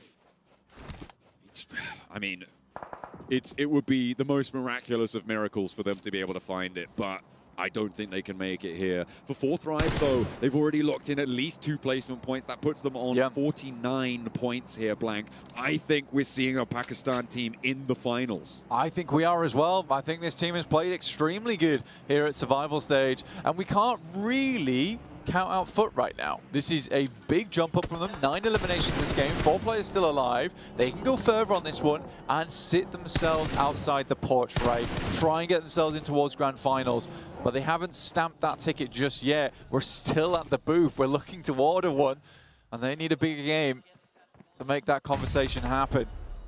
7-2-1. If they could survive, a couple more placement points would be brilliant, but with the Wolves chasing, they're going to want to take care of that player nice and quickly. GOAT team have turned their attention on towards the west side, and Falak is under pressure now. 4 Thrives looking to try and suppress GOAT team on the approach. The backline will need to volley fire back over towards GOAT team. It is going to be difficult to find those angles, but Focus manages to peek over the top and bring Falak very, very low. Moxie goes low as well as the trade-off happens. Healing needs to come on through for Falak nice and quickly if he wants to stay alive in this fight. He's relying on his teammates to keep him safe here, and GOAT team can't overinvest because they can't push out to this side of the circle. A med kit brings Falak to full HP. Black, the secret weapon the med kit brings out. He's revitalized, full HP, looking to take it to task with GOAT. A nade coming through, but there's backup now as the bullets start to rain in. The nade will take down Falak. Where's the rest of the team? Point Chikery are having shots in as well onto this fight, but T24 is down. Now it's all up to the backline. The Lone Ranger coming through for 4 Thrives. They've already done probably no way, but a big long-range nade might from the grave find them another point. They're onto that 50-point margin, and GOAT team are about to go down too. This is huge. For the teams, look at a chase. We've got Foot, we've got Wolves. Look at to try and push their way in. T24, as he gets knocked, lobs a nade over the top, and it's the nade that does just the enough amount of damage that the rest of the team can all pile in on top of it. For 4 Thrives, they've got enough points, but it's Wolves, Foot, Voin Chaikeri, and 7-2-1 once again surviving through to the end game. This man is a survivor. They will surpass Alula into that 4th place spot from the placements they'll earn here. How much further does he go? They've got no eliminations, Blank, right now. It is a full snake game for 721. This is kind of insane. They've been hot dropped and gotten into hot drops the last, what, like 3 matches? And somehow they just keep earning these points. Swain goes down. Bad news for them. Foot desperately wants to make this a big game. They've been scouting out. They've been spreading over this match, trying to overwhelm the other squads. Play a similar card to Flash in our first match of the day on Erangel. Wolves with a big game, could jump up into the top 4, so could Foot. Maybe not into the top 4 directly, but the Wolves' chances have just been cut into thirds. But they still have a chance, and that is what they're banking on. Frozen, looking to hold the line here. Zedwolf needs to be a backstop, and the Wolves will fall. 2 players down for Foot, and they need to res it fast. A 3rd place guaranteed for 7-2-1. How do you make this happen? Zedwolf, I mean, he knows exactly where he's playing against, and they have no idea. Zedwolf, the rest of Foot able to get them up to 3. Frozen with the Frost bite over towards the other teams on that side. Wolves just do not have the fangs to bite back. 14 eliminations this game, a gargantuan result which might be spoiled by 1 player here from 7-2-1 with a good angle over towards Zedwolf, takes him down. This is the off angle as well. This is terrible news for Foot. They don't have any way to get towards him. Still 3 players up though. Voin Chaikeri over towards the eastern side, but if past mistakes come to bear here, maybe they just fall over in the face of Foot. We'll wait and see if the boot can be stamped down on them. With the angles that Voin Chaikeri have, they've got great position to hold this run out. They can't go towards Rehan, who can crawl closer to the circle than they can. Rehan, again, kept the team alive versus Boz in the 2nd to last Miramar in Group A. Now looking to do the same here. These wee timorous beasties playing up against Foot. 1 elimination for 7-2-1, no eliminations for Voin Chaikeri, and 14 for Foot. But they have their back against the wall now, and they need to find a sliver of something, and they might have just spotted the dome at the top of the head of Rehan, who denies the point, which could be crucial, especially given how far behind Foot are. But now it's up to Voin Chaikeri. First knock goes in. They're looking to try and flush this one out, but the approach is coming on through. Kine and Swain moving on in, 4 Foot. Foxy on the back line, waiting. 2v2. Good nade. Kine goes incredibly low. Somehow, Voin is not able to get it. The hot potato is sent over from Potato, but it's not received the way he would have liked. Oh, he has the angle. Foxy backs off it, though. The healing potentially could come through if Kine's got a first aid kit to play with. Does indeed pop that one off. No more nades in hand. No more utility there for Potato. He's waiting for the face to peek over the top. Closer towards the edge, and Foxy's playing for the close of this stage. A sideswipe for Potato, but he can't quite get it done. Foxy now needs to come up big, but the vehicle now is over. Potato on half HP, looking for the first aid kit, spots the player pushing up the ramp, and the breakout wide is spotted as well, but they're just not taking the shots, and Kine able to move forward. Foot looking to add the 15 to the tally. Now in a 2 versus 1 to try and charge up the tables. Foot for Turkey want to take the top. Voin Chaikeri is their last chance for Foot. This is just the beginning of a great final 2 games. Once again, here from Turkey, the nade goes in. Foxy's in a lot of trouble, and he goes down. A huge game.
my goodness! Foot come out with a legendary chicken dinner right at the buzzer. Are you kidding me? Max, I asked you the question early on, okay? I don't want to hear nothing about this curse nonsense here. I just asked the question, okay, you know, which team do you think could possibly do something special in Miramar, huh?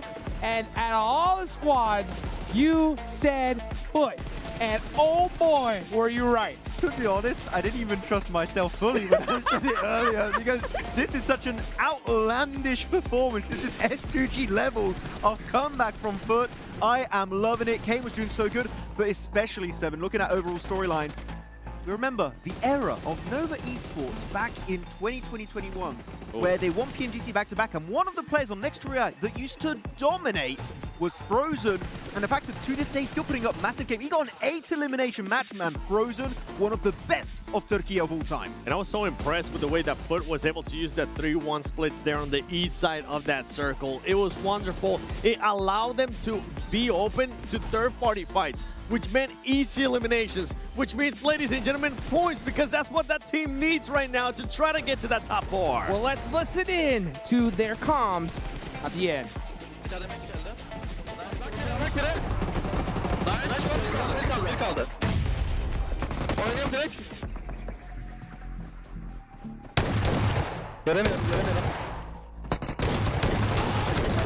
Kanka konteynerde kaldı, konteynerde kaldı. Kanka biri en sağa geçmiş. Burak sağımda var kanka. Solunda var Burak. Burak soluna geçebilirsin, sıkıntı verebilirsin. Burak koyalım. Yukarı olacak. Bir kaldı en arkada. Tamam bekle. Beraber. Gel önüne geç, önüne geç. Gördü Burak gördü. Vuracak şuraya arkanda. Bomba montu varsa yok. Ne çektim? Tamam çok iyi. Hem at sen elini sakin at ya. Sol dışına cross koydum. Devam şurası sana açısı yapacağım. Nice indeed, boys. Oh, wow. I mean, look at that. Frozen with 8 eliminations all by himself. Oh, this guy's been an absolute beast. Just shy of 1,000 damage, but putting up some big moments there. Kane in particular, I think, sure, maybe not as high eliminations as Frozen, but he was really the entirety of this match 7, keeping Voin in check in that building that Voin really didn't have even an opportunity to flex out because every off angle was keeping them deeper and deeper in those crate areas. And when you talk about Voin, I'm going to have to go a bit on the dark side here because what a disappointment, honestly. I expected a lot more of this squad. This squad has just been so passive. 2 games in a row. And they've been blessed by the circle, and this is why we were hyping up so many squads whenever they did end up doing good with the circle, whenever they do end up getting blessed because they were being proactive. Voin was nowhere near that. I don't get it. Honestly, I don't get it. I saw him in that position twice now, and I'm like, you realize that just a chicken dinner ain't gonna cut it, right? Like, you need to get some elimination. So I don't care if you have the best circle or the best position in the zone. You need to peek your head out. You need to be able to steal some of those eliminations. Otherwise, you're going home, and I'll tell you what, the Foot, they wasted no time. They got out there, they put in the work, and they put themselves in a position to win. Hey, so did another squad as well. That's exactly what I was going to say. GOAT right there. 10 eliminations for this squad, and they finished Boar as well. And the way that they were able to defend the third party that Vicious was trying to do on them was absolutely beautiful. Oh, what an engagement versus actually 4 Thrives looking really good, and then 4 Thrives get what, a post-mortem grenade elimination out of nowhere. Very interesting strat overall. And actually, we just saw right there, what was it, 8 points total coming out from the side of 4 Thrives. So I'm going to say those 8 points is enough. They just overtook the 50-point threshold. So 4 Thrives finals pretty much done and dusted here, Heltrix. Yep, that is what I'm talking about. That just shows you that there's not going to be a lot of spots left. And look at that. Yeah, I got to agree. Top 2 are a lock. You know, the 3rd and 4th place, pretty close here. You know, Foot put themselves in contention. They're still not there yet, boys. They're going to have to do another great game in this Miramar. If they can even replicate it closely, they should be able to be good. But, man, GOAT, 7-2-1. Gonna have to pop off. The Foot just did exactly what S2G did earlier. Yes. What placement were they? Weren't they like something They had along the 11 lines of points like before this game. They were in 14th with 11 points. That's what we were saying. All it takes, ladies and gentlemen, is one match. So going going into this final Miramar, I'm going to be looking at Loops. I'm going to be looking at Wolves. Foot, I think you got to carry that momentum. Yeah, you got to try and keep it going. But actually, one thing that was really just heartbreaking at the start of that game was Ida clashing with Nigma Galaxy, and that's going to keep them down 23 points total. Only 4 placement points overall for the entirety of today. It's not impossible technically for them to make it happen, but that hot drop, if it happens again, Nigma Galaxy is pretty much done and dusted. And the sad part is, for me, this time, all these teams here in the second page, even though Ira could have a crazy game, they just haven't shown me that. So I'm going to be counting out all these teams here from the second page, and I'm going to be focusing instead at those top 8 that I mentioned earlier. And also, how is Team Flash going to be finished off this day for them? Same with 4 Thrives. And GOAT, is the aggression going to continue out of this squad, because they're up to 45 eliminations? Those are the big questions. Those are the big questions here. And what can I say, boys, right? You guys were absolutely right, and it just so happened to be the team that you predicted that was going to do it. He knew it. Yeah, he knew it from the get-go. He's like, when it comes to Miramar, Foot, they could get it done. I doubted myself, so I think that's why it worked out. By the way, guys, the way, like, I was looking at the game with Max, and I was looking at his face, and I was like, bro, what were you on with this prediction? And he looks at me and he smiles. He's just like, I don't know. I didn't believe it, honestly, when I said it, but you know what? Like, it worked out, so that's great. Hey. Cancel out your curse? Yeah, just because I don't believe it. I need to believe into it for it to take effect, apparently. That's what it is. That's what it is. Well, you know what? Hey, okay then, right? Oh, no. Who do you not believe in this last game? I do not believe in Alula. Okay. Ooh. You don't believe in Alula? No, they're going to drop down to 16. Okay, maybe not 16. Okay. Dang.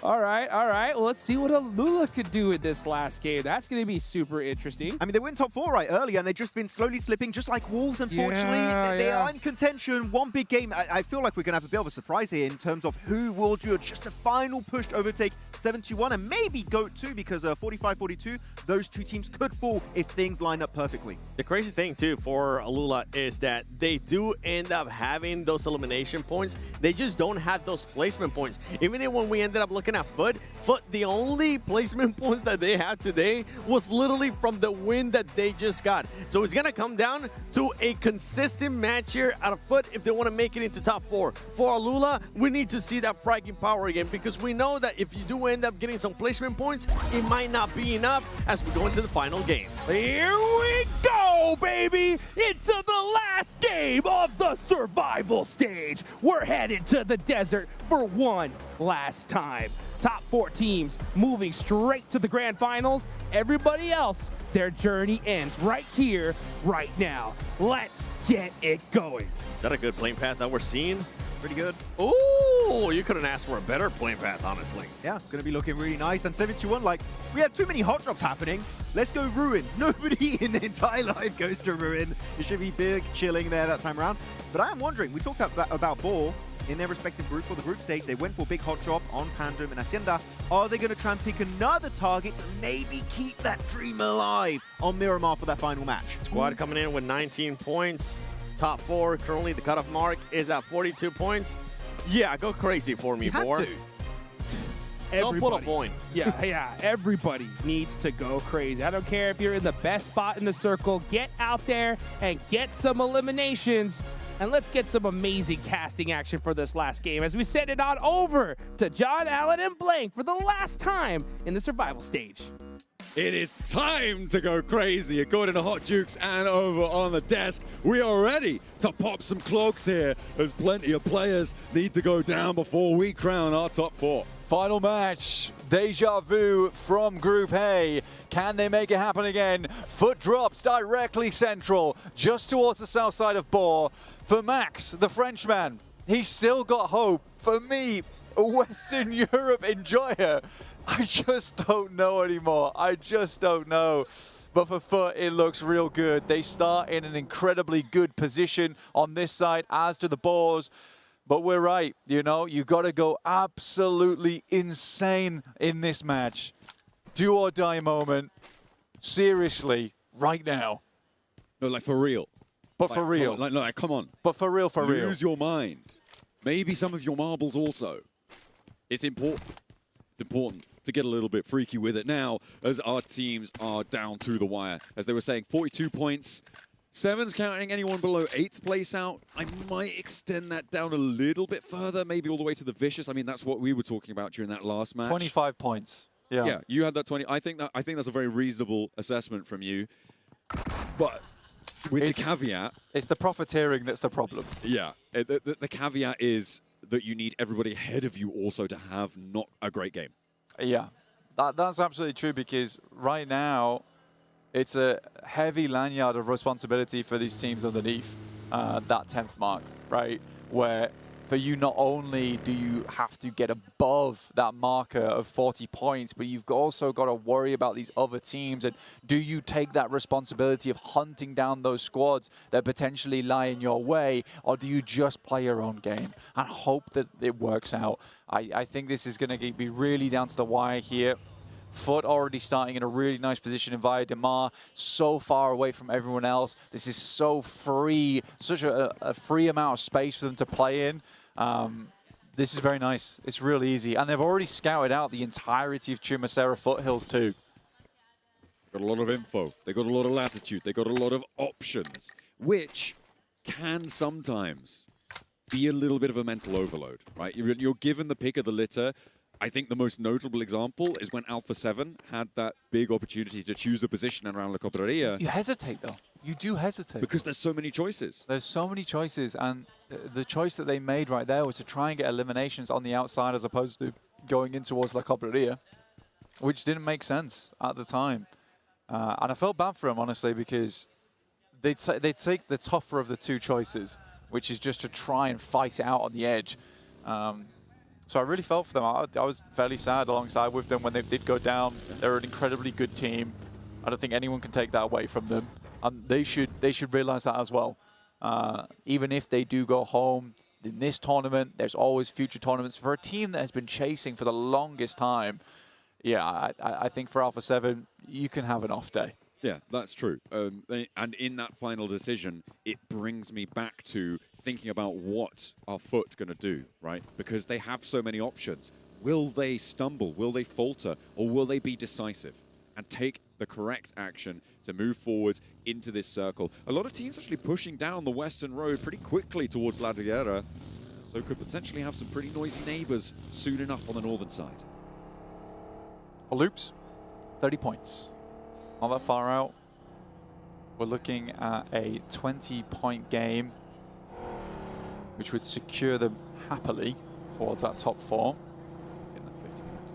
But it could be lower than that. It could easily be lower than that with how scrappy these engagements have come through, how hard some of these teams are fighting. I mean, God, Foot in that last game from 14th to 5th now. It's an incredible performance.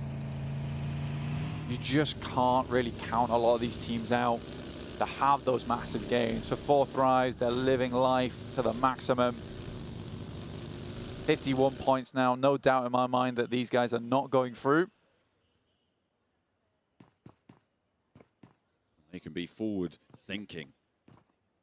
But there is so much opportunity here, Blank, to sort of pick and choose who you might want to fight in the finals. When you're talking about teams towards the top, so certainly for Team Flash and very likely for 4th Rise, they could take one of these rosters out. Maybe they want 7-2-1 to get in towards those finals. Maybe they want GOAT Team to be against them in the finals. They'd much prefer it to a Foot or to a Wolves or a Loops beneath them. Could potentially be an opportunity to control the enemy that you face. Change things around that way. It could be pretty nasty stuff, but that's easier said than done, I think. I think it's safe to say. Foot do have a central position, but a lot of players starting to move into the area. An opener for Enigma Galaxy, and that is over to our bubble team. 7-2-1 have lost a player early again. I'm gonna be real. I think 7-2-1's been fairly lucky in quite a few of their games. Yeah. I think that they've put up a tremendous performance from where they came to where they are now. But 4 Thrives opening up over towards Foot is a huge deal. Losing one player at this stage of the game can be nightmarish. Wolves also finding Rahan from 7-2-1. They're dropping the 4th place team out early. That is a really big deal. 42 points, that's not that difficult to jump over. We could have multiple teams vying for that 4th place here. And GOAT team aren't fully secure yet either. If they lose players early on, it could be 2 spots up for grabs, potentially, depending on where these points go. But right now, the story of 7-2-1 could be drawing to a close. They've played on with 2, however, multiple games now, Blank. Yep. They know how to do it, evidently, even though, granted, they have been lucky, they know how to play with that luck when they're given to it. Catch him on the pass, the Enigma Galaxy. For Foot, I think that they're suffering from exactly what you're talking about, but maybe not for the same reasons. For 4 Thrives, I think that this team is just so happy and so ecstatic that they're in the top 4, they're secured in the top 4. They make a direct send over towards Chumasera Foothills. That is maybe a misguided decision where sometimes you can get caught off on the rotate, there'll be teams watching you, and you might struggle because of that. 4 Thrives, they don't care at this point. They'll take a risky rotation any day of the week. And they are potentially going to earn a lot of ground on that southwest edge, up and into those hills. Obviously clearing out an angle against Foot gives them that elevated high ground. They have managed to actually split the difference. Look at the angle. Ooh, okay, Zedwolf is still there, but now Falak knows about it. 2 star players going at loggerheads in the longhouse. Neither team currently on the backup, but both are sending in the cavalry.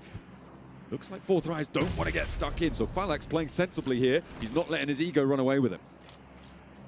Back it off. I mean, 4 Thrives, there's plenty more teams, plenty more squads to take down.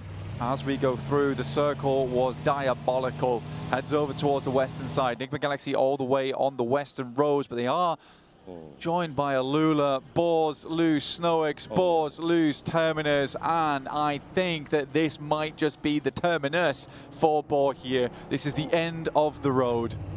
They're still trying to slam straight into the middle of this circle past Chumasera, but we've seen how hot that ground is. Real difficult going. With 2 players alive, you just don't believe in them. I don't currently. Wolves, they've got a little bit more belief from me. Currently facing off against Ida, who have got 4 players alive, but are being backed off the angle. Everybody having to shunt all the way west and in towards Bayadema and the hills to the north of it. A lot of water in this one too. Like down towards the south side, it's a bunch of water still in play. You've got the north side of Minas del Sur in play too. So we're kind of looking at like 70% of the zone, which is currently playable. And even that is very rough around the south side of La Driera in terms of the valleys. There is a couple of good compounds to pick up, but you don't really want to head towards them until later. And Foot will end the run of the Boars. A favorite coming in to the survival stage, and it is cut short now. And crucially, Foot get 2 points for it. That is 2 steps closer to the bubble. Dispatching the French, earning the points. I can't say I'm displeased, as Foot now get a little bit closer. 42 is that metric that they're trying to jump up on over. 39 is where they currently stand, with a position that overlooks a lot of Bayademar, a lot of pressure are on the surrounding teams. Potential to earn points. RJC got themselves in nice and early here. Down towards that south side, but they are just far too far away from the bubble. They'll play it out. Dignity to the end. The Vicious moving through now as well. Trying to find a position in the circle to play in. You've got Voin Chaikeri. You pointed this out earlier, John, 15 placement points, but hardly any eliminations. But those 15 placement points pretty much eclipse everyone around them in the leaderboard. Double digits in a sea of singles. But it's not good enough, Blank. They do need eliminations to go along with them. The next circle going to pop. Are we going to be cruel, go down south? Kinda do, as we head over closer towards Bayademar, but it gives Foot a central location yet again. Playing as 3, they do have to worry about Team Flash, though, who have inserted on that eastern side. An incredible amount of squads moving around this location, peppering themselves inwards. 7-2-1 are spotted on the sidelines, but it's Flash. Finding a short level towards Kane to start things off, and Foot suffering more and more here. Can they get the res off? T24 finds Wojciech Herdy. Kane is down. 2 players for Foot. It might be too little too late at this point. Foot on the precipice of stepping all the way up, might have fallen on the final step. Zedwolf wants to keep it together though. Loops charge in with 4. A 1v4 hold might be able to do it, but Zedwolf falls, and now Foot are on 1 player alive. Loops have 3 elims to their name. They do have an outside chance, remember, of pushing all the way up, but with Foot on 1 player now, it may not be enough. They are 2 points behind. I think it's impossible. I think it's so hard. I think with the way that 721 is extremely good at stealth gameplay. Falak will fly on by, a drive-by. And this really is the victory lap now for Thrives. An incredible performance from this team. Fans will be pleased around the world to see them get in. Knocks them for 6 on a double spray down backseat swapperoo. Falak stunting on him. R8 now under pressure from Wolves. Wolves looking to chase that boundary as well, remember. That opening knock looks good. R8 do have 4 players, but with 1 knock, they've only got 3 sight lines. The backline will be able to suppress the full push, and Amori may be able to get up yet. Elementrix under pressure from nades, but backs off into the building. Moore lobbed his way, but that lands on the teammate. Marth not happy about that one. No, that's rough. That's unfortunate. Not what you want to see from R8, but again, R8 on 11 points. Their run is just too far, and they'll tire long before they get there. Right, backing down the hill. For the Wolves, a little bit more possibility for them. 33 points now. 32 points, sorry, on the board. Now they can push even further up towards that top side. It's not that big of an ask. Unfortunately for them, there is teams surrounding them everywhere. Necessary does open over towards Amori, though, which opens up a little bit more space. Necessary on the disgusting northern angle. Getting the technical re-knock over towards Amori, and they lose 1. They have a split player on the off angle, and that is known about as well. Marth tries to find Elementrix, but he can't hit for too long. Can't get too bold with it. Doesn't tag on the spray quick enough. And now underneath him, Prestige has Slonik to deal with. A nade being cooked in hand, but he spots an elbow, forces him back upstairs, and the pin goes back in the nade. They're stepping forwards. 2, 3 players for Wolves. Move on in. Where's the nade? Will it be there? No, it won't, as they're able to find yet another. The Wolves look to charge on through. They want an NA representative in those finals. Slonik hits the elbow, and it looks like they might be hitting an elbow bone here, but it looks like they're not laughing at all. With 1 player going down, Wolves not happy about this one. Well, they've got 3 elims. They sit 8 points behind the bubble right now, Blank. With 3 players, it's definitely doable. And they are starting to rack up the pressure here. 4 Thrives are clashing with Team Flash, and in the midst of it all, looks like they're trying to hold down their building. Loops as well, under pressure. They've lost 1 player already. But with Zeus a win in your building, you are never going to sleep easy. Never. Zeus. 9 elim at the start of the day on the Rondo. An incredible game from him, and continue to put performance up from there. And not only him, but Win, Bozy, Tops, all doing incredible work for the squad. A backstab comes through from Zeus. Never saw it coming. Win ducks behind the stairs, but will go down in the process. Law keeping this alive. Just about in control. Loops do manage to get the res onto Vitin, or they will do in a matter of time. Loops playing on 5 elims now, in a position inside Bayademar. There is a world that they can push through here as well, but in 3, in this urban environment, the route out is almost impossible. Super difficult for Thrives. They're trying to live it out here versus Ida. T2K will swap him by. Not happy at the previous performance going through from 4 Thrives, where they just took them down so easily. Can have a little bit of a clap back here. 2 players might have been doable, but the 3rd rocks on in, and all 4 of them are here to party now. A back off on the angle for Ida, not getting involved there. Rules hops out the window, looks for the flush onto Falak and finds it. 4 Thrives, remember, they have very likely done enough, but D24 wants to do more. He's going to find another around the door frame. Doesn't have any ammo. He doesn't have any ammo in the DBS. Runs dry and doesn't realize that death knell of the click on the DBS is going to ring raucous in his ears. 4 Thrives fall, but we will be seeing them again. Man, imagine if he did have ammo. I mean, he'd shoot the feet off that guy any day of the week. Incredible performance. We got the explosive bow in game here. Don't really see that too much outside of Sook using it.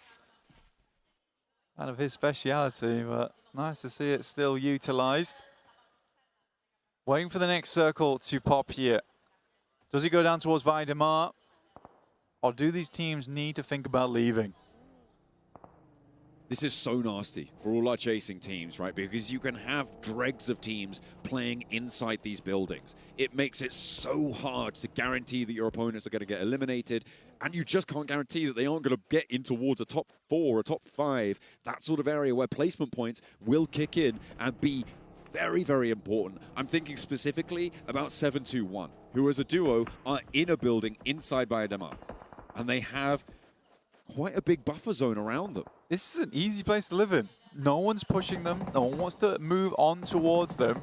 It's a real question. If you get a southeast shift on this one, it'd probably be the worst thing for 721 to happen. But this is way better. We do go down towards Vaidemar. We're having a fun time on this one. But more importantly, John, look at that water. Look at that beautiful blue. There is so much involved, making life hard for these squads. Vicious have a nice setup on the bridge. I mean, it might be difficult to push out of it, but right now, they are fairly protected from the teams inside the settlement. The main worry for them is the teams beyond them, in the hills that sit with potential oversight onto that bridge crossing, right? That is going to be where the difficulty lies. But for Vicious, they are right at the back of the queue when it comes to teams trying to push in towards that bubble. And now they are at the back of the queue moving forward. I think that is an accurate representation for the pressure meter, showing, oh, it's just ticked up as well. Oh, it's even It's hotter. maxed out. It's maxed out. Someone getting 105% on that one. We need to adjust percentages. Maths needs to change to display how this is going for them. Yeah, we're revving it up. And I mean, it makes sense. Perfect time to bring it out here because the pressure is phenomenal on this team. The further they get into this game, the more that pressure will build. Just got to try and not get crushed here like a can in the Marianas Trench. Wolves on our screen, over towards the north side, a chaser, a chance. 5 points on the game so far, up to 36, doable. Remember, GOAT team are still not safe. But with 4 players alive, inside Vaidemar on the south side, I don't see them dropping down anytime soon. I don't see them not being able to get enough out of this game to make it safe and secure into these finals. Potentially push up and jump up over. He needs it. Thrives, maybe. He needs it desperately. Any more shots he can get through, but he's running with some pretty poor utility, some pretty poor weaponry as well. Swain locks out the nade. There's damage happening throughout the window. It's a good nade. Looks for the double. Emre doesn't go down though. There's one more, but all the flushes are getting stolen away. Swain at least able to confirm one. Swain now in a 1 versus 1 when it looked like he might just get crashed and evaporated. Foot add a point to their tally as well, Blank. If they can find those. Oh, did the flush get stolen? I think it might have done. Yeah. Oh, that's nasty. They would have been 1 point, but they'll take survival over the point at this stage. They'll take anything they can get. Jumping up will be so important. And Swain out the door has another nade. Can the muscles do it? Emre, look at a lift heavy for Ida right now. Swain, it's a difficult one, right? He has to guess where this player is. There's no window on the backside of this building, which is what makes it so good to crash. There he goes through. It's on target. Not enough damage. One more nade is in the hand of Swain. Immediately with the first aid kit round the side, tries to pop it. It doesn't get far enough and is not cooked long enough. He's so desperate for these points. In the meantime, 7-2-1 pick up one for their own. A moving goalpost, and the 2 players on the east still in the circle. T2K potentially to push through them, but who else is going to go that way? Wolves, maybe, but they've just lost Slonic. They are very, very low on that forward position. I don't think that the Wolves are going to be able to make this one forwards. 7-2-1. I mean, you said it before. They have been lucky time and time again here, Blank, and with 2 players so early on, they are just keeping their heads down and everybody else around them not doing a thing about it. Again, extraordinary a team for 7-2-1. relatively unknown as a squad. To get into a top 4 would be a crazy result for them. But we do have to say that this is not what wins you championships, right? The way they're playing right now will not get them a first place later on. Might get them a 16th, though. But it is impressive. It is impressive nonetheless. I would agree. There's another knock, though, that they're able to find. There's potential for them to jump up past Goat if they can find a couple more stragglers around the way. Some waylaid wastrels to pick up points towards. Malik, plenty of ammo. Nice healthy armor. The helmet not looking so hot, though. Federer, ooh. Able to just about duck back behind the cover. Yeah, the level 1 helmet really not helping him here. Any headshot that comes through over towards him is devastating. And it's just about on the barest amount of HP before it breaks. T2K need to make their way through Bose. Bozy is still alive on the south side from Flash. Could get involved if he wants to. We're down to RJC. Goat looking to secure their position in the top 4 right now. Very, very central. Loops also on for the run of their lives. Loops, a team that we thought would make it through in their group, but fell very short. Alula, they've been in the top 4, they've tasted victory, but they crash into the building, and Swain's there. Emre's there as well. This could be troublesome. He steps up, he's going to get a point here. Eden may be able to snaffle that away. No, I think that goes over to Enigma Galaxy, and Swain's still alive on the top 4. The Turkish split duo, the bounce on the nade, takes Emre down, and no way! But he's out! Oh, he did so much damage, but Alula able to weather it, and Foot cannot go the distance. They are denied entry.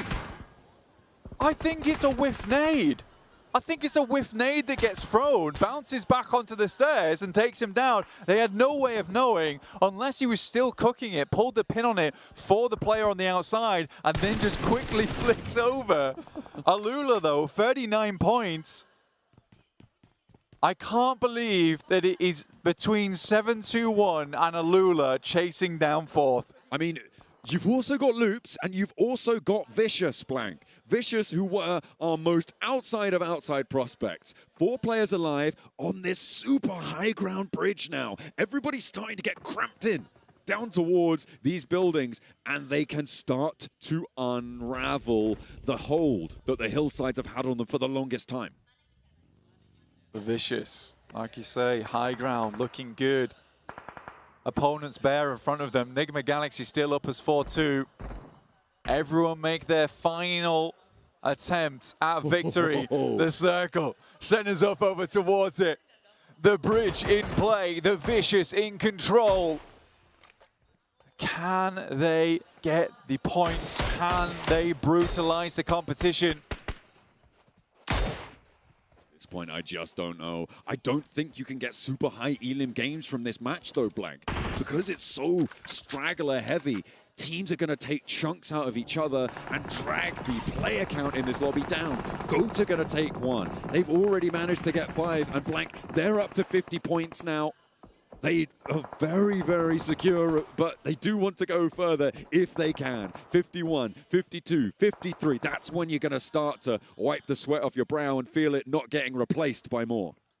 Like I said, John, they just don't have the vision right now. They just do not have the vision, and it's so crucial for them to grab that. 7-2-1 looking over towards Alula. Masku yet again takes more damage. Icy trying to find Ado as he makes his insane cross.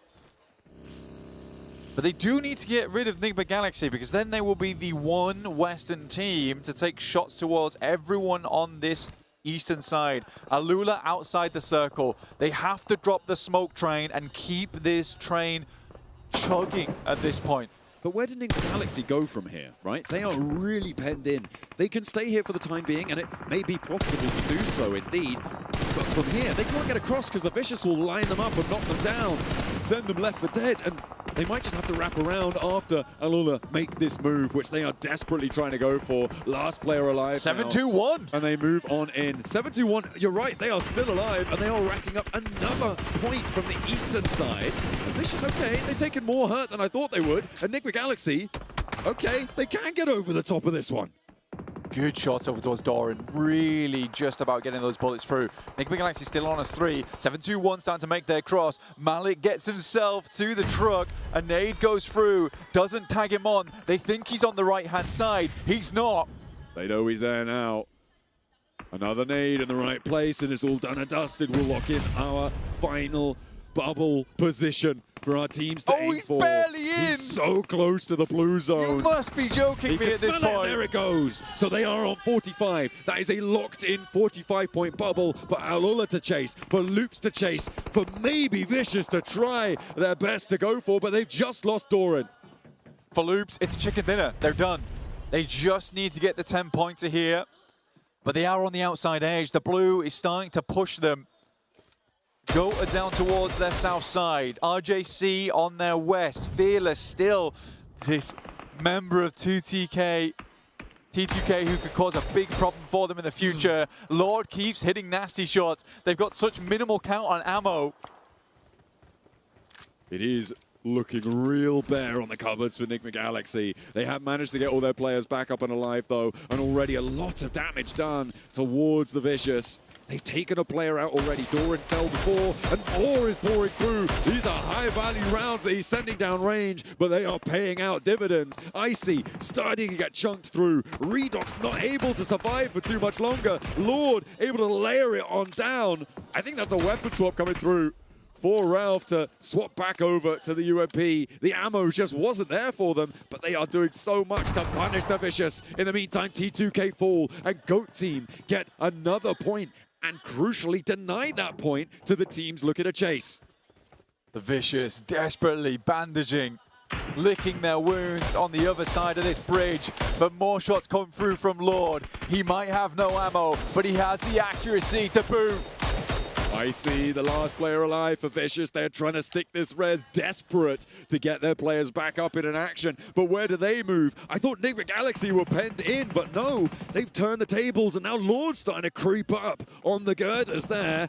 And Koa gets spotted from the side angle that has been on this flank for so long. A thorn in their side that just gets gangrenous for Vicious at the top. Icy still trying to keep it together. And the nades, oh the nades, it is nasty. It is a brutal way to finish things. They might go long, and he steps out, burning beneath his feet, and the Vicious fall. The Vicious down. Their run ends. Not bad. 9th place. They try to get further, but Enigma Galaxy now dominating in the lobby, looking to push this further, but there's not many eliminations left. For Loops, they just need to close out the game. From the eastern side, Enigma Galaxy have such a great position now. They are free on this edge, and Loops are taking damage. Loops are going down, and Loops are out. It's only Alula now who can reach the distance, but they are only on one player. Goat are falling in the meantime. RJC have managed to find a game, and Goat charge on in. Can Alula survive up and into second place? That might do it for them. Blank, Alula have a chance to topple the top spots and take this one home. It depends how messy it gets though. Enigma Galaxy still have all 4 players alive.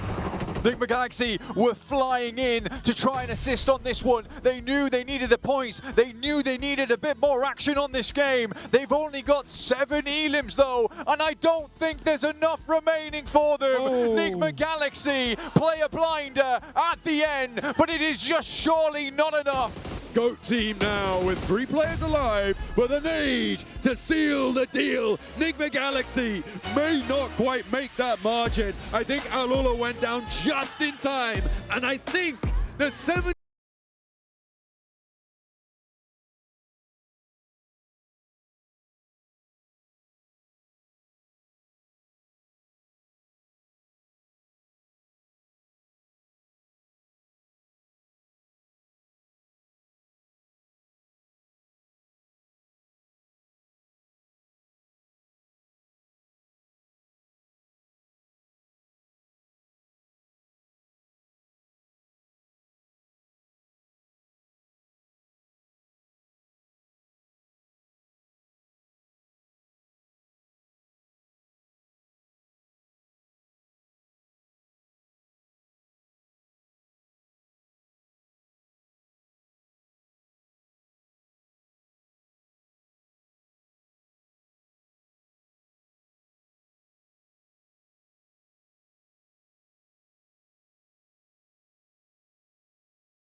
Skills on spits, but you come young.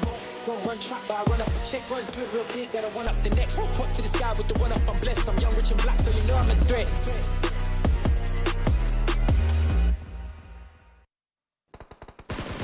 Action-packed all the way until the last second. The survival stage did not disappoint one bit. Enigma Galaxy get the chicken dinner, but man, they did not look happy about it. Was it enough? Did they do enough to try to get into the top 4, Max? From their reaction, I would say no, but I hope they're bad at math. Yeah, we all are. But like, it was such a good play taking the mountain, it was a bridge side position away from the side of Vicious with a Mini 14 right under those containers and those vehicles. And Vicious still had smokes, and I'm surprised they didn't try and use it earlier to keep themselves alive, Series 7. And I think that, unfortunately, the lack of smokes usage mainly is what caused Vicious to go out and just miss out on a top 4 spot. And going back for Enigma Galaxy, I think one of the things that hurts them in their group stage might end up hurting them here in this final match, and that is that they were a bit too passive. When they actually needed those eliminations, when they needed to go for those fights, they were playing that late game for too long and just totally forgot about the eliminations to be able to catch up to that top 4. Maybe Coops would have been enough. Make it work out. Honestly, I think it would have made a big difference for that team in this tournament. I think if he would have been here. Hey, this moment is Alpha 7, by the way, qualifying 100%. That's right. PMWC. Yep. It's That's done. right. Yep. Now that Loops did not make it, we will. In fact, wait, what's going on here? 7-2-1. Does that mean? Yeah, they look pretty happy. That's a good sign when you're throwing up the number 1. I'll tell you that right now. That Flash is number 1, though. Okay, well, I guess that settles it. Yep. That settles it. I think that does. Yep. Let's see. Winner, chicken dinner. Okay, Enigma Galaxy. We'll wait until we see the exact overalls, right? But that is definitely a good sign. But I noticed that you see something here. Seven, what do you think? I just want to give props. I want to give props to Satan. This is a player that's been playing PUBG Mobile for a very long time. One of the superstars in the MENA region. And today, he was actually able to put the team on his back from the first game, be able to clutch up multiple times. Clutched it up a beautiful 1 versus 3 early in the day as well. So it's good to see him being back in form, and I can't wait to see what he's going to be doing for the rest of the year with this squad. Oh, hello, Satan, right? Able to get himself some good moments throughout the entirety of that game. But especially able to get rid of Vicious, it was just a key moment. But the main issue, because by going there, you can't get as many frags as you really want, and eliminations is really what Enigma Galaxy needed if they wanted to go the entire way to make it in the top 4. But here, the eliminations were incredibly low. And on the opposite side, too, this is one thing that disappoints me. Diego, on the final match, then we finally end up seeing the potential there for the fragging power. But just Loops, even from the get-go, Loops didn't seem like they had what it takes to actually climb that ladder and be there within the top 4. Yeah, it's just not enough. I cannot believe we just got this crazy of a circle. Yeah. And all the teams that were competing for the top 4 were there. Al-Ula, Solo, 721 trying to survive, Loops, Vicious on top of the mountain, Enigma Galaxy trying to chase it down for the win. So many storylines colliding in Valle del Mar. But the top 4, man, is going to be close. We could literally be a tiebreaker, Hot Jukes, to make the difference between you going home today and you making it to the sorry, not to the survival then, making it straight to the grand final. That's right. I mean, we just saw it before, right, in the earlier groups where, you know, a team had to go home by 1 singular point, and that could totally happen here. This circle, I mean, I'll tell you what, when it comes to these massive moments, the circle for some reason decides to not disappoint. We get a bridge Valle del Mar finish, and Enigma Galaxy, I completely agree with you, Seven, right? This is the hard point, is you want to get that chicken dinner, you want to get that win. Sometimes, though, you have to just make a crazy adaptation play, and with the numbers the way they are, they needed to do it. They needed to just go crazy, push heavy, and make something happen, and unfortunately, they weren't able to get those eliminations. It seemed like the spark was there towards the end, especially when they ended up taking the fight there to Vicious on the bridge. Yeah. But it that fight took too long for my liking with what they needed to do, Max. They should have taken advantage. They should have been more aware of where all the other teams were. If you could get maybe a chance to third party from far away, still an easy elimination, that you just need to be more proactive when you know you need the eliminations to catch up to top 4. Because looking at their reaction, you know they made the math. Yeah. Meaning during the game, they were calculating how many elims they needed to get.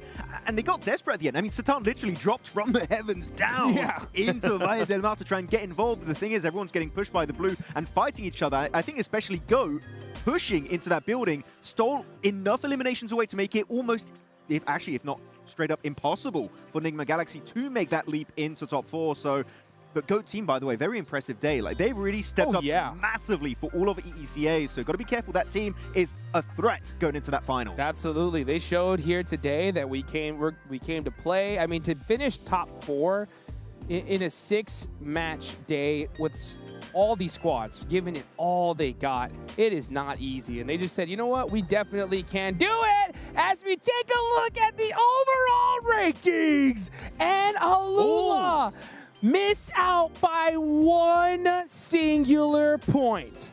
Look how close everything was. 1 point once again. Enigma Galaxy falls short, 5 points. Foot, I gotta give them props for what they were able to do to even try to make it a chance, especially after that 5th game. But look at the leaderboard at the top 4. GOAT does end up passing 4 Thrives. Yeah, massive jump up for all of the boys of GOAT. So congratulations, able to take it away from 4 Thrives in that final game. But Foot, you know what? You give him props. I'm going to take the props away because they only got 10 placement points. You take that 1 win away, they will be right at the bottom, right? So hopefully this is going to be a learning experience for them in the next global event they get involved into, which actually might be PMWC, checking out how many points they get for that leaderboard. I really thought it was S2G all over again. I was hoping. It was close. It looked like it. But then I started believing. You started believing, Max, man. And I tell you what. Should have doubted yourself. Yeah. I mean, you doubted Alula. That was dang close, man. I mean, they almost Actually, for Alula, really good play from Quick, right? Trying to hide beneath the bridge. They got 5 placement points, 2 eliminations. It could have been enough if 721 went out just slightly earlier. And I think now that we know the top 4 that are going to be moving towards the finals, and something that we've been seeing here, especially on the 3 days that we've been able to work together, is how close the margins have been throughout this tournament. And it's because of the format. So for everybody currently watching at home, keep in mind, in the finals, we could go 12 games, or we could go 8 games based on this smash rule, because it's going to be super tight. And honestly, I wouldn't be surprised if he ends up coming down by just 1 point. By the way, MVP, look at those numbers. Z, I mean, it could be anyone from Flash, really. The entire squad has been an absolute menace from start to finish, but Zeus will be the one smiting down the lobby, Hot Jukes, and becoming your survival stage MVP. Definitely very deserving. And good to see Vietnam back, because Xavier disbanding, players retiring, but no, the torch has been passed on to Team Flash. Oh, it breaks my heart. I can't say, you know, para Jin anymore, you know? But, man, way to go. Team Flash, these are your 4 squads, folks, that will be making it to the grand finals. Team Flash did not mess around in this one, boys. I mean, the first 2 games, they locked down that slot off the rip. And by the way, this is the 2nd time ever that we have a Pakistani Team 7 making it to a global finals. Yeah! And it's no surprise that it's 4 Thrive. The same team. Once again, making themselves there, go to the grand finals, and there you have it. All the teams that are going to be participating. Let us know in the comments, on social media. Use the hashtag PMGO. Who do you think is going to be the champion? Because there's so many options. And with the craziness, with the margins of points that we've been seeing, the champion could come down to either a tiebreaker, a smash zone, or just 1 point. Absolutely right, 7. All right, boys. Looking at these participating teams, give me 2 that you're most excited to see in the grand finals. 7, I'll start with you. One has to be Bigatron because of what they were able to do during Group B. That consistency was amazing. And the second one has to be Aurora Gaming. That is my pick to actually become the champions. I'm looking at Horror, right? Come back from yeah. Nepal. They just dominated not any group. It was the group of death in that stage, and they get #1 by a pretty significant margin. The main third-party squad in this lobby, so very excited about them.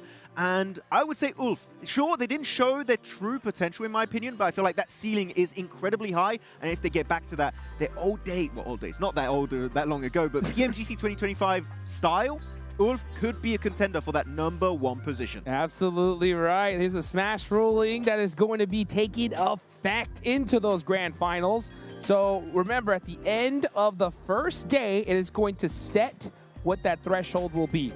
Right? Plus 10 points. Yes, yes. So whatever that point is, we go 10 points more once that threshold is met, and the next chicken dinner will be able to smash, and that is the tournament over. So you know how we said Rondo is really important for this tournament format? Now we add an extra layer with the Smash ruling that is going to be your entry point into the Smash Zone 7. That second Rondo of the finals is going to be mental. How big is the gap going to be, honestly, or how tight is it going to be? Because for what we've been seeing so far, it could be multiple teams getting into the Smash Zone on that first Rondo, and then we could end up closing it out in 8 games. That would be absolutely insane to watch. And we've seen so many different teams already, use that Smash Point ruling in their own respective leagues. As far as the teams I really want to see, I wasn't here personally for the last time, right, in Indonesia. I want to see the hometown squads go nuts. Panda really impressed me. BTR go like that. I want to hear that crowd just roar for these squads. So I'm super excited to see them make it happen. You just mentioned something that we really haven't had to deal with during these 3 days, the first 3 days, is the crowd. Yes. It's the atmosphere that's going to be set here, because last time we were lucky to be here. There was drums. There was people screaming. You could feel the vibration from the crowd, and I know if we can feel it, those players can definitely feel it. But you know what? That last time we were in Indonesia, Ultra Ego were playing very badly.